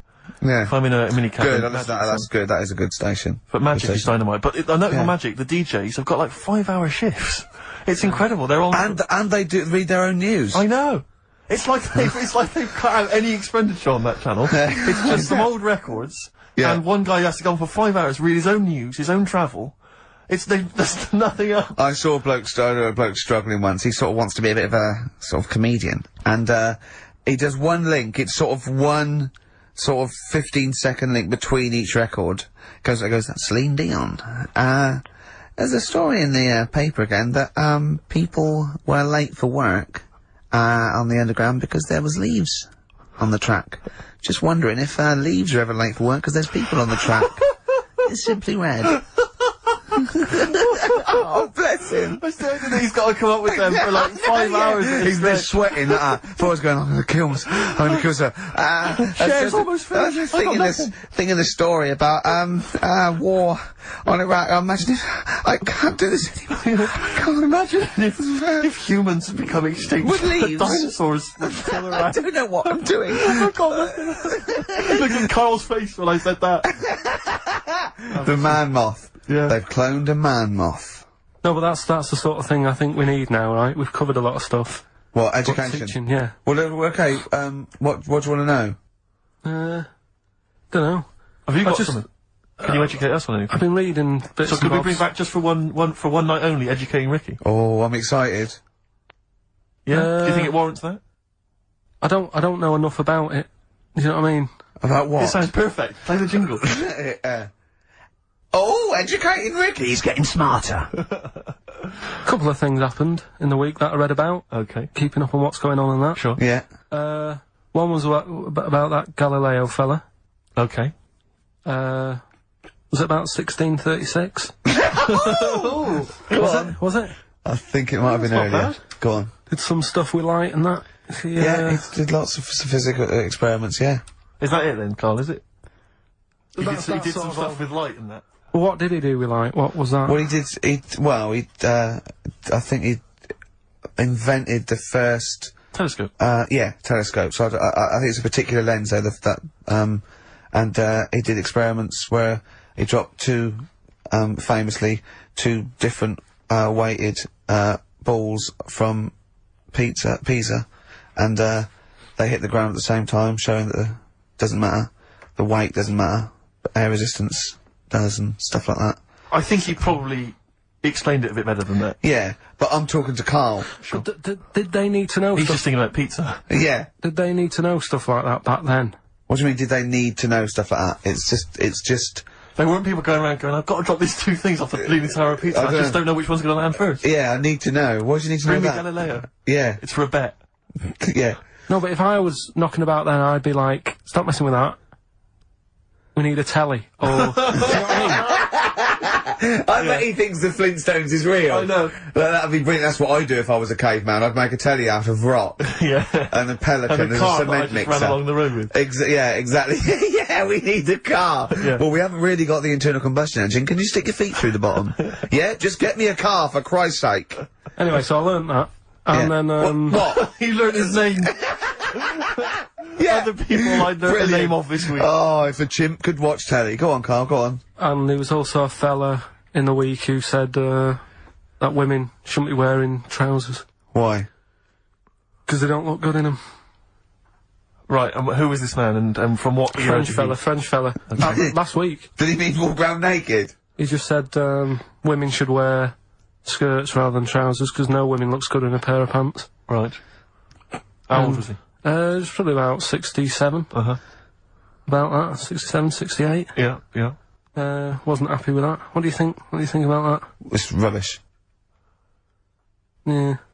These are the only things that have caught your eye over the last couple of weeks. This is the entire news. Galileo did something with light. A French fella said women shouldn't wear trousers. See, that to me wouldn't pass as education. It's not education. I don't know where you could ever use that. I don't know when that would ever be applicable to life. I just like reading stuff that sort of reminds me of. Do you know what I mean? If I read it and it gets me thinking, I think that's a good little piece. But I mean, but surely can't you just sort of like sit near something that vibrates to keep your brain going, or shake your head every now and again? I mean, what does this do? You mean it makes you start using your brain? But what aspect of a Frenchman said women shouldn't wear trousers got your mind working? What questions were you Because I asking? thought after that? that's a bit daft, isn't it? Right? Yeah. Okay, And I it was ends there thinking- with me. There's nothing else. There's nowhere else for me to go on that. He closes Your the mind's gate. still worrying. Yeah, go on. What did you think? Let's go through this. Oh, I wish we could download his I know, thoughts. I know. Just watch it. Yeah. Wouldn't it be great, like a DVD? like a cartoon. Imagine that extra footage on the Office DVD. Yeah, Carl's brain. That would be With a commentary. amazing. Oh, with I a mean is- commentary. Go on. Women wearing trousers and that, right? On the estate that I grew up in. Yeah. On, right? There was a woman about 4 houses down. Right? Right. Rough. She's the She one was, or the estate. She was, right? Yeah. She's the one whose kid took a horse into her house. Yes. Right.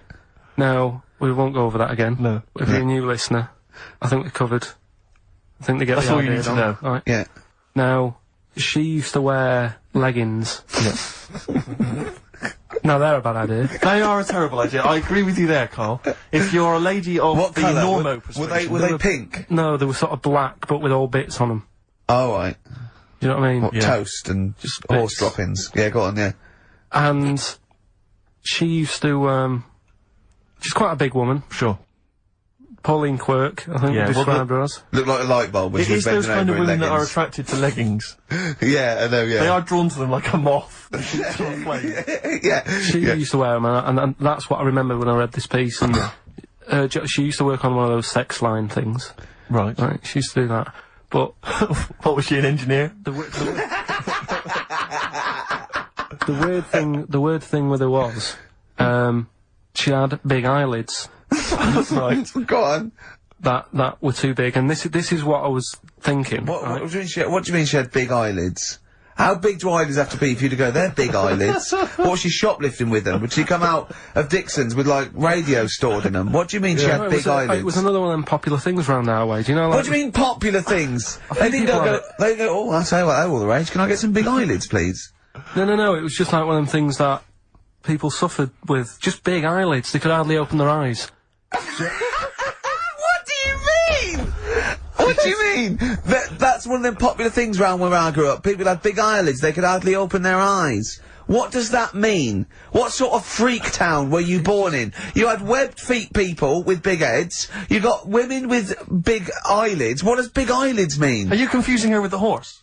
yeah. Did she have hooves? Look, what? Just too much skin. It was like the neck of a chicken, but on the eyes. What's your point? Anyway, so there's this big eyelided woman with the leggings. And that's what I'm saying to you though. That's when I read that story with people with trousers. Yeah. I went from that. Yeah. To into a that. woman who used to have big eyelids. I still at the point. But then, and also the other bloke who had the eyelid problem was a mate of mine. Right. His dad had it, and same problem, massive eyelids. I don't know what that means. I don't know what that means. I used to say to my mum, I'm going round to Dave's house, Yeah. and Or to Drew say, Pig, as well, you call it. that's all right, but make sure his dad doesn't take you out in the car because he could hardly. He could hardly see. He had to have his head. He gets to tilt his head back to keep his eyes Make open. sure! Did he have a couple of matches with him at all times?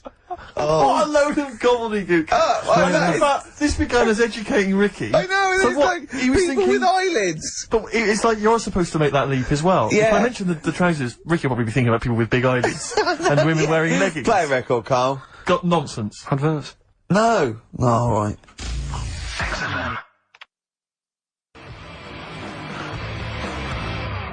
Muse, time is running out on XFM 104.9.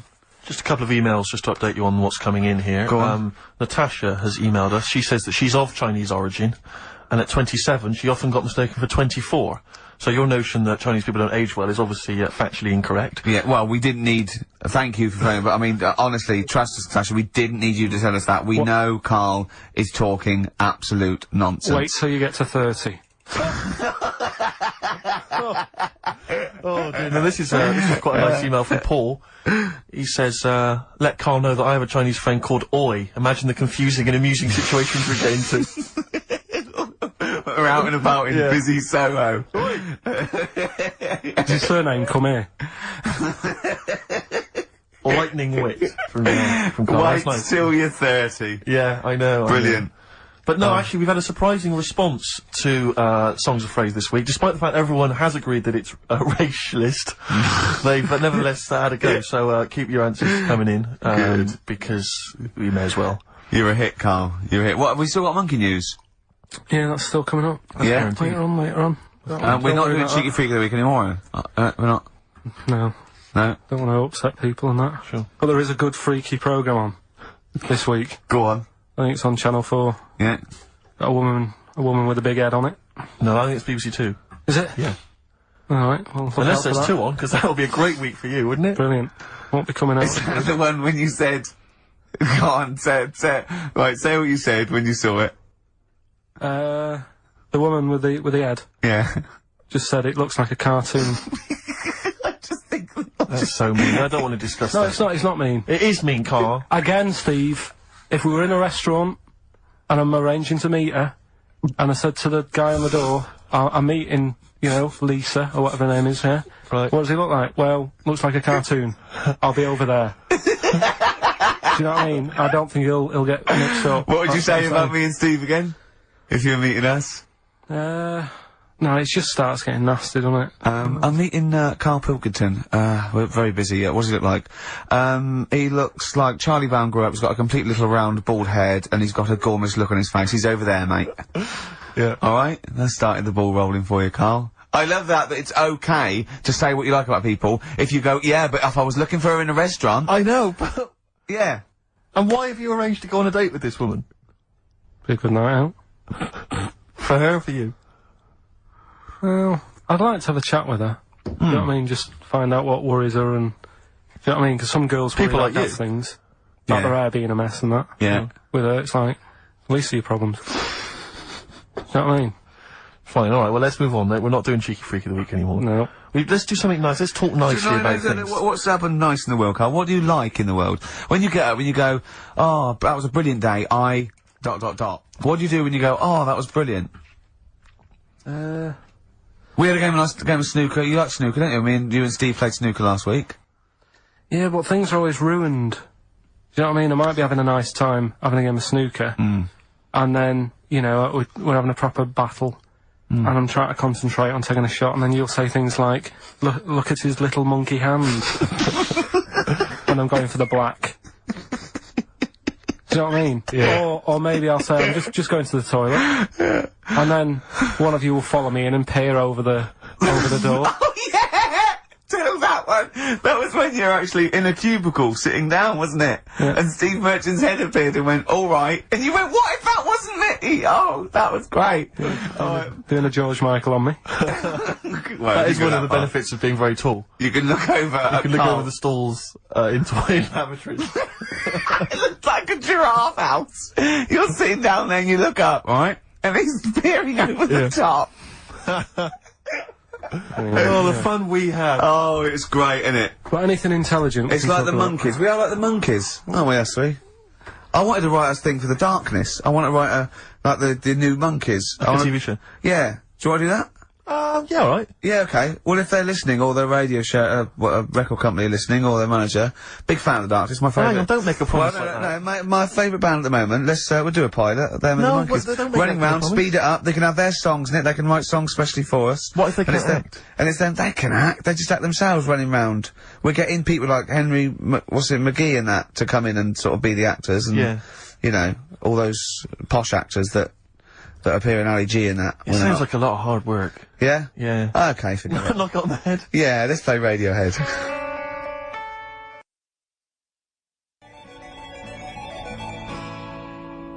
Radiohead and Let Down off OK Computer on XFM 104.9. Right, let's think of some nice stuff then. Annoyed I was yesterday. Go on. Just got off the train, and, guy comes up to me, and he says, excuse me, can you spare some change? I'm from Liverpool, and I'm homeless. And I was so angry. I was in a bad mood anyway, and I just wanted to say to him, well, there's your mistake. Go back to Liverpool. That's why you're homeless. You're in London. Well, he might have been You homeless idiot. in Liverpool and thought... Well, why'd you come down here? Well, where would you rather be homeless? Liverpool or London? Well, Algarve. Well, no, but I mean, I'd certainly... Do you know Yeah, what I mean? but just, why am I supposed to say I'm from Liverpool and I'm homeless? Why is that supposed to be a persuading factor? Just annoyed me. I thought there's enough problems here already. He's going for a double sympathy vote. Yeah. I'm homeless and I'm in Liverpool. He could have just said I'm from Liverpool, I'd have given him some change. Guy he was from Manchester once, I gave him my sandwich. Yeah. There's a thing the other night, right, they did this programme, it's only on in London, so if you listen out of London you won't know about it, but it's about, Oxford Street, right? And, About all the thieving that goes it's on and like stuff. thieving, Yeah. you know, drug problems on Yeah. the streets and that. Yeah. You know, what gets on people's nerves, those people with the boards, you know, golf sale and all that. And, there's this bit that concentrated on the homeless problem, right? And, he said, you know, this fella looks after the homeless, he goes up to him, says, how you doing? Are you hungry? Do you need food and that? He said, you know, a lot of people worry about the homeless, but we do try and look after them. And the Salvation Army were there, and they said, and this is where they can come if they need anything, if they need any food, or, any clothes, if the shoes are worn out. And he said, oh, can we have a look at that, right? So they go in this little room where all the clothes are, and they go, and there's like a load of jumpers for them in the winter in the cold. And the camera sort of pans across. Load of ties. Right. For the homeless. What? ties. The Ties for the homeless? Round the neck, like, to look smart. No, they use them as belts. I've seen a lot of... Or as a lead for their dog. Yeah! Yeah. What are you talking about, ties? That's what they did. They said, here's the room with all the stuff in it. Right? Jumpers for the homeless. Jumpers, shirts, trainers. And you got a load of ties. Nobody wanted one. Some evening dress. Any They got a formal cravats? function. Any cravats? Now, where's the cummerbunds? I'm thinking of being homeless outside the Royal Albert Hall tonight. Yeah. That's where the real pickings are. I'm breaking in the back door of the Savoy this evening. Oh, dear. Another charity thing that I was reading about the other day that they're doing. Do they give them trainers? Because I've seen a lot of traps with new trainers, and I think there must be like equivalent of a soup kitchen where they get shoes, because that's it must be, yeah. Otherwise, that's weird, isn't it? You blow any money, you beg all day and get a nice new pair of Nike. Yeah, no, don't waste it on clothes. Get some tenants. Get some, special brew. That's the best value. Go on. Some smack. Go on. If you've got a lot of worries, Yeah. on the street. Little starter bag. Take your mind off £5. it. Yeah, I know. Take your mind off it. Yeah. But that's weird you say that, because, you know, a trainer's the most important thing, because, like, you know all the problems in Africa. Sure. Right? Lot of problems going on there. Yeah. The other day, they're asking for people to send their spectacles to Africa. Right. Would you be happy if you were over there and, like, you're hungry and that? And then they say, here you go. Well, yeah, but it must be for a reason. I don't think Hey, they've got bad eyes and that. Yeah, I know, but I don't think they go round. It's not like when you see those things on Live Aid and there's people dying but they're putting specs on them. No, I think that's what it is. No, it's not, Carl! They sort that's out what they food and medication before they put a little pair of specs on the lads. That isn't how it came across in the advert. I think they probably walk hand in hand. You know, the people handing out the food are also, you know, walking alongside guys with the specs and they're handing them out as well. But what have they got to look at? What? They don't own anything. They'll realise how bad everything is. God, it's rubbish here, isn't it? I tell you, I try and help out the world. I've joined a little charity thing. They pay me £5 a month. Yeah. I'm all up for helping. Yeah. But sometimes you think, what can we do? You know what I mean? Yeah. What can we do? Okay, what can we do? We can't do anything. Okay. Play a record. We were talking about the debt the other day. I was reading up on the amount of debt that South Africa are in and that, and it's just like, that's without any shops. Do you know what I mean? If they had shops to spend the money on, there'd be murder. That third world debt isn't because they bought too many smeg fridges from us. It's shopping. Look, who's been shopping? I have. Oh, well, you've gone over the top. You're on a budget now. Yeah. You're getting nothing but grain and blankets for the next year because you go mental. Who's We just spent £1 billion in dictions. Oh God.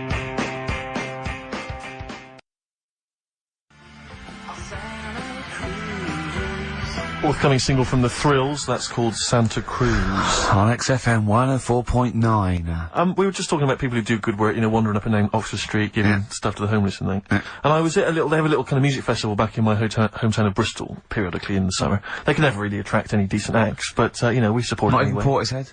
No, they never turn up. Tricky? No. Right. I think that, well, this year it was Robert Plant, who sang, lots of old blues covers, and people were quite bored until he played Whole Lot of Love at the end, and then we sort of went, you should have done all the old Led Zeppelin and stop playing all this other nonsense we're not interested in. So I always set this for Exactly, next time. yeah. Robert. No. But, I was just snuck off into the woods for, you know, a waz, because I'm quite rock and roll like that, and I was passing, and these are a group of people, and I've always thought they never get enough praise, enough credit, and I genuinely, and I mean this entirely sincerely, I really do, I don't mean to be, I'm not taking the mick at all, but the St. John's Ambulance people, they're absolutely blinding, because they all look like nerds. I mean, they all look like they're normally kind of fat women, or kind of blokes. I think you're doing very well for their new recruitment campaign. Well, so, I was going to say, I think you're selling it to people who this want to is join. my point, Rick, is that they've not changed the uniforms in like 40 years. And it is normally, it's normally the kind of, the nerds from your school who went into it or whatever. It's kind of old people. I saw them, they were all sat around in this little area. No one was, you know, nobody just sat around, they were bored, they weren't really enjoying the music. And I thought, look at that, that fat kid over there. I pointed him out to my mate. I said, see that fat one over there in the uniform. With the glasses and the hairbrush forward. The glasses, hairbrush forward, Yeah. the kind of blue navy jumper. Satchel. There's a little satchel, Yeah. yeah. He is never gonna get off with a girl, probably until he's like 30. And even then it gets to lose some clothes. And even then it's because he's giving mouth to mouth to her. yeah. Right, and I thought he's never going to get anything. And I'll tell you this: all these trendy young girls walking around in their kind of cool summer gear, in their trendy tie dye and the like. I'll tell you, when one of them takes something that's a little bit dodgy that they bought off some guy with dreads, right? And then they're desperate for him, and they zip in there. Oh, quick, my friend's passing out. She's had a funny turn, and he's straight there with his water and his medication. Oh yeah, they need him then, but he doesn't get any action the rest of the time. And that's what annoyed me about it. I thought they're doing a bloody good job. They turn up at sports events, at festivals. No one gives them the time of day. You never hear any good praise about them, and they're there, sat there, Steve, hot or cold. Tell me the truth now. Did you join the St John's ambulance last week to get some birds? Got no action. Really? I had no action. And I've been passing some dodgy E's around all the festivals.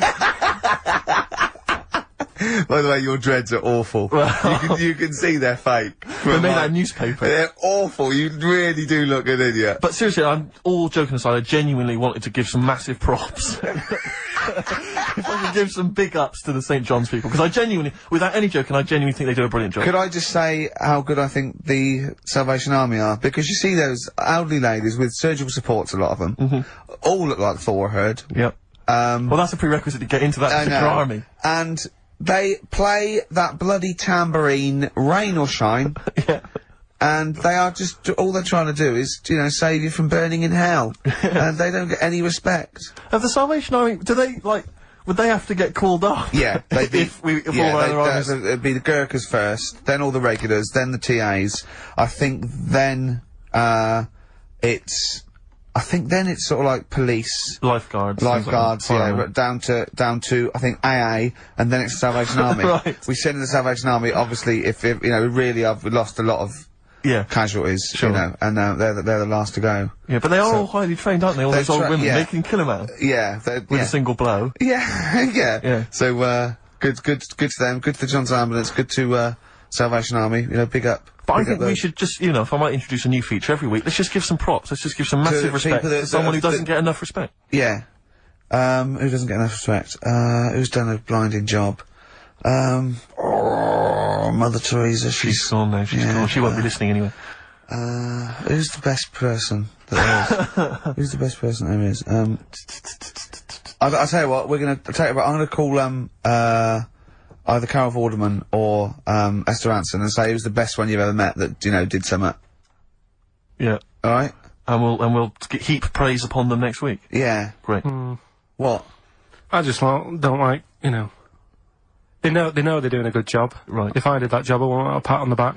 You wouldn't need a pat on the back. And people are starting to, it's like Carol Vorderman, I like her, she's alright, she does a good job. But now that Better Homes, they only tend to turn up at people who have had problems. Do you know what I mean? Right. Well, leave it. Okay, wait. Go on, what do you mean? No, it used to start off and it's like... I haven't seen Better Homes. What is Better Homes? They go around and do someone's house up. Right. Do you know what I mean? But then they get a bit of bad news. And Carol thinks, I'll cheer them up, I'll give them a new kitchen. Yeah. And it annoys me because if you haven't had bad news, it doesn't mean you're not worth a new kitchen. Did you send in an application? Yeah. You say that I'm bald, I'm from Manchester. Well, if you'd written that, they'd have rushed round. Yeah. What do you mean? What they say, so-and-so's had a bad year, his mum died, he lost his leg, and all he's ever wanted is a chaise longue and a hostess trolley. And the annoying thing is, right, they might not be the ones who write in, it might be a neighbour, but they also get something sorted out for them. Really? So even though the neighbours had a bit of bad news, they go, oh, cash in on this one, I'll send a letter in to old Carol, tell her that, mum's passed away, I'll get a new, conservatory sorted. Sure. And sometimes a neighbour gets a better deal than the person who, do you know what I mean? The person who's had a bit of bad news gets like a new little kitchen, whatever. Neighbour next door, leave the kitchen, let it go, Carl. New decking in the You had to pay for your own garden. kitchen. Do you know what I mean, though? Is it all the done now, the kitchen sorted, the bathroom news. You had trouble with the grouting, didn't you? Yeah, don't Oh no, we got to do, look, play a record, we got to do the results. And then we got to do monkey news. Could we quickly do the results? Well, you say we've got to do the results. There's not people hanging on for them. Let's do it. Just knock it out there before well, let's play a tune, let's come back and do that. Eddie and the Hot Rods, yeah, surely.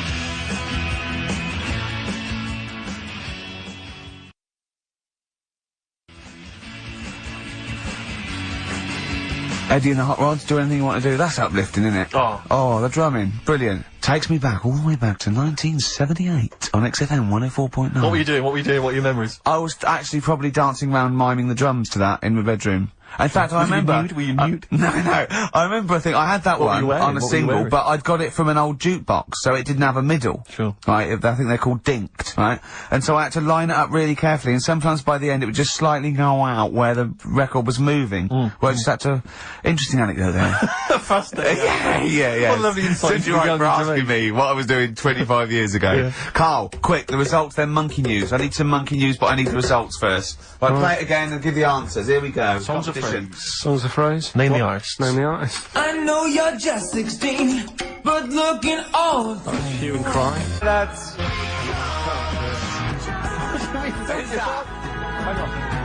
Well, that's Philip Bailey again. That's too little. Older. Right, it was... That was Roxette. The look. Yeah. Right, we had, Hue and Cry started it off. Yeah. 16. That was Dean Martin. Because Oh, yeah. Jane's That's his Addiction. yeah. Because Because, yeah. Chinese Philip Bailey. Philip Bailey, that's second outing he's had. Look. Last one, we used him for Chinese, where there's a hairy Chinese kid. He's never got so many royalties being used in racist game shows. Brilliant. Then Roxette and finishing with George Michael. Oh dear. So that's Brilliant. that, right? Who's the winner? Well, the winner, actually, it looks to me like he's got all of them here, from Bognor Regis. It's Stuart Birch. Well done, Stuart, and you get that bag of tat. Bognor Regis. Yep. Oh, Just need his takes me address. back as well. Yeah, if you just email in your address, Stuart, and you can have those goodies. If you're not interested, don't bother. Steve. Oh, chimpanzee that monkey news. Okay, monkey-related news from Karl Pilkington. Right, do you know the monkey that went into space? Yeah. Yep. It happened in 1958. Right. Now you know that. Yeah. Yes. What did he do next? What he did the do monkey do next? Yeah. One appearance on Celebrity Squares and it was like forgotten. Right, Yeah, cut a novelty record. Yeah, just like Rick Waller. I'll tell you what happened.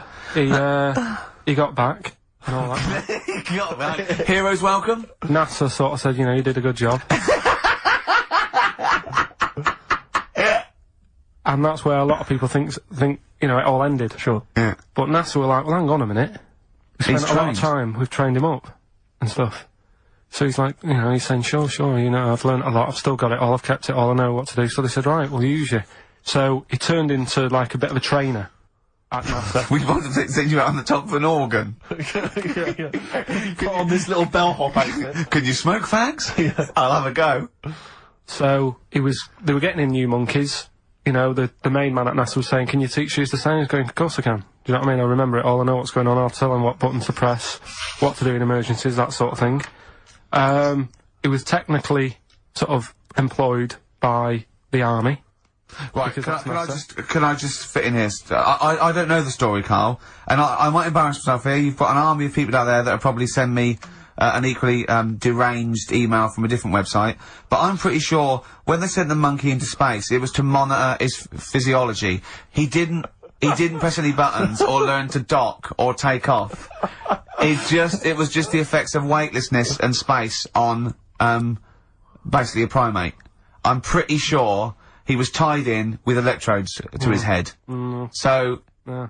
well, yeah, I'm pretty sure. Okay, I could be people- But even if that were the case, and he had learned to press one or two very basic buttons. Definitely not. Definitely But not. even if it were the case, I'm definitely pretty certain they wouldn't have brought him back to train up Neil Armstrong.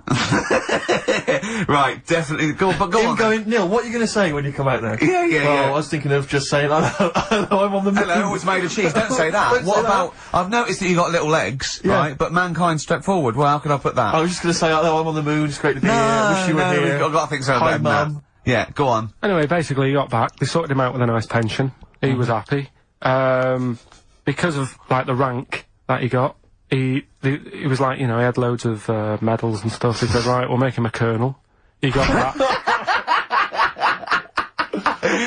Like I say, he got a pension. How does it end? He died in 1969. He was buried with his wife. He passed away. I'm sure it just goes on to a different website Yeah. about something completely different. And Yeah, it's you're just talking about Buzz Aldrin. yeah. His page is missing. Oh dear. So, Well, Carl, if someone could call in Did they train Leica the dog to sort of like, you know, dock and He never re-entry? made it back, did he, like? They didn't bother. They didn't even bother. Didn't bother to bring him They back. just sent him up there, and they didn't have technology to bring him back. And they just went, yeah, that's brilliant. Well, I can do that. Yeah. Amazing. Really? Yeah. What do you think of that, Carl? Rubbish, isn't it? Sort of brought it down a bit. But But the little monkey made a colonel. Hero. Big hero. What was he in? What craft was he in?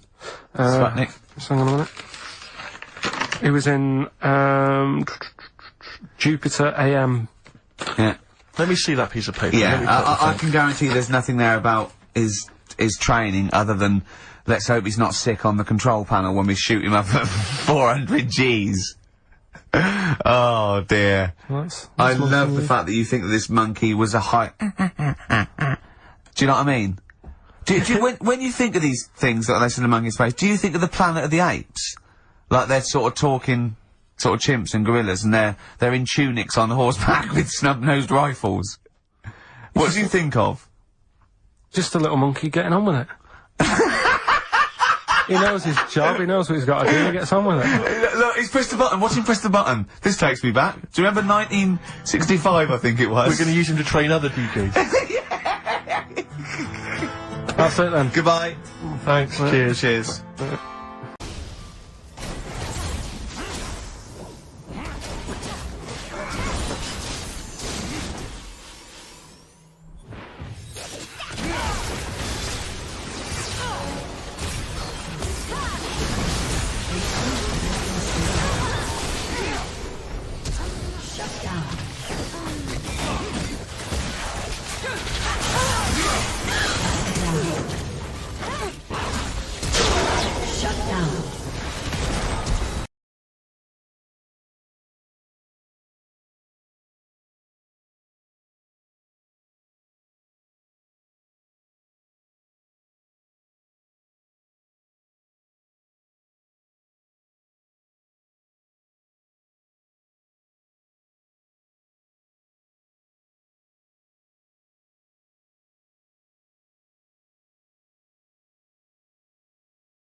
I'm Ricky Gervais, with me Steve Merchant and Karl Pilkington, doing the button stuff. Actually becoming a little bit of a producer.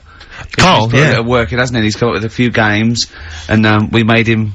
He's getting a bit stressed when we shout at him, because the mics don't work, or it's hanging off, it was too hot in here, he couldn't get the, thing working last week. I mean, I really would throw this studio away and get a real one. Yeah. Well, I'd get one of those ones you can buy for like tenner from Argos. Argos, yeah, like Bon Tempe, my first studio. My first, with a little broadcasting picture studio. of Karl on it, yeah. Exactly.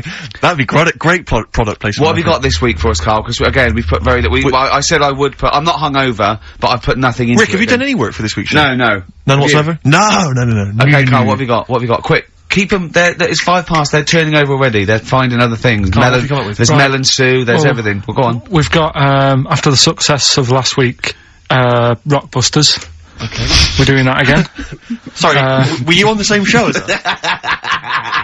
I thought it went alright last week. Yeah, okay. Good. Right, so we'll be doing that. Got some nice prizes, which, what prize? What arbitrary films have you got? Have you got? Don't tell him yet. Don't tell him. I'll tell you what, if it's Children of the Corn 2, then can I enter this competition? there you go. No. What is that? He's got some different prizes. Maybe I should just tease the audience with those a bit later, Rick, because there's some exciting stuff there. It's gonna be amazing. Yeah. Right, so I don't want to give too much away, Rick, but one of them is a copy of The Office on DVD. Is anything like maybe Burt Reynolds' straight-to-video film? Are there any of those in Sadly, there? nothing quite as classy. Fist. Yeah. Right. Oh, so we've got that lot to give away. Yeah. We've got Go on. Hurry up, quick. Educating Ricky. Well, teacher stuff. Because you taught me that people used to eat tomatoes off lead plates in the land of Narnia last week, which was good. Yeah. No, Is it only tomatoes they ate off the lead plates, by the way? Why didn't they think other fruits and vegetables were poisonous? No, it wasn't. It was because tomatoes had acid in them. That was the problem. You see, you don't listen, right? Well, lots of fruits have acid in them. Yeah, but they didn't eat them back then. they didn't have bloody kiwi fruit and stuff. Don't say bloody. You're a producer. You'll start saying shit and cock and stuff. You start saying bloody. Tits. Play the. Hang on, right, and... Go on, keep him hooked, right? Yeah. We've still got a song with a story in it. Yeah. You don't want to play Babushka, do you? He doesn't like the idea of Babushka. I told him that was a story. Yeah. And, he doesn't like it. Devil went down to Georgia. Someone sent in. You know, he's looking for a soul to steal. Yeah. Doesn't like it. Won't you like that? Do you know the song? Not particularly. Right, it's a song about a lad who goes into a pub on a normal night. And it's in, sort of the deep south of America, New Orleans, something like that. It's, you know, it's not the old Kent Road. Right, okay. Okay, go on. He goes into a pub, there's a devil in there, who's getting a bit cocky, he's had a bit to drink, and he's saying, do you wanna, sort of gamble your soul away with me, and we'll see who's best at playing the violin. Yeah. And, I think the lad wins in the end, but it's not real enough. Whereas the one... Oh! What? Not like the Shadow that got fed up and started pushing kids off bikes? Rick, I think you're referring to stuff that no one made sense of last week. Yeah, exactly. I don't think we should refer to last week. Let's play Mock Turtles, Can You Dig It? And then we'll come back and we'll talk about that. I've come to the conclusion, Rick, we should never refer to stuff Karl said in the past, because it would just take too long to explain. Okay, alright, that's fair enough. Mock Turtles. Can you dig it? Indeed. What I've done there is I've taken the title and I've done it like I'm talking to someone. Sure. XFM 104.9, I'm Ricky Gervais, with me Steve Merchant and Karl Pilkington. So, Karl, how excited are you about Ricky's celebrity boxing match? Are you going to be there? Are you going to come along? Are you aware of this? You're aware of all this, aren't you? Yeah, I've heard about it. We can't name the opponent, because that should be a surprise. But anyway, it's for charities. It's a charity boxing match. Yeah. And I always wanted to beat someone up for charity. Yeah, exactly. Yeah, it's a good cause. But the thing about Ricky is, I don't know if you're aware of this, Karl, but Ricky's one of these men who, you know, he doesn't mind sort of, you know, making a fool of himself on the telly and being funny and stuff, but if people said to him, right, you can either be Britain's funniest man, universally agreed that you're the funniest man in Britain, or you could, like, beat some gangsters up in a pub, he would go that, oh, please, just let me beat people up in a pub, and maybe like an old man's being hassled, like, by some street youths, and you come in and, like, smash some bottles over their heads and sort of sort it out. Against the odds, though? Against the odds, yeah, there's about 5 of them against you. Sure. So, because he's got this kind of... Get to the point, come on. Well, the point is, he quite likes the idea of being sort of macho, and you know what I mean, and kind of a tough guy, you know, because he grew up in a rough... like boxing. Yeah, but you'd love the idea of people going, don't mess with Ricky Gervais. If someone said, don't mess with Ricky Gervais, that would be exciting, wouldn't it? Never mess with Ricky Gervais, he will destroy you. That's what you'd love. Go on. Because you used to do karate, didn't you? You were a karate. Oh, I used to go, yeah. Didn't you get all the way up to white belt? No, I was one away from black, and then I stopped, because that's what started working nights. Oh, yeah, See? one step away from black. Oh, was it? Really? Yeah. Okay. So anyway, I was chatting to him last night in the pub, because, obviously the boxing match is in about 5 weeks' time, I think, isn't it? Yeah. And, anyway, he, was sat there, Carl. I don't know if you know this about Ricky, but, he's taken to smoking cigars. No, I do. Are you aware of this? I had the occasional one. He got a cigar, he got like a Monte Cristo out of his pocket. It was ludicrous. He looked like George Papard for the A2, wasn't it? It was pathetic, and he was drinking Guinness. And I was saying to him, but aren't you doing a boxing match soon? And, I haven't started training yet. I'm starting training next week. You're not concerned that it's gonna have an impact? Well, I mean, what I'm saying is, you know, like, the boxers, they normally put in some effort and stuff. Like years of training. Yeah, I mean, you know what I mean? Getting up at 5:30. Yeah. Yeah. Because you reminded me of Frank Bruno when he was preparing for Panto. Not when he was. I don't think he even smoked then, did he? And drank. No. So I don't. What's your thinking, Rick? Because you know you're going to get your face pummeled. You know that. I mean, they're going to destroy you. You haven't got a chance. That's why I left it this long, so I definitely lost my looks. But you haven't got a chance. You're having a laugh. Have you ever taken a punch to the face?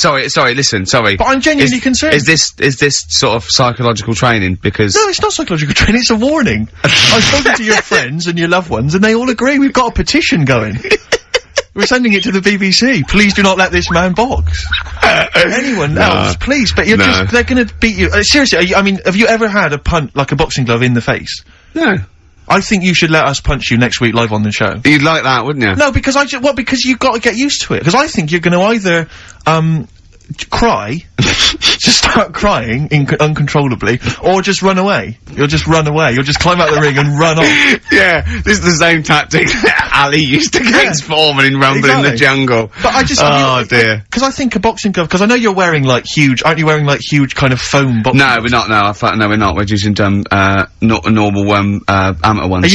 Are you wearing boxing gloves like those ones they used to have on Gladiators? When everyone bites the dust.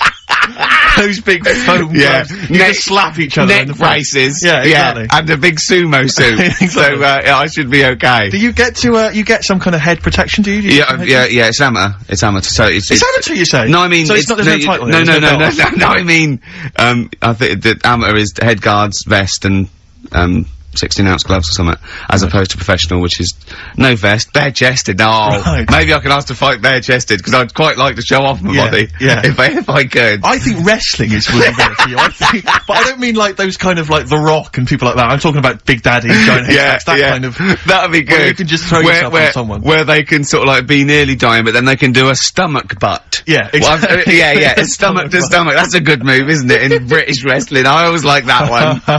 Yeah, no, I think wrestling, like two elephant seals fighting over a female. Is it true that you've spent, knowing you've spent more time deciding what tune you're going to enter the ring to? I want to come out to California by Tupac and Dr. Dre. I think that'd be really good. I think that's embarrassing. And I'm going to come up with loads of little midgets to make me look really big. Sure. I mean, I don't know what the BBC think of that, but it might be a. I don't know. Maybe we should take some suggestions as to songs that would be perhaps more appropriate. Okay. I get knocked down, but I get up again. A fatty bum bum. Yeah. Play a record, Carl. It is gonna be. He's dissed me. It's gonna be. He's dissed me. Next week, you take a punch to the jaw next week on air. Cheering breaks, long distance on XFM 104.9. On the way in, right, you know those little cars? They look like a little bubble car. They're modern ones. They look like half a car. Is that like a smart car? Is that what it's called? They look like they just look like a toy car, and you can park them sideways. Is there only room for two people? Yeah. It's just like the half of the front of a Volkswagen just cut in half, right? And I saw one going on Oxford Street, and it's a police car, a real police car, right? Really? Yeah. And I mean, I thought, well, what happens if they have to chase someone? They couldn't, but I don't think that's the point, because it was written on the side. It said something like cleaner, something more efficient. So I think they're making the point that we're cruising round in this car like we're on the beat, and it's using less energy and stuff. But the first thing I thought of, right, was that those two policemen, they must have been going, oh, Sarge, don't let us have that one. Can't we have the Granada? Yeah. I mean, it's so embarrassing. I know, you know, police, they're doing, But you've got to respect them. Yeah, of course, street toughs have got to respect exactly. them. I just don't know if you have to. The only thing more embarrassing. What if you're really tall and you have to climb out of one and you're a copper? Are there any policemen out there who have been asked to drive one of these cars? If you're listening, do you think police listening to this? The only thing that would be more embarrassing is if you had to patrol on one of those bikes the goodies used to ride. That's the only thing I think that would be more pathetic. A pogo stick? Yeah, it's so embarrassing. Or on roller skates. Yeah. But not like roller blades. Roller skates, those really old roller skates. Have you seen that you tie on your socks. Yeah, have you seen those little bikes that look like clown bikes that the couriers use now? They're about a foot high. They're little I saw a guy the other day on it. My head turned, yeah. They're really bizarre. Just think they're the ones that they fold up. Yeah, but think of policemen chasing you on that. Well, I always remember that even in America when I started seeing policemen riding bikes. It didn't seem to me. It seemed. Oh, they're quite cool. They were the ones that go through Central Park on the mountain bikes. Yeah, but that's really cool, isn't it? They, you know, they. It looks like they should be delivering whiz along at newspapers, about 30 miles an hour, and they can just deliver Do you know what I mean? Because like on motorbikes, on a Harley Davidson or whatever, I'm not messing with a cop. Chips. Now that's cool. Coppers. Yeah. But people in a smart car or you know, it is a bit embarrassing. But I suppose it is that, or it's better than walking. You see, next we'll see them in those. If you really want to be kind of worried about the environment, you know those little taxis you see that people pedal. They pedal around Soho. Yeah, and when it's a riot squad, there's 4 in the back. Exactly, yeah, exactly. But that's the thing, right? If they need to arrest someone. Yeah, here we go. Go on. No, well, what do they do? Because they do only sit 2, so do they have to flag a cab down or something for the criminal? We'll give you the money. Get a receipt. You definitely will go there. Yeah. You definitely will, because we've been caught this way before. Exactly. The last bloke, he just ran off. No, I won't run off. Okay. Well, I'll tell you what, Mr. Policeman, I'll take your car. Then okay, go on then. Yeah, you definitely bring it back though. I will. Well, isn't there something in America where when they arrest someone in America, they don't take them back to the station and fill out all the forms, they just take them back to the station, and then they go and fill the forms out in a cafe or something, so they're still looking out. Yeah, Carl told me that. They're what? So they're still on patrol, is it? Yeah, so they said they're doing all their paperwork, but they're in the, a cafe window, and they're looking out. Do you know, like how they say in this country so much police time's wasted by having to go back to the office and filling out loads of forms? That sounds like some policeman going, yeah, I could get a lot more work done if I was in a Starbucks. Yeah, no, there's a lot of criminals in the pub, and, if I would, and I get to keep the receipts. Yeah, I mean, what's safest is if I didn't wear my uniform and probably got drunk. Yeah. With some mates. Or a lot happens in, looking out my bedroom window, so if I was just like snoozing, snoozing, and when I heard a noise, I just popped, look out, oi! Yeah. Come here. Yeah, apparently there's a lot of crime, in Marbella over the next 2 weeks. Pay me so if there's a policeman listening who has to drive one of those cars, were you annoyed when your sergeant It is the most embarrassing. Yeah. Definitely. Yeah. Definitely. No, I think the pogo stick. Pogo stick, well, not the pogo stick. The triple tandem. That's triple great. tandem. We should get that. We should when, get one when we do our road show. Carl does all the pedalling. Yeah. I'm in the basket in the front. Hello, Western Superman! Play a record, Carl. What have you got? What do you want? Mott the Hoople? Oh, Mott the Hoople, yeah. Dug it out of the library. Yeah. I had one, it had greatest hits, which was enough, wasn't it? What you got for us, Rick? Roll Away the Stoner, I think. Coldplay, The Scientist. Have you seen the video for that? No, but absolutely magnificent. Is it? It's brilliant. I was the one who's walking backwards in the woods. Oh, yes, I have, Absolutely extraordinary. Well I like all their videos. Coldplay. I think they're great. Yeah. I still haven't worked out how they do that one with whether it's a filter they just turn up the light, because it gets light through the duration of the video. Along, yeah. Impressive, yeah. And it's slow as well, so he must have I'd like them to win an award. I'd like them to win awards. I like Coldplay. Yeah, no, good luck to them. Rick, can I just, sorry, I don't mean to abuse our position again, but Bruce Springsteen's performing in London tomorrow night, and you remember I made an appeal to try and get a free ticket. Yeah. Well, I don't even mind paying. I tried to pay, but that's good of you. No, I'm a generous kind of guy. And I thought you were me. No, go on. What are you going to say? You were all I'm saying is, face value. I mean, you don't want to be ripped off, do you? No, don't be crazy. Ideally half price. Yeah. And I've been chasing kind of my tail, really. I'm not going at the moment. I'm not going, and I'm desperate to see him, man. I mean, he's going to do a great concert. It's his only one in London. I can't believe that being on the radio, being on XFM, the listenership's going up apparently. I can't believe I can't get a ticket. I've asked Carl. He's done nothing. No, Carl had a very good point. Nothing. Carl, say what you said when he was whinging in the break. First of all, whilst you're moaning, you also asked in the week for a Badly Drawn Boy album. Yeah. You got in today. Yeah. There's one there for you. Well, but it's yin and yang. And it's like, but I do, Carl, what's Steve ever done for you? That's what you got to ask yourself. What has Steve ever done for you? Well, he took me to the BAFTAs. Yeah, but only 'cause no one else would probably want to go with you. I I can't believe that. What is I this? do not believe that. Oh, Steve, I'm going to stitch you up now, Carl. And it's in a nice way, and don't worry, it won't be too bad. He won't take it too bad. Carl sent me a little text message today. Right. No, Oh, what is this? Right, okay. Okay. You know I'm in a very frail mood at the moment. No, I'm you're not going like to this see one. Bruce. This is funny, because me and him have been, like, sending, trivia back and forth to each other. Which is another point, right? I sent him... Oh, well, I'll get to that in a minute. I thought he'd really be amazed with, Well, while you're fiddling, if you can make my dream come true, to go and see Bruce Springsteen tomorrow, then give us a call on the usual number. But like I said, Steve... What? Right, wouldn't be... Right, you just said when the song was on, can't believe it, right? We work at XFM, and I can't get tickets for Springsteen, right? Yeah. We work in radio, we should get tickets. Right, now think Which of I'm the willing amount to pay for. Yeah, but think of the... Yeah, but if it's sold out, it's sold out. Yeah. Yeah, right? but that's just something they say. Right, that's just what they say, is it? Right, so everybody on local radio stations say, do you know, I like that Bruce Springsteen, I want a free ticket, right? So another say... I tried to phone, I phoned for an hour and a half, I couldn't get through. Not long enough. I've put the hours in. Not long enough. Not long enough. What are you talking about? I've put the hours in. No. Right, so another 400 people turn up at the gig, they cram them all in, there's people being crushed, you know, they've paid the money early, they were up early that day when the phone lines were open, whilst you were probably sleeping, and that, so they're dedicated, and they're the ones at the front getting crushed. What? Would your Why mum and are they dad getting be crushed? happy if you were there getting crushed? I don't mind, I'll sit at the side of the stage and watch him. Yeah, but I don't mind. But everyone will say that then, and then before you know it, Yeah. no one can see anything No, because you're all Carl's on right stage. on this one. Leave Right, it. yeah, Leave just it. read, right, I'm gonna give you this here. I'm now handing over my mobile phone to Steve to read the... You can see it's from Carl at the top, but just read it out as you scroll down. Just read it out loud. Is this a text message from... Yeah, this is a text message to me from Carl. Read it out. To see at night as well as an owl, you would need eyes the size of grapefruits. If only Stephen could turn his head right round as well. Carl, I can't believe it. What upsets me most, Carl, right, is not the fact that you've been slagging me off behind my back. It's the fact that you've got the cheek to come on here and moralise because you failed to get me tickets and make a dream come true. You've come on here trying to pass the buck and say that it's a health and safety problem, when in actual fact it's a Carl Pilkington problem. Look at that, see that, I've got it in a bin. I'm devastated, You know, I didn't thought, let's play a record. I'm I should have upset. eaten this banana off air. What's the number? It's 08700 800 1234. But if it's sold out, Steve, it's sold out. A bit of a classic here. R.E.M.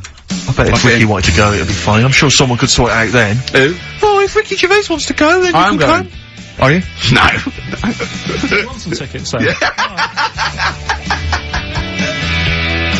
U2. Electrical Storm. That's great. That's great, I love that. On XFM, 104.9, I'm Ricky Gervais with me, Steve Merchant, and Karl Pilkington. Karl, I want you to tell Steve what you told me in the week. About the snake, about the anaconda, how to... Right, this is Karl's method. He's not scared of the anaconda, the 30-foot long, biggest, scariest snake. No, you were talking the about world. stuff, weren't you, about in jungles and that, and animals. And That's what we do. Yeah. Right. And I remember reading about, say if you're in the jungle, and you get tired and you go to sleep, right, and you sort of wake up and you feel something on your leg, and you look down, and it's an anaconda, right? Yes. And it's swallowing your feet, because apparently they always go from the feet up. They never eat you from the head. So, Okay, shall I save these points to the end? Cause Make a list of the points. Cause they always eat head first, cause the way the fur goes, where they have to take a capybara or even a rat, they take it from the head But first. make a point. Okay, Make some notes okay, there. so that's wrong. We'll come back to Okay, those next, later. go on, so they always eat you from the feet, go on. So they're swallowing your feet, and it said on the website, if you wake up and you see this anaconda doing that, sort of eating away at your feet, don't panic. Don't panic, I'm just writing this down, don't panic. Hold on. Okay, go on. Don't try and kick it off. Okay. Just let it sort of swallow you. But only up to your knees. Okay. Why not kick it off straight away, cause I think it sort of gets a bit angry, it starts thrashing about, and it can swallow faster, I think. Oh yeah. I'm guessing that bit. Okay. Just put a question mark by that. Okay, there. pop a question mark next So, to eat so knees. yeah, so it's up- eat it's- knees. So it's- eat it up to your knees. It's up to your knees, Yeah, and then yeah, what you do is, you get a knife, Yeah. Okay. and you cut. And how do you get a knife? Do you walk over to the kitchen? I was gonna pop over, get knife. Where's that come from? Get Well, some you knife. always have a knife. Always have a knife, of course you do. Otherwise you're a fool. Always have a knife, okay? Well, Eat- come on. Yeah. if you're gonna go into a jungle, Always have a knife. Okay. Always have a knife, yeah. simple. Could I just suggest something? You know, suppose you're wearing combat trousers, and the knife is actually in the trousers by the knee, the sort of pocket by the knee. What happens then? I suppose you could still reach into the mouth, couldn't you? So anyway, you've got a knife. Let's say you've got a knife. Let's say you've fallen asleep, the anaconda's chewing your feet, you let it eat up to the knees, you've got a knife, what do you do then, Carl? Right. So it's up to your knees, and what you do, you get your knife that you got out of your pocket earlier, and you cut it at the mouth, right? Do you know, like, either side of the lips? Right. So you're sort of cutting it in half. Right, like a Chelsea smile. And it can't, yeah, that's right. Yeah. It can't do anything. It wasn't ready for that. It can't move about because it's got, like, your legs in its mouth. And peel it off and walk away. Okay. My main point, really, is this, Carl. Never will an anaconda or any constrictor, python, boa constrictor, just start eating a sleeping man. He will crush you to death first. That's why they're called constrictors. They're not called gobblers, are they? Or holy swallowers. They're called constrictors.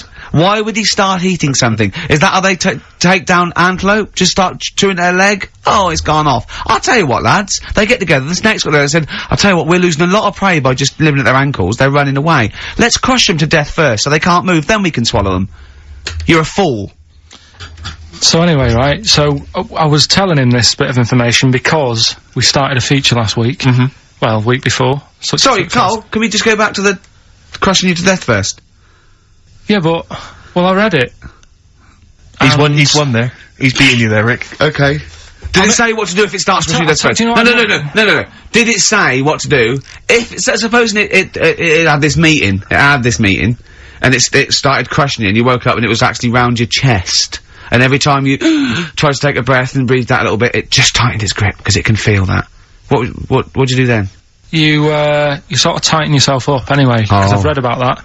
Yeah. If one does start wrapping around you, you sort of make yourself into a ball, first of all, and it'll wrap around you, but it's alright because you're protecting your lungs, so it can't crush you, and then you just sort of shout for help. And shout help with this 30-foot snake. Do you know how it works? It gets as tight as it can. It can feel as tight as it can, right? With these huge muscles, right? Yep. Right? When you leave a bit of breath out, it tightens again. You won't be that out of breath. You haven't been running anywhere, so you can just go. What? And when do you get the new mouthful of oxygen? Just breathe very slowly, like you do. How? Do you know what breathing is? Do you know what breathing is? It's extending your rib cage, right? Intercostal muscles between the ribs. Contract like that. Okay, making the rib cage expand, which pulls air in through. It's like a bellow. That you can't just breathe via the mind. It's a physical process. It's your rib cage pulling over. Maybe I'm special, but I can do little breaths without my rib cage. Play a record, Steve. Yeah, you're special. Play a record. No. You can't take little breaths without moving your rib cage. Can I just give you the titles, because we're running out of time, we've got a competition to do. Okay, alright, let's just leave the anaconda discussion. Why don't you agree to disagree, and we'll see who survives if you crash land in the jungle. Right, so, what is this? What are you doing now? This is Educating Ricky, right? Oh, good, I'm gonna look forward to this. Yeah. 3 topics that I teach you every week. Yeah. Now, obviously, I should just remind people, you normally summarise each of these in a kind of bullet point heading, which you tease us with, so what have you, reduced them to this week? Right, we've got, Stocking, Aitken and Waterman. Stocking, Aitken and Waterman. Good. Yeah. What else have we got? We've also got, what else is it? It's not his vault. Yeah? It's not what? It's not his vault. Okay. Yeah? And we've also got Get a Lobe of This. Get a lobe of this? Yeah. Carl, they're genius. Rick will be choosing one of these after New Order. Foo Fighters and All My Life on XFM 104.9. I'm Ricky Gervais, with me, Stephen Merchant and Karl Pilkington. So, just before we do Educating Ricky, this is where Karl thinks he can give me something of interest and teach me something to take away. Last week I found out that, somewhere in a strange land, people thought tomatoes were poisonous because they ate them with lead. Things like that. What was the other one you told me? What else was it last week? Worms. cut me off. Yeah. Oh, I sent him a text message. I was on the train, a bit bored, and I read in, I think it was Metro, scientists have found out that worms get stressed, and they found out that the fat ones didn't live as long, and when they checked the thin ones that lived longer, they found out they had a gene for de-stressing them. Right, Carl? Do you remember what you said? No. He went, well, that's stupid, isn't it? He said, did these other ones die of natural causes? I went, yeah. He went, alright. Because it could be that the fat ones couldn't get off the pavement quick enough and got squashed. So maybe the scientists go, yeah, we didn't... yeah, come to think of it, they were flat as well as fat. I think the reason that the worms are getting stressed is because people like Karl are cutting them in half to try and make 2 snakes. Yeah. Yeah. Two worms. Well, yeah. well. That's the concern. he said they can't even commit suicide if they're stressed by cutting their throat. I also sent what I thought was quite interesting, that the scientists have found that the elephant hasn't got the best memory. The sea lion has, Right. based on they've got a sea lion, and they got it back into the old laboratory 10 years after it had taught it a simple trick, and it could still do the trick. What did you say to that, Carl? I'd say they don't go up to much anyway, so if you do teach it something, it is going to remember it. Sure. Because it's got nothing else to do. Yeah. Yeah. And then it also, I mean, I like sea lions, they look nice and everything, but what do they do? What was it? Sea lions? Yeah, what are they here for? It's another jellyfish, as far as I'm concerned. It's like, it's there and people know about them, but what do they do? Yeah. What What do we do? What do we do, Carl? Well, What do we do? A cat, first, Steve said, is good for your heart. So you Why is it all geared to what's good for us? well. Anyway. Educating Ricky. Good, we've settled that then. Go on. The titles that are meant to sort of pull you in. Yeah. We've got what was it? Stocking, Aitken and Waterman. Yeah. You've got It's Not His Vault. And Get a Load with This. Get a load of this. So, which pun do I pick first? I think I'll go for, get a load of this. Get a lobe of this. Yeah, get a load of this, yeah. Well, that's a story about a girl who she was deaf, right, for 4 years, and it happened quite a bit back this. What year? Or was it, I think it was ages ago, was it? About yeah, quite a bit back. She was deaf for about 4 years, having an argument with her mum, it said, which I didn't quite understand, because I don't know how they do that. Yeah. But she was having an argument, and a man pushed her against a wall, and she banged her head, and her hearing came back. Okay. Was she wearing a Walkman? And it fell out?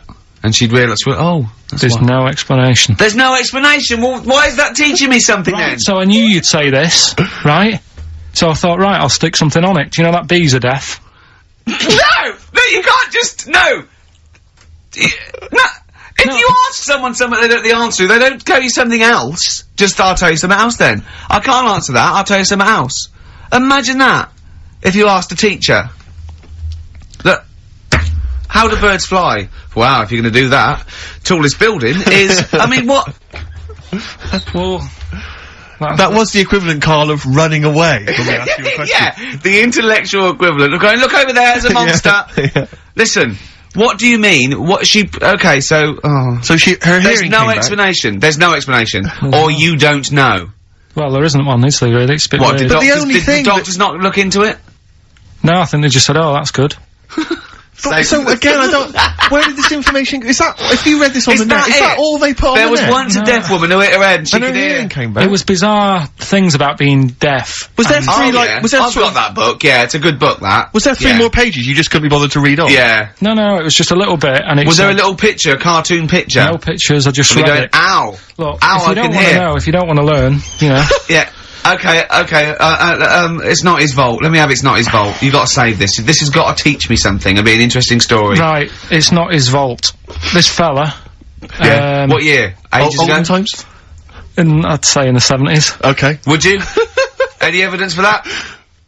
and Does he wear flares in the story? Right. Is that This- your reason? no, it's a bit like Yori Geller, this fella, right, where he's electric, He's electric. and if he walks past the telly would fizz.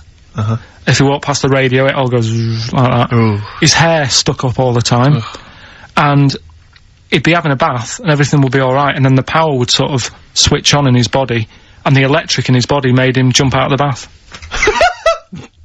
So. What do you mean so? What is that so? What does that so mean? You've given us nothing. You've given us nothing. You'd have to at least give us the scientific explanation. Yeah. Electric eels have 400 volts in them. Oh, is this the running away again? What was that one called? Yeah, but It's not his vault. But there's a reason that not his fault. It's not his fault. I thought it was going to be something about. I think we should do these the other way round. I think you should tell us the story and then we'll hear the pun.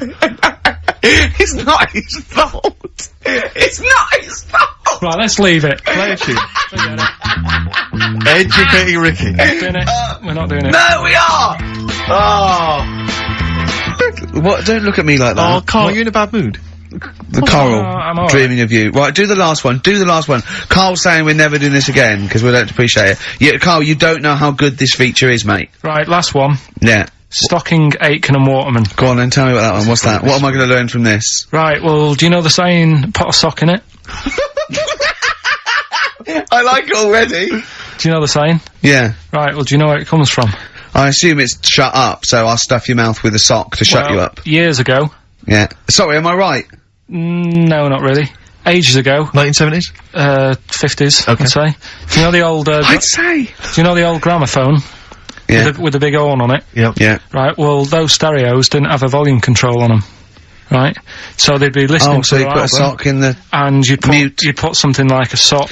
That's a real one, you see. That's taught me something. That's good.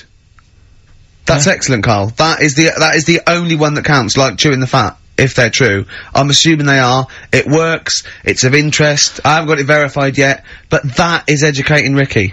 That's brilliant. I will say, the other two were more entertaining.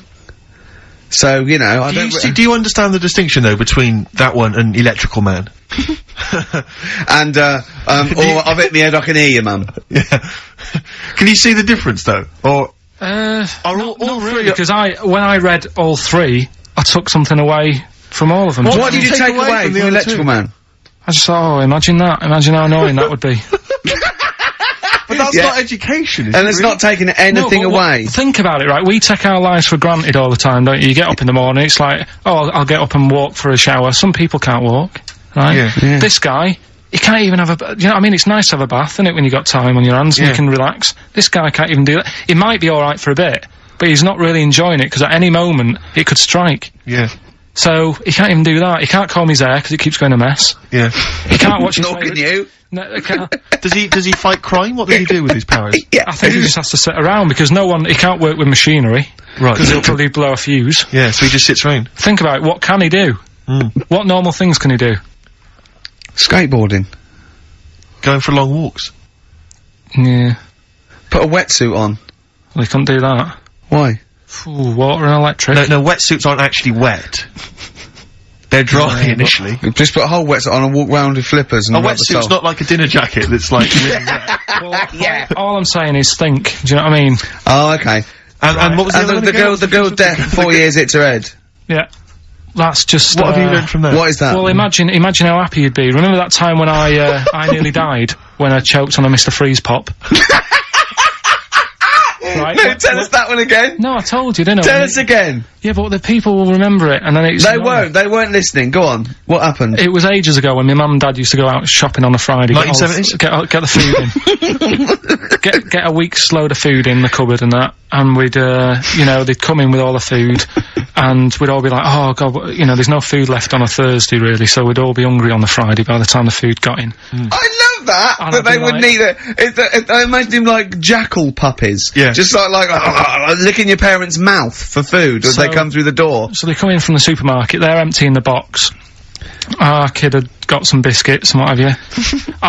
Frenzy, just a feeding frenzy, like pigeons. I grabbed the Mr. Freeze pop and knocked it back really quick, but it wasn't frozen, so I knocked it back so it was like a liquid, and it went down the wrong way, right, and I was choking, right, and I nearly died. It must have been about, how long can you go before you die? A couple of minutes to do Right, it. I reckon about a minute 50.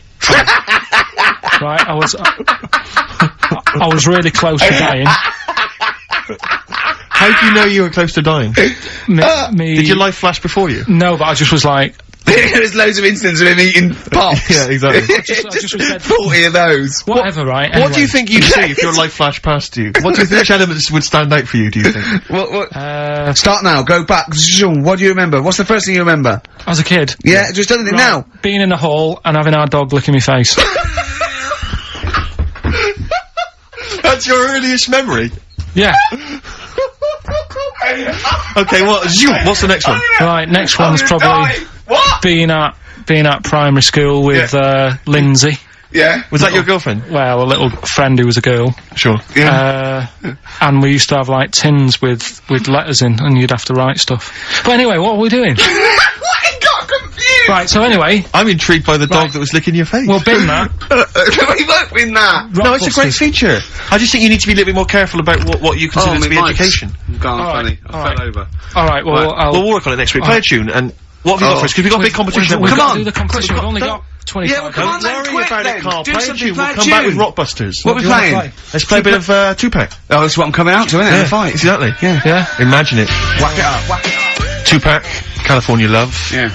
And that's the big tune that Ricky will be coming out to when he has his celebrity boxing Yeah. match. Yeah. We're all looking forward to that, Rick. Yeah. Competition time, Carl? Oh, Carl's looking forward to this. He's just getting all stressed about his half hour. Like Pete. Oh, go on. Go on, it's sorry. just, we should have done this a lot earlier. 'Cause Why? it keeps them hooked in.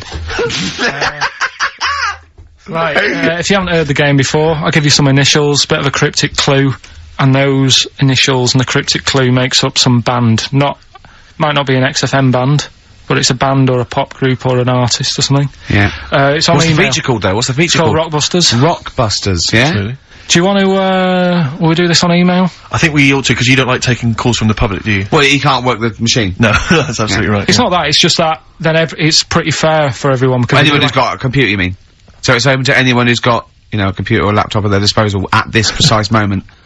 Anyway, there's some cracking prizes, Rick, you'll be pleased to know that, obviously, once again, Carl has, managed to collect together an arbitrary assortment of, Just looking giveaway round, stuff. looking round the office. I mean, where did you get these from? I mean, seriously, where did you get them from? Because it's Right, such an arbitrary what have collection. we got there? I don't know what kind of a person would want these items. Right, It's such an arbitrary selection, I don't know what kind of person you'd be. read them out, what have we got? Well, there's another XFM compilation, which you've obviously nicked from somewhere in the office. Yeah, it's Fair a enough. good compilation, remix to There's album. an album here, which is a promo album with two pigs on the front. I think it's the Smashing Pumpkins Frankie live. Saunders. I can't be certain. Yeah. This is the album. Didn't we give this one away last week? This Well, is yeah. just an arbitrary compilation album. Again, one of those kind of. Is that the actual one you didn't send, Carl? No. The same- We've got a couple I've of got a these, job lot of them. surprise, Honest? surprise, The Office Oh. on DVD, which is ludicrous. Oh, I've then- seen it from here. What film? If it, like, listen, dear XFM listener, it's 2:30. You know, it's just a bit windy out. You're Probably gonna stay in this evening. Maybe do a bit of shopping you got, and then in a stay this evening. Oh, what film would you really want? No, I mean, seriously, think if you could see one film, right? What would you want to see? DVD. One of the DVD. big One of the- releases. Yeah, it's great. Put them out there, misery, Steve. They'll be watching this tonight if they're a lucky winner. It's the movie Stigmata. Stigmata with Patricia Arquette and Gabriel Byrne. Oh, So look forward to that. great. That's the big one. That is brilliant. You're playing Oh, for- look at Carl's face. He's actually offended because he's the only one that puts any work into this show, and he's got competitions. He's got educating Ricky, Rockbuster. He's got the song with the story. He's got a song with a story to come that he's like gone through them. It's unbelievable. Yeah, so you're playing for that collection of arbitrary goodies, plus the big prize this week, Stigmata, featuring Gabriel Byrne. Oh dear. About a Go on woman then. who I think starts bleeding from the hands. It's a horror film, I think. You'll have to be 18 or over I've to seen take it. part. It's not terrible. Sure. It's all right. But Is it better than Children of the Corn, which was the big giveaway last week? I haven't seen Children of the Corn. Go on then. Right, so Next week, Teen Wolf 2. Go on. Here's the and Tony Banks's own solo Yeah. album, Bank Statement. Tony Banks, remember, is the musician from the much loved Genesis, but we've got that album to give away. Alright then, so, Right. To win those exclusive prizes. Yeah, you've got to email in ricky.gervais@xfm.co.uk. I saw a sellotae dispenser out in the, there's a pair of gloves that I don't know who's out, but they're out there and they've been there for a week, so let's send them pair as of well. gloves, a sellotape dispenser, and Tony Banks's solo album, Bank Statement. Yeah. Okay, go on. Right, first one. Initials JT. Initials JT. What's the cryptic clue? Cryptic clue. At the moment, I'm in a river full of logs. Hold on. Yeah? JT, and what's the clue again? At the moment, I'm in a river full of logs. Full of logs? Yeah. Okay. So, who could it be? JT. At the moment, I'm in a river full of logs. Yeah, go on, next one. Second one, there's 3 of them you gotta get. Letter is W. Yeah. The clue, that lad's got bad asthma.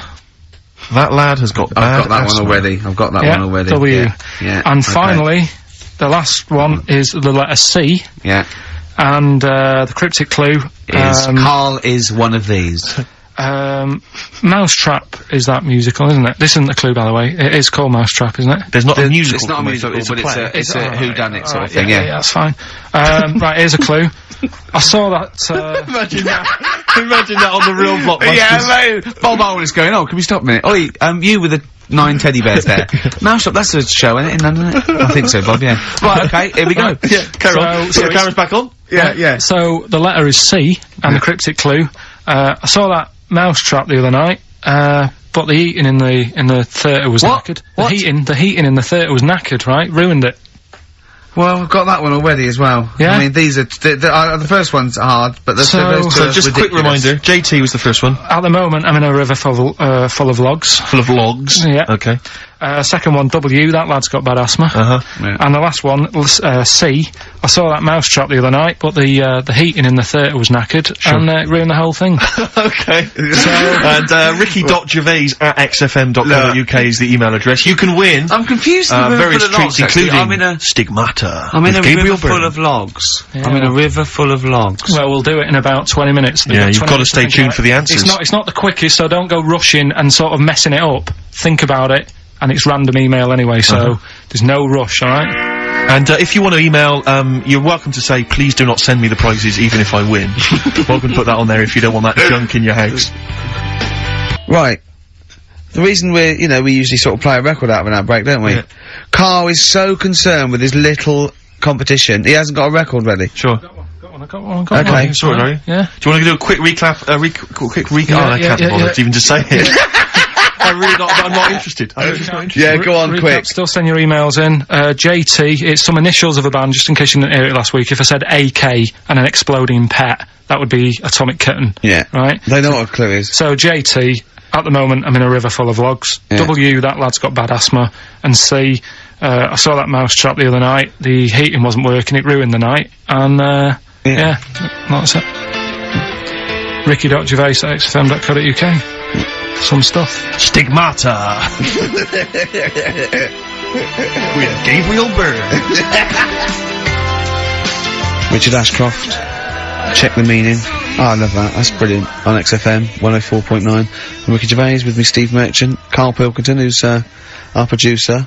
A proper producer now. Producer. No, but he's getting it. But it's more like it now, isn't it? Before he was someone who pressed the buttons. Then he was someone who pressed the buttons who we just made talk like a performing monkey. I hear he's going to be lured away by the Today programme on Radio 4. Because they've lost their news editor, I think.